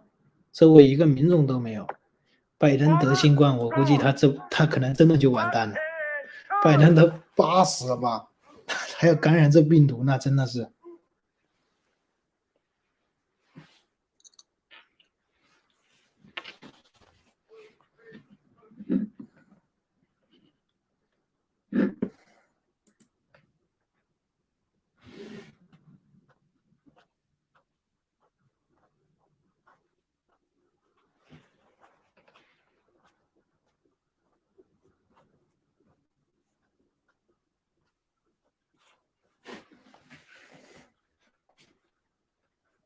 哎，这军人走路姿势都不一样。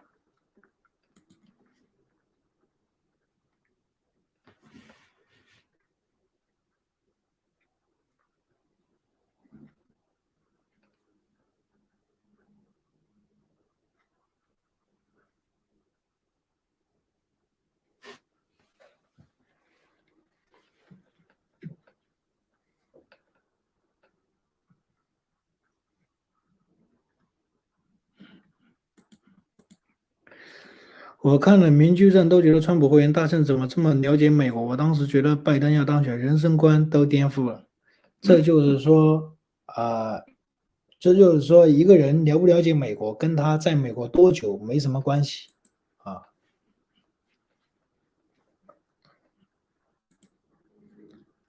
新冠不必担心，就是严重的感冒。对。但是拜登这种80岁了，我估计得了新冠，可能就真没命了。拜登太大了，太老了。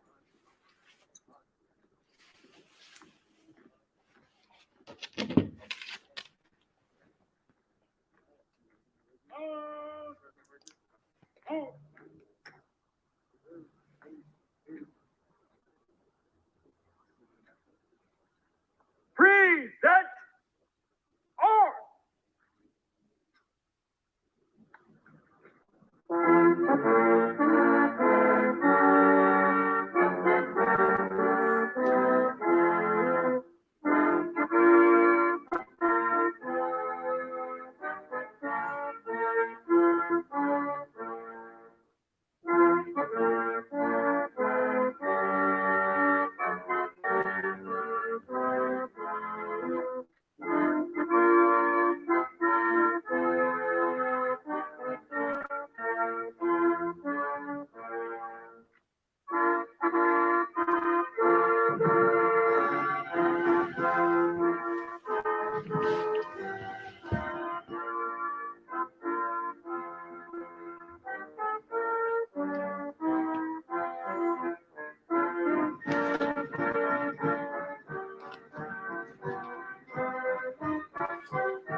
哎，也有我邻居也在看直播，看一下，我到窗外看一看。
Order! Order!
Advance the colors!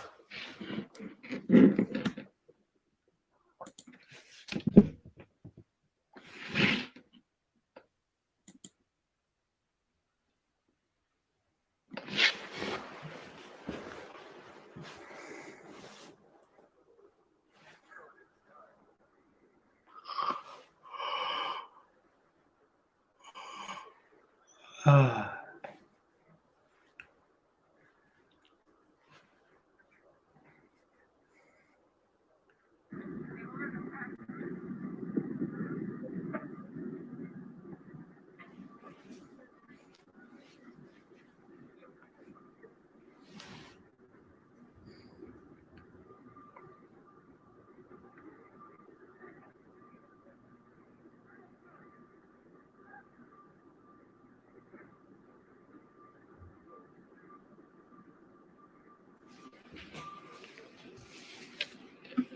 哎呦，美国这就职典礼太他妈无聊了，真的是太无聊了，慢慢腾腾，慢慢腾腾，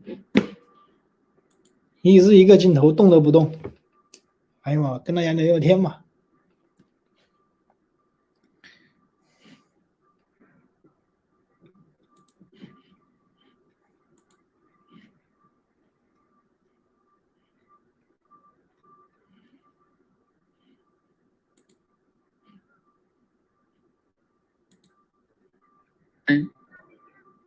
一定要耐心一点，耐心一点。MSNBC 在直播，来直播一下。我知道啊，我知道他在直播呀，我知道各大电视台都在直播呀。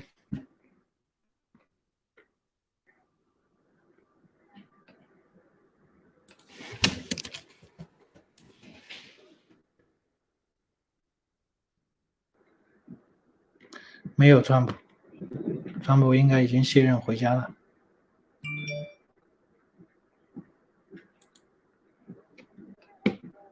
If you work in a team, you've got to try Monday.com. Go to Monday.com and manage all your team's work. 来看看川普在哪。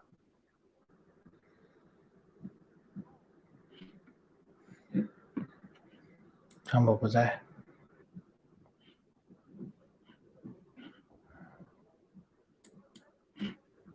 基本川普应该回老家了吧，回佛罗里达了。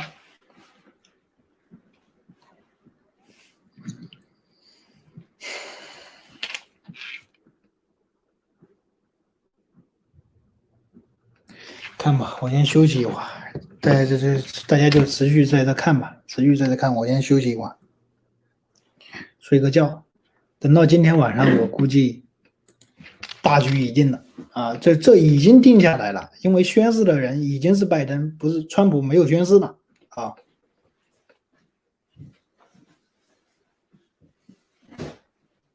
这结局已定了，结局已定啊。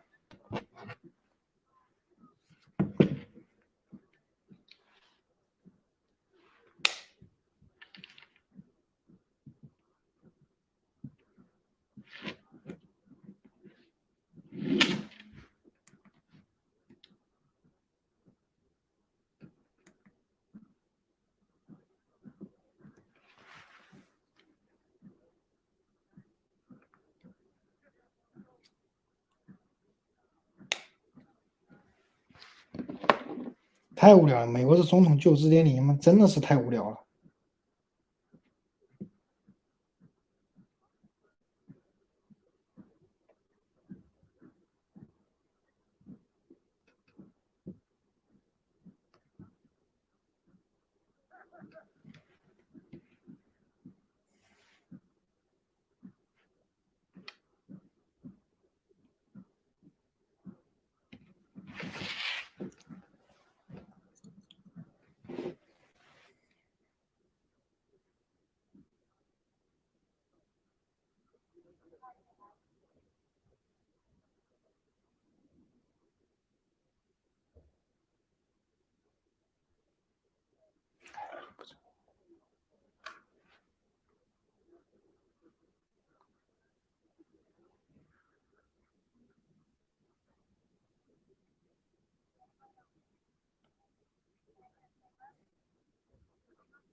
没了，这人还在动啊！哎呦，老美这真的是太无聊了。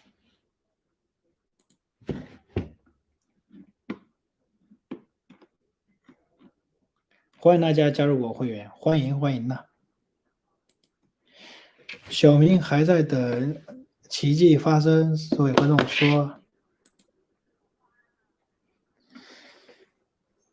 这个1月20号这一天已经宣誓了，他已经进入白宫了，就是我已经赢了，这是事实啊，所以我现在就静静等待小明信守承诺，他是一个言而有信的人，我是坚决的相信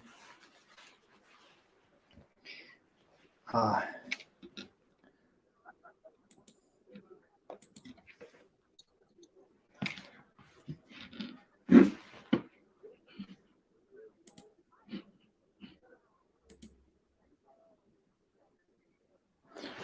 哎呦，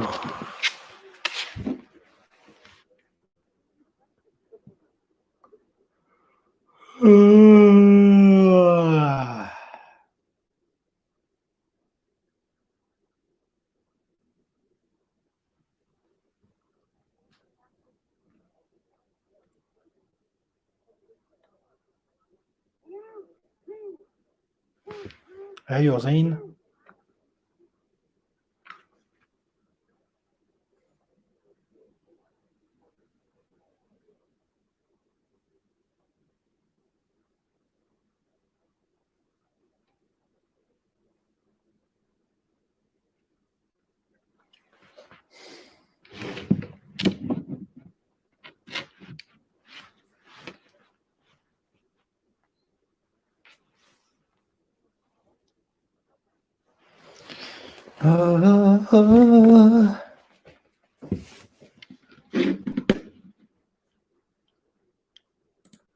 看一下推特。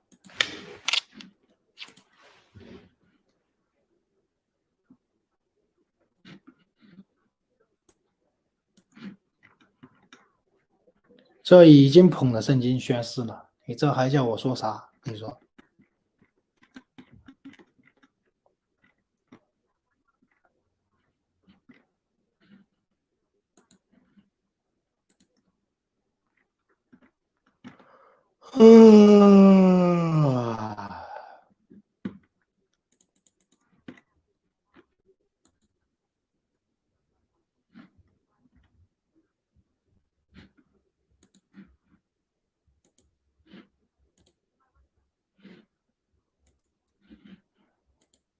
小明疯了。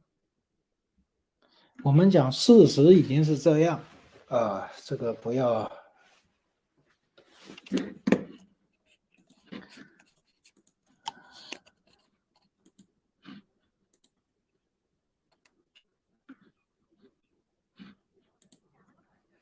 我坚定我的信仰啊！川普他说风暴会来，风暴一定会来的。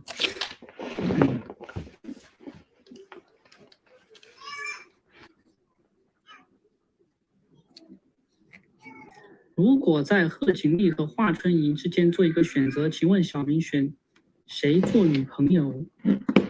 哇，你这个太那个了，知道吗？还做女朋友？哇，我操！这个问题问的不好，这个问题问的不好。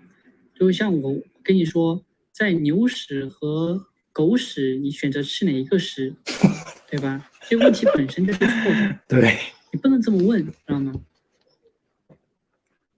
你就故意的想把我往一个坏的方向去让我回答这个问题，我拒绝回答这个问题，完全拒绝。啊，这个问题它的诡异之处在什么地方呢？就在于啊，这个其实是一个逻辑谬论，知道吗？叫什么逻辑谬论呢？这个问题就叫 Pascal's wager。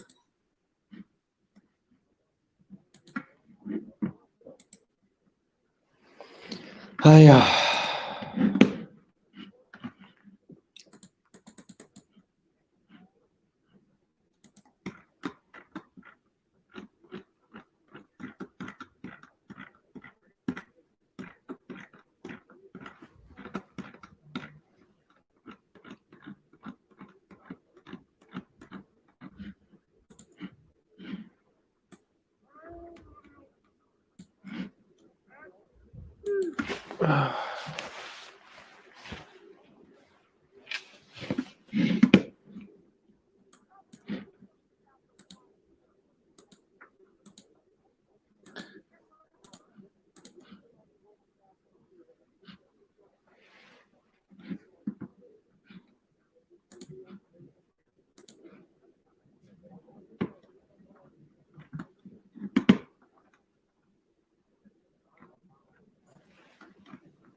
啊，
哎呀，还得去吃个饭，都12点了，确实要去吃个饭，不吃饭不行了。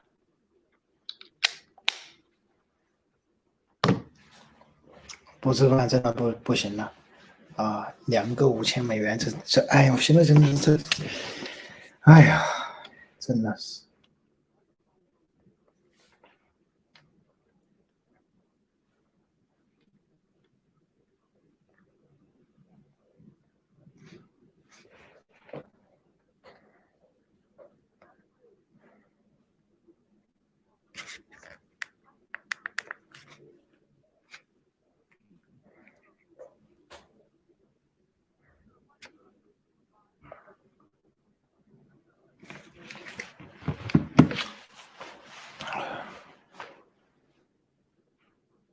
对，我想起来了，我要把我的那个支架弄起来。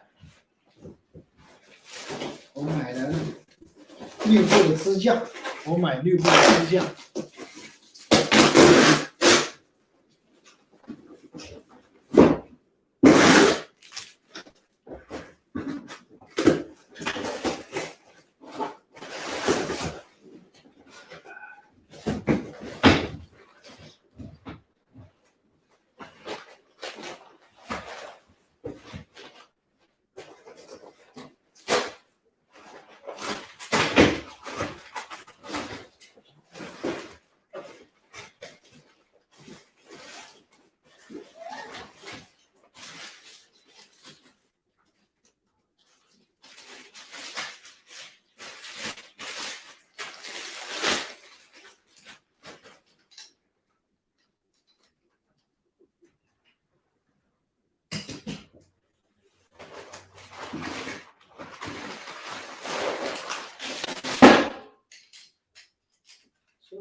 哦，原来是这东西。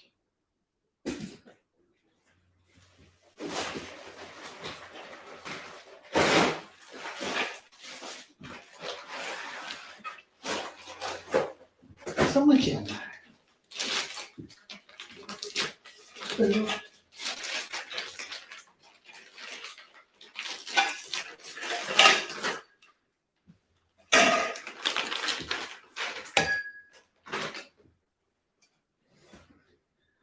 我懂了。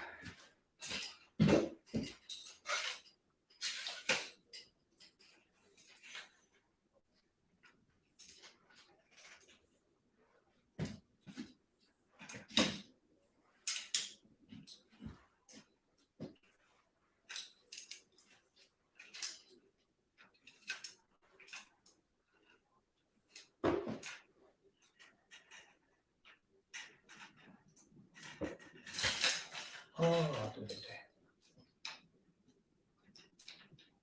原来这样。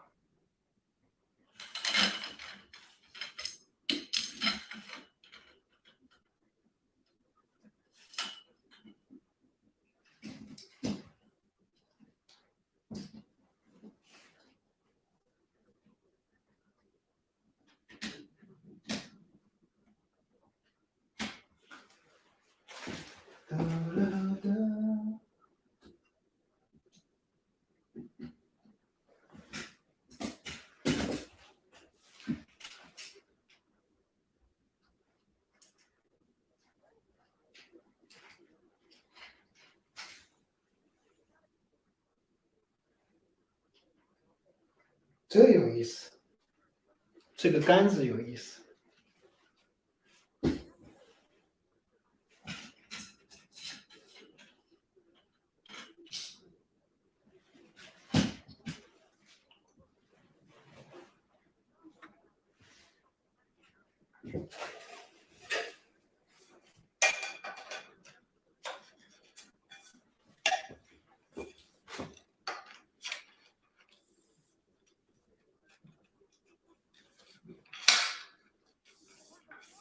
哦，这样，这个意思。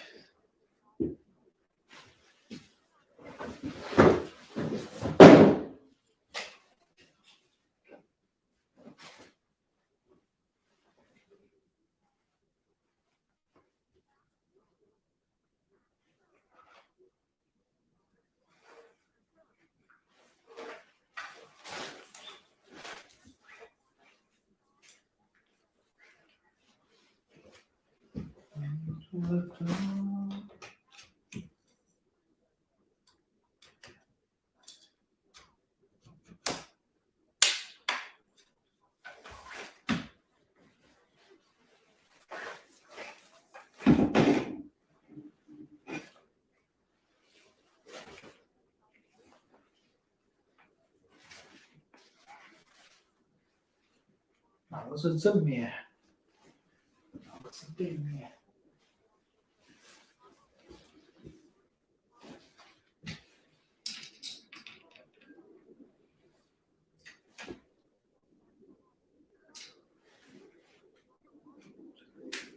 这太奇怪了吧！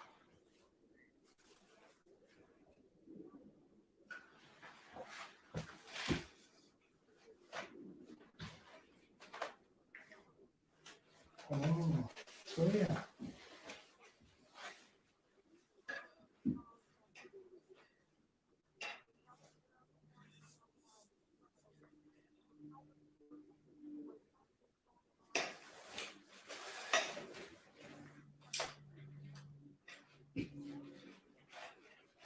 哎，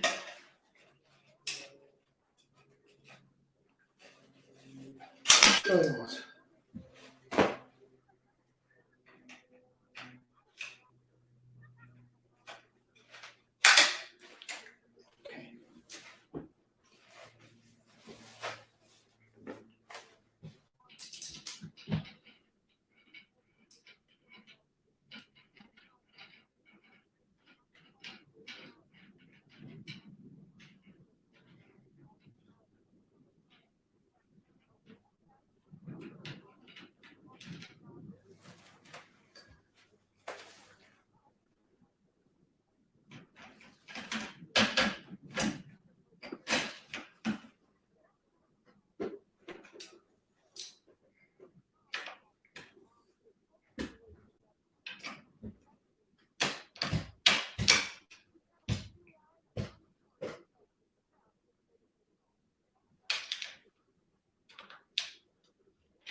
OK， 我这个绿布搞起来了，绿布，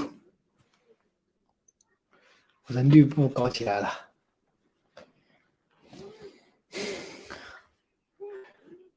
我要再抬高一点。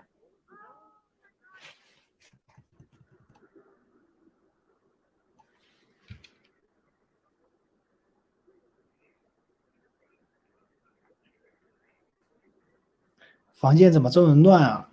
这个房间因为我今天要收拾东西，所以我有点乱。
还得抬高，还得抬高。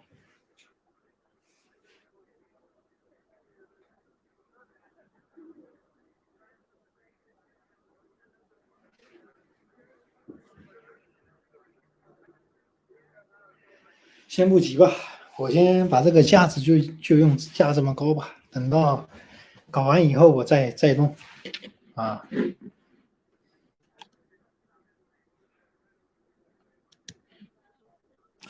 这个赌约说一定要有一个时间点，比如20号总统上任了，宣誓的是谁？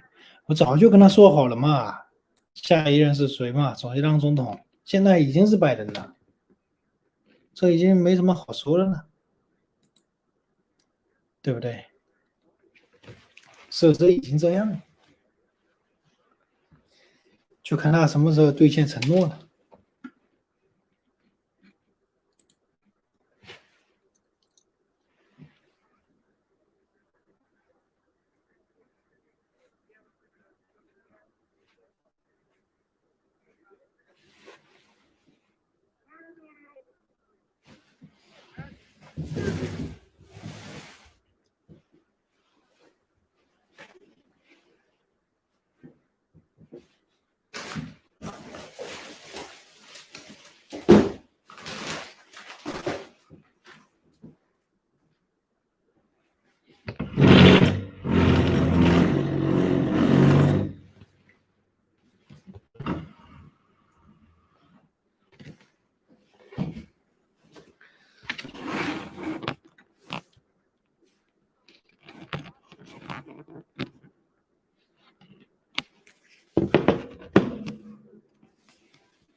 哎呀，这个镜头可以。现在大家能看到的都是我这个绿布了吧？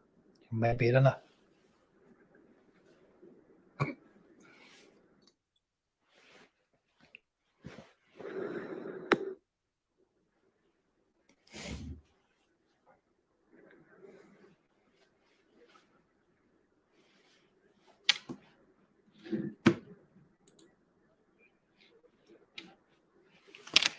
我来看一看我当年发的那个视频，去吧。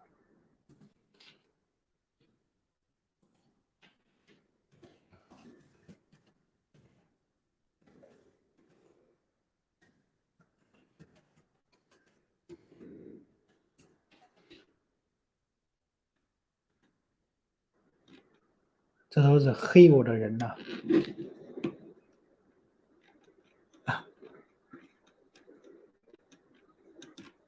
这些都是黑我的，全网之用。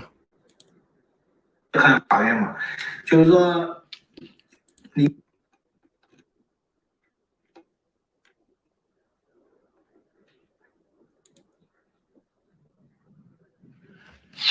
这是1个月前小明在下面留言。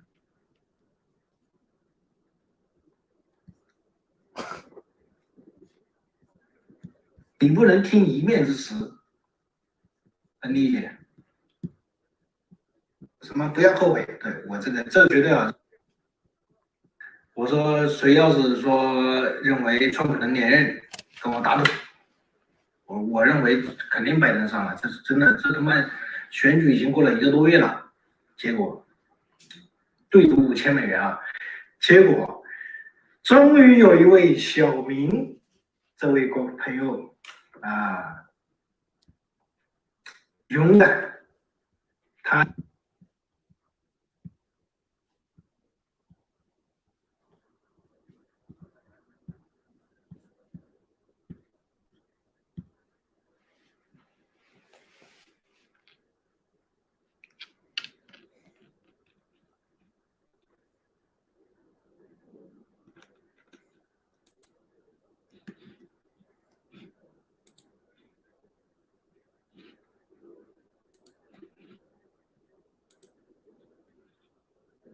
哎呦，美国这个典礼这么回事。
发型，注意发型，注意发型呐！发型一定要注意，这必须注意。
这咋了还不开？开什么玩笑？这画面还不变？这人还在动，这是直播，这没有定住啊！开什么玩笑？开什么玩笑？真的是开玩笑。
开始了，开始了，开始了，开始了。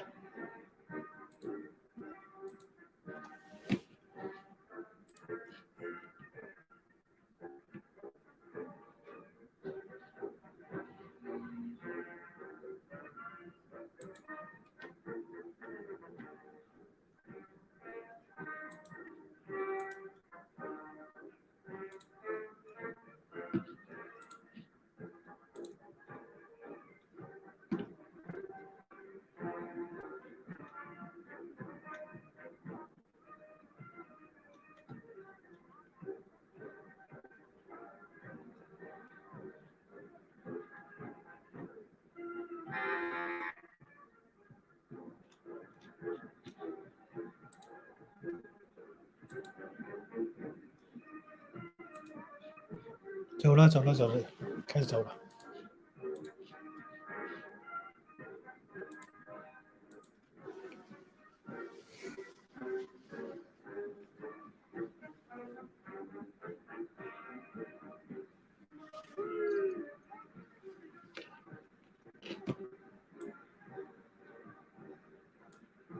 戒严走着呢，咋可能戒严在美国？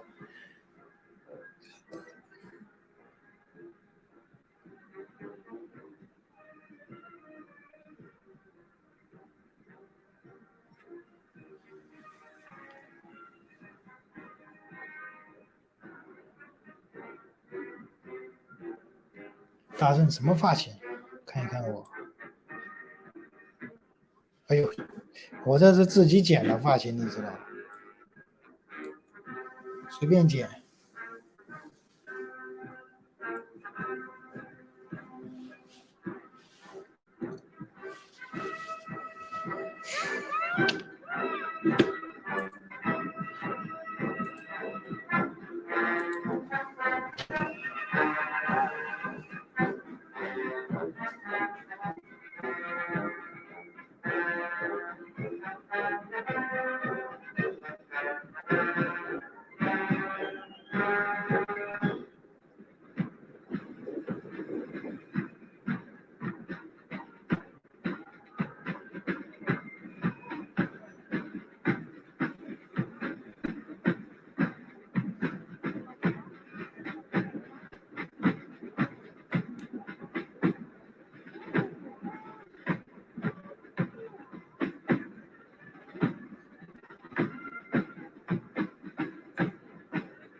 哎，这个有点意思。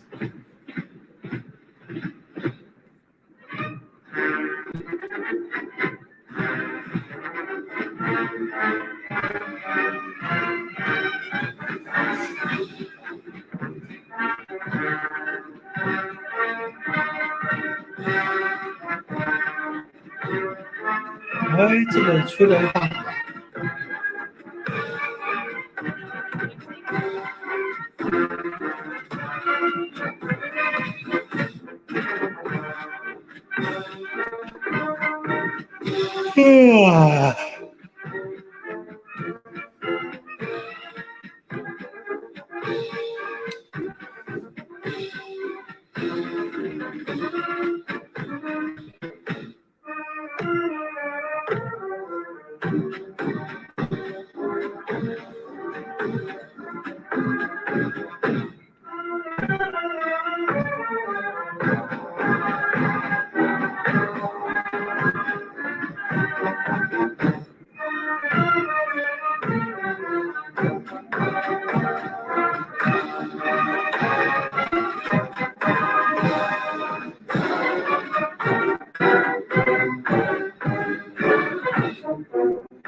我先休息睡一觉，大家看一看。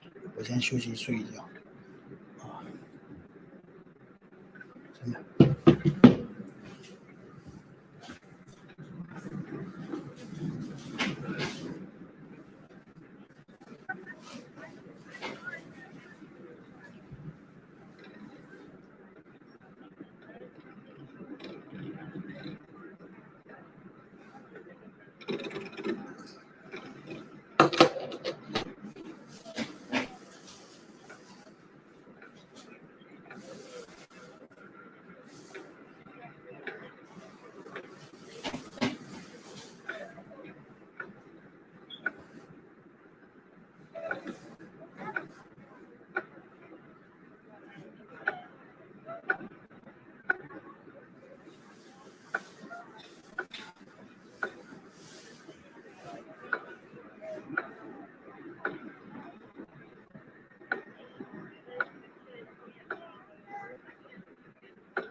I know. It's been 3 hours. How does it feel, Mr. President? It feels great. It feels good? It feels good. All righty. Congratulations. Thank you.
You've been aspiring to this office for your whole career. What is this moment for you as you're about to walk to the West Wing?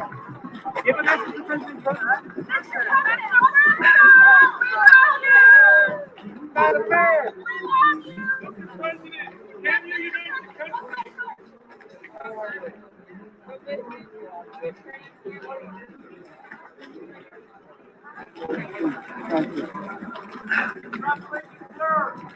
Thank you.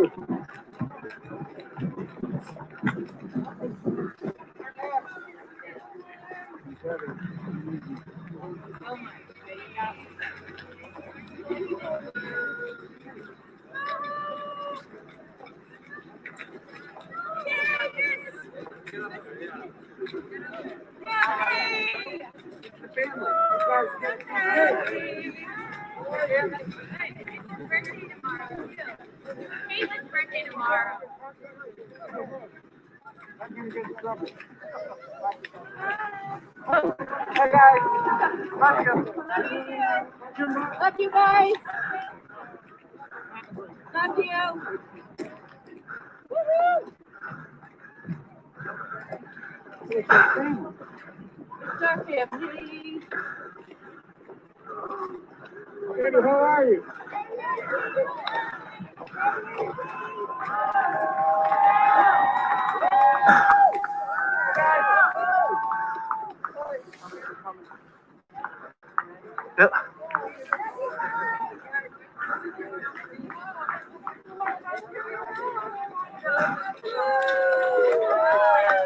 President. How are you? What's your message to the world? What's your message to the world? Unity.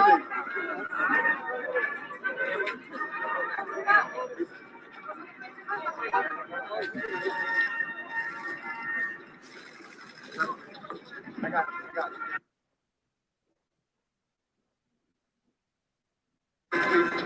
Hey, guys, we're gonna let it cross. The pool, move to the side, please.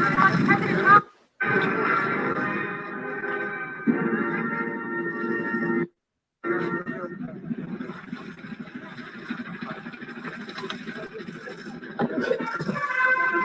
Pool, can you hold, please? We gotta turn around. I'm just trying to get over.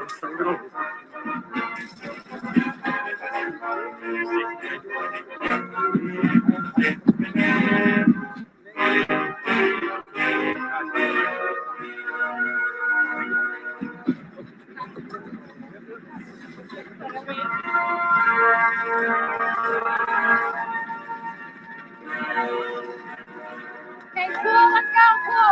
You guys, let's go, cool, let's go, we gotta move. Let's go. In the front, cool, let's go.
哎我天！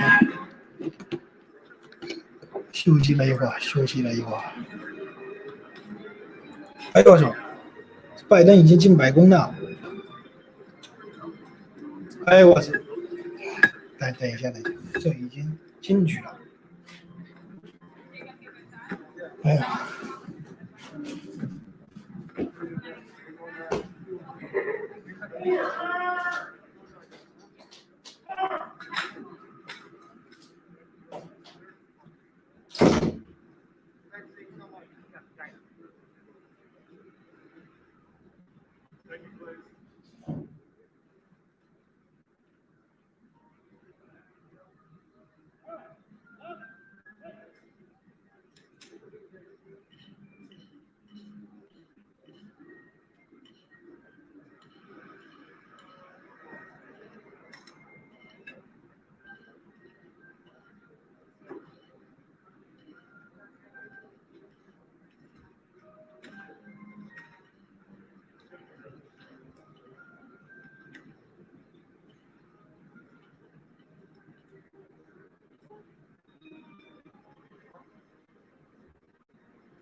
哎呦，哎呦我的天！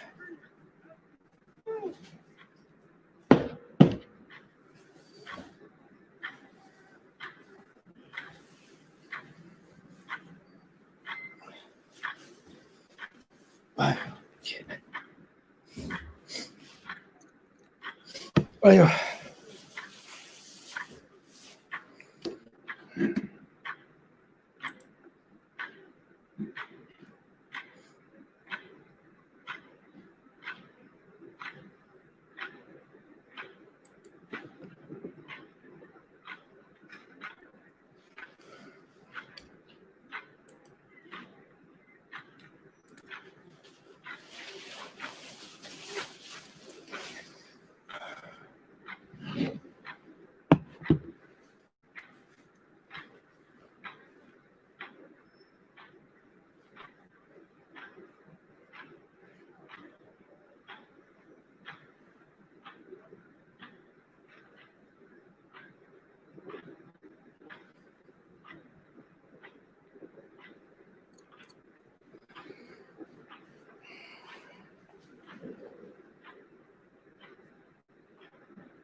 哎呀！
啊！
哦，哈里斯已经出来了，15分钟已经出来了。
这是哈里是他一家，他一家啊。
Now we have the vice presidential motorcade carrying Kamala Harris, who was sworn in today as our country's first female vice president and our first vice president of color. She was sworn in by our first female Supreme Court justice of color, Associate Justice Sonia Sotomayor.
We're gonna head back to the briefing room.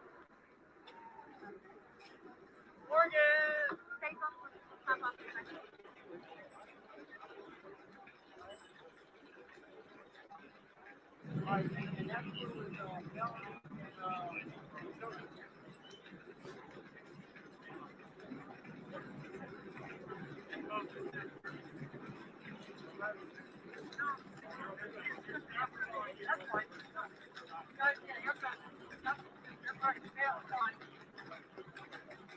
Let the horses get through the Hopi Trail management and you can get the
得去吃个饭了，这估计也得结束了吧？这一天开这么长的会，哎呀，我已经发了一个推特艾特了小明，我相信小明今天是可以给我兑现承诺了。这个已经拜登上台，成为美国总统已经成为现实，请这个是不能耍赖的啊！我把我这个读一遍啊。我说，拜登今天宣誓成为美国总统，川普无法连任，这已经成为事实。所以我与小明的赌，2个$5000，一共1万美元，我已经赢了。我的账号 BOA 的 Zeno 账号是手机号码626-633-6466。如果小明付款，我会截图发给大家。我相信小明是一个言而有信的人，请不要用借口拖延。OK， 我已经写了，刚刚发，欢迎大家转发推特，我已经 OK 了。相信小明了，这已经成为事实，不要说找其他的借口。你看这个典礼已经结束，没有必要再找其他的借口说什么原因，是不是？没有必要，这已经成为事实。所以我的赌已经赢了，2个$5000，请小明通过 BOA Zeno 转账直接发给我。OK， 好，谢谢大家，谢谢大家的陪伴。这还没结束吗？好，我先把它关掉，我先把这个关掉。等到那个我去吃完饭今天晚上我再直播啊。好，拜拜。我几个小时之后再次直播啊，谢谢大家。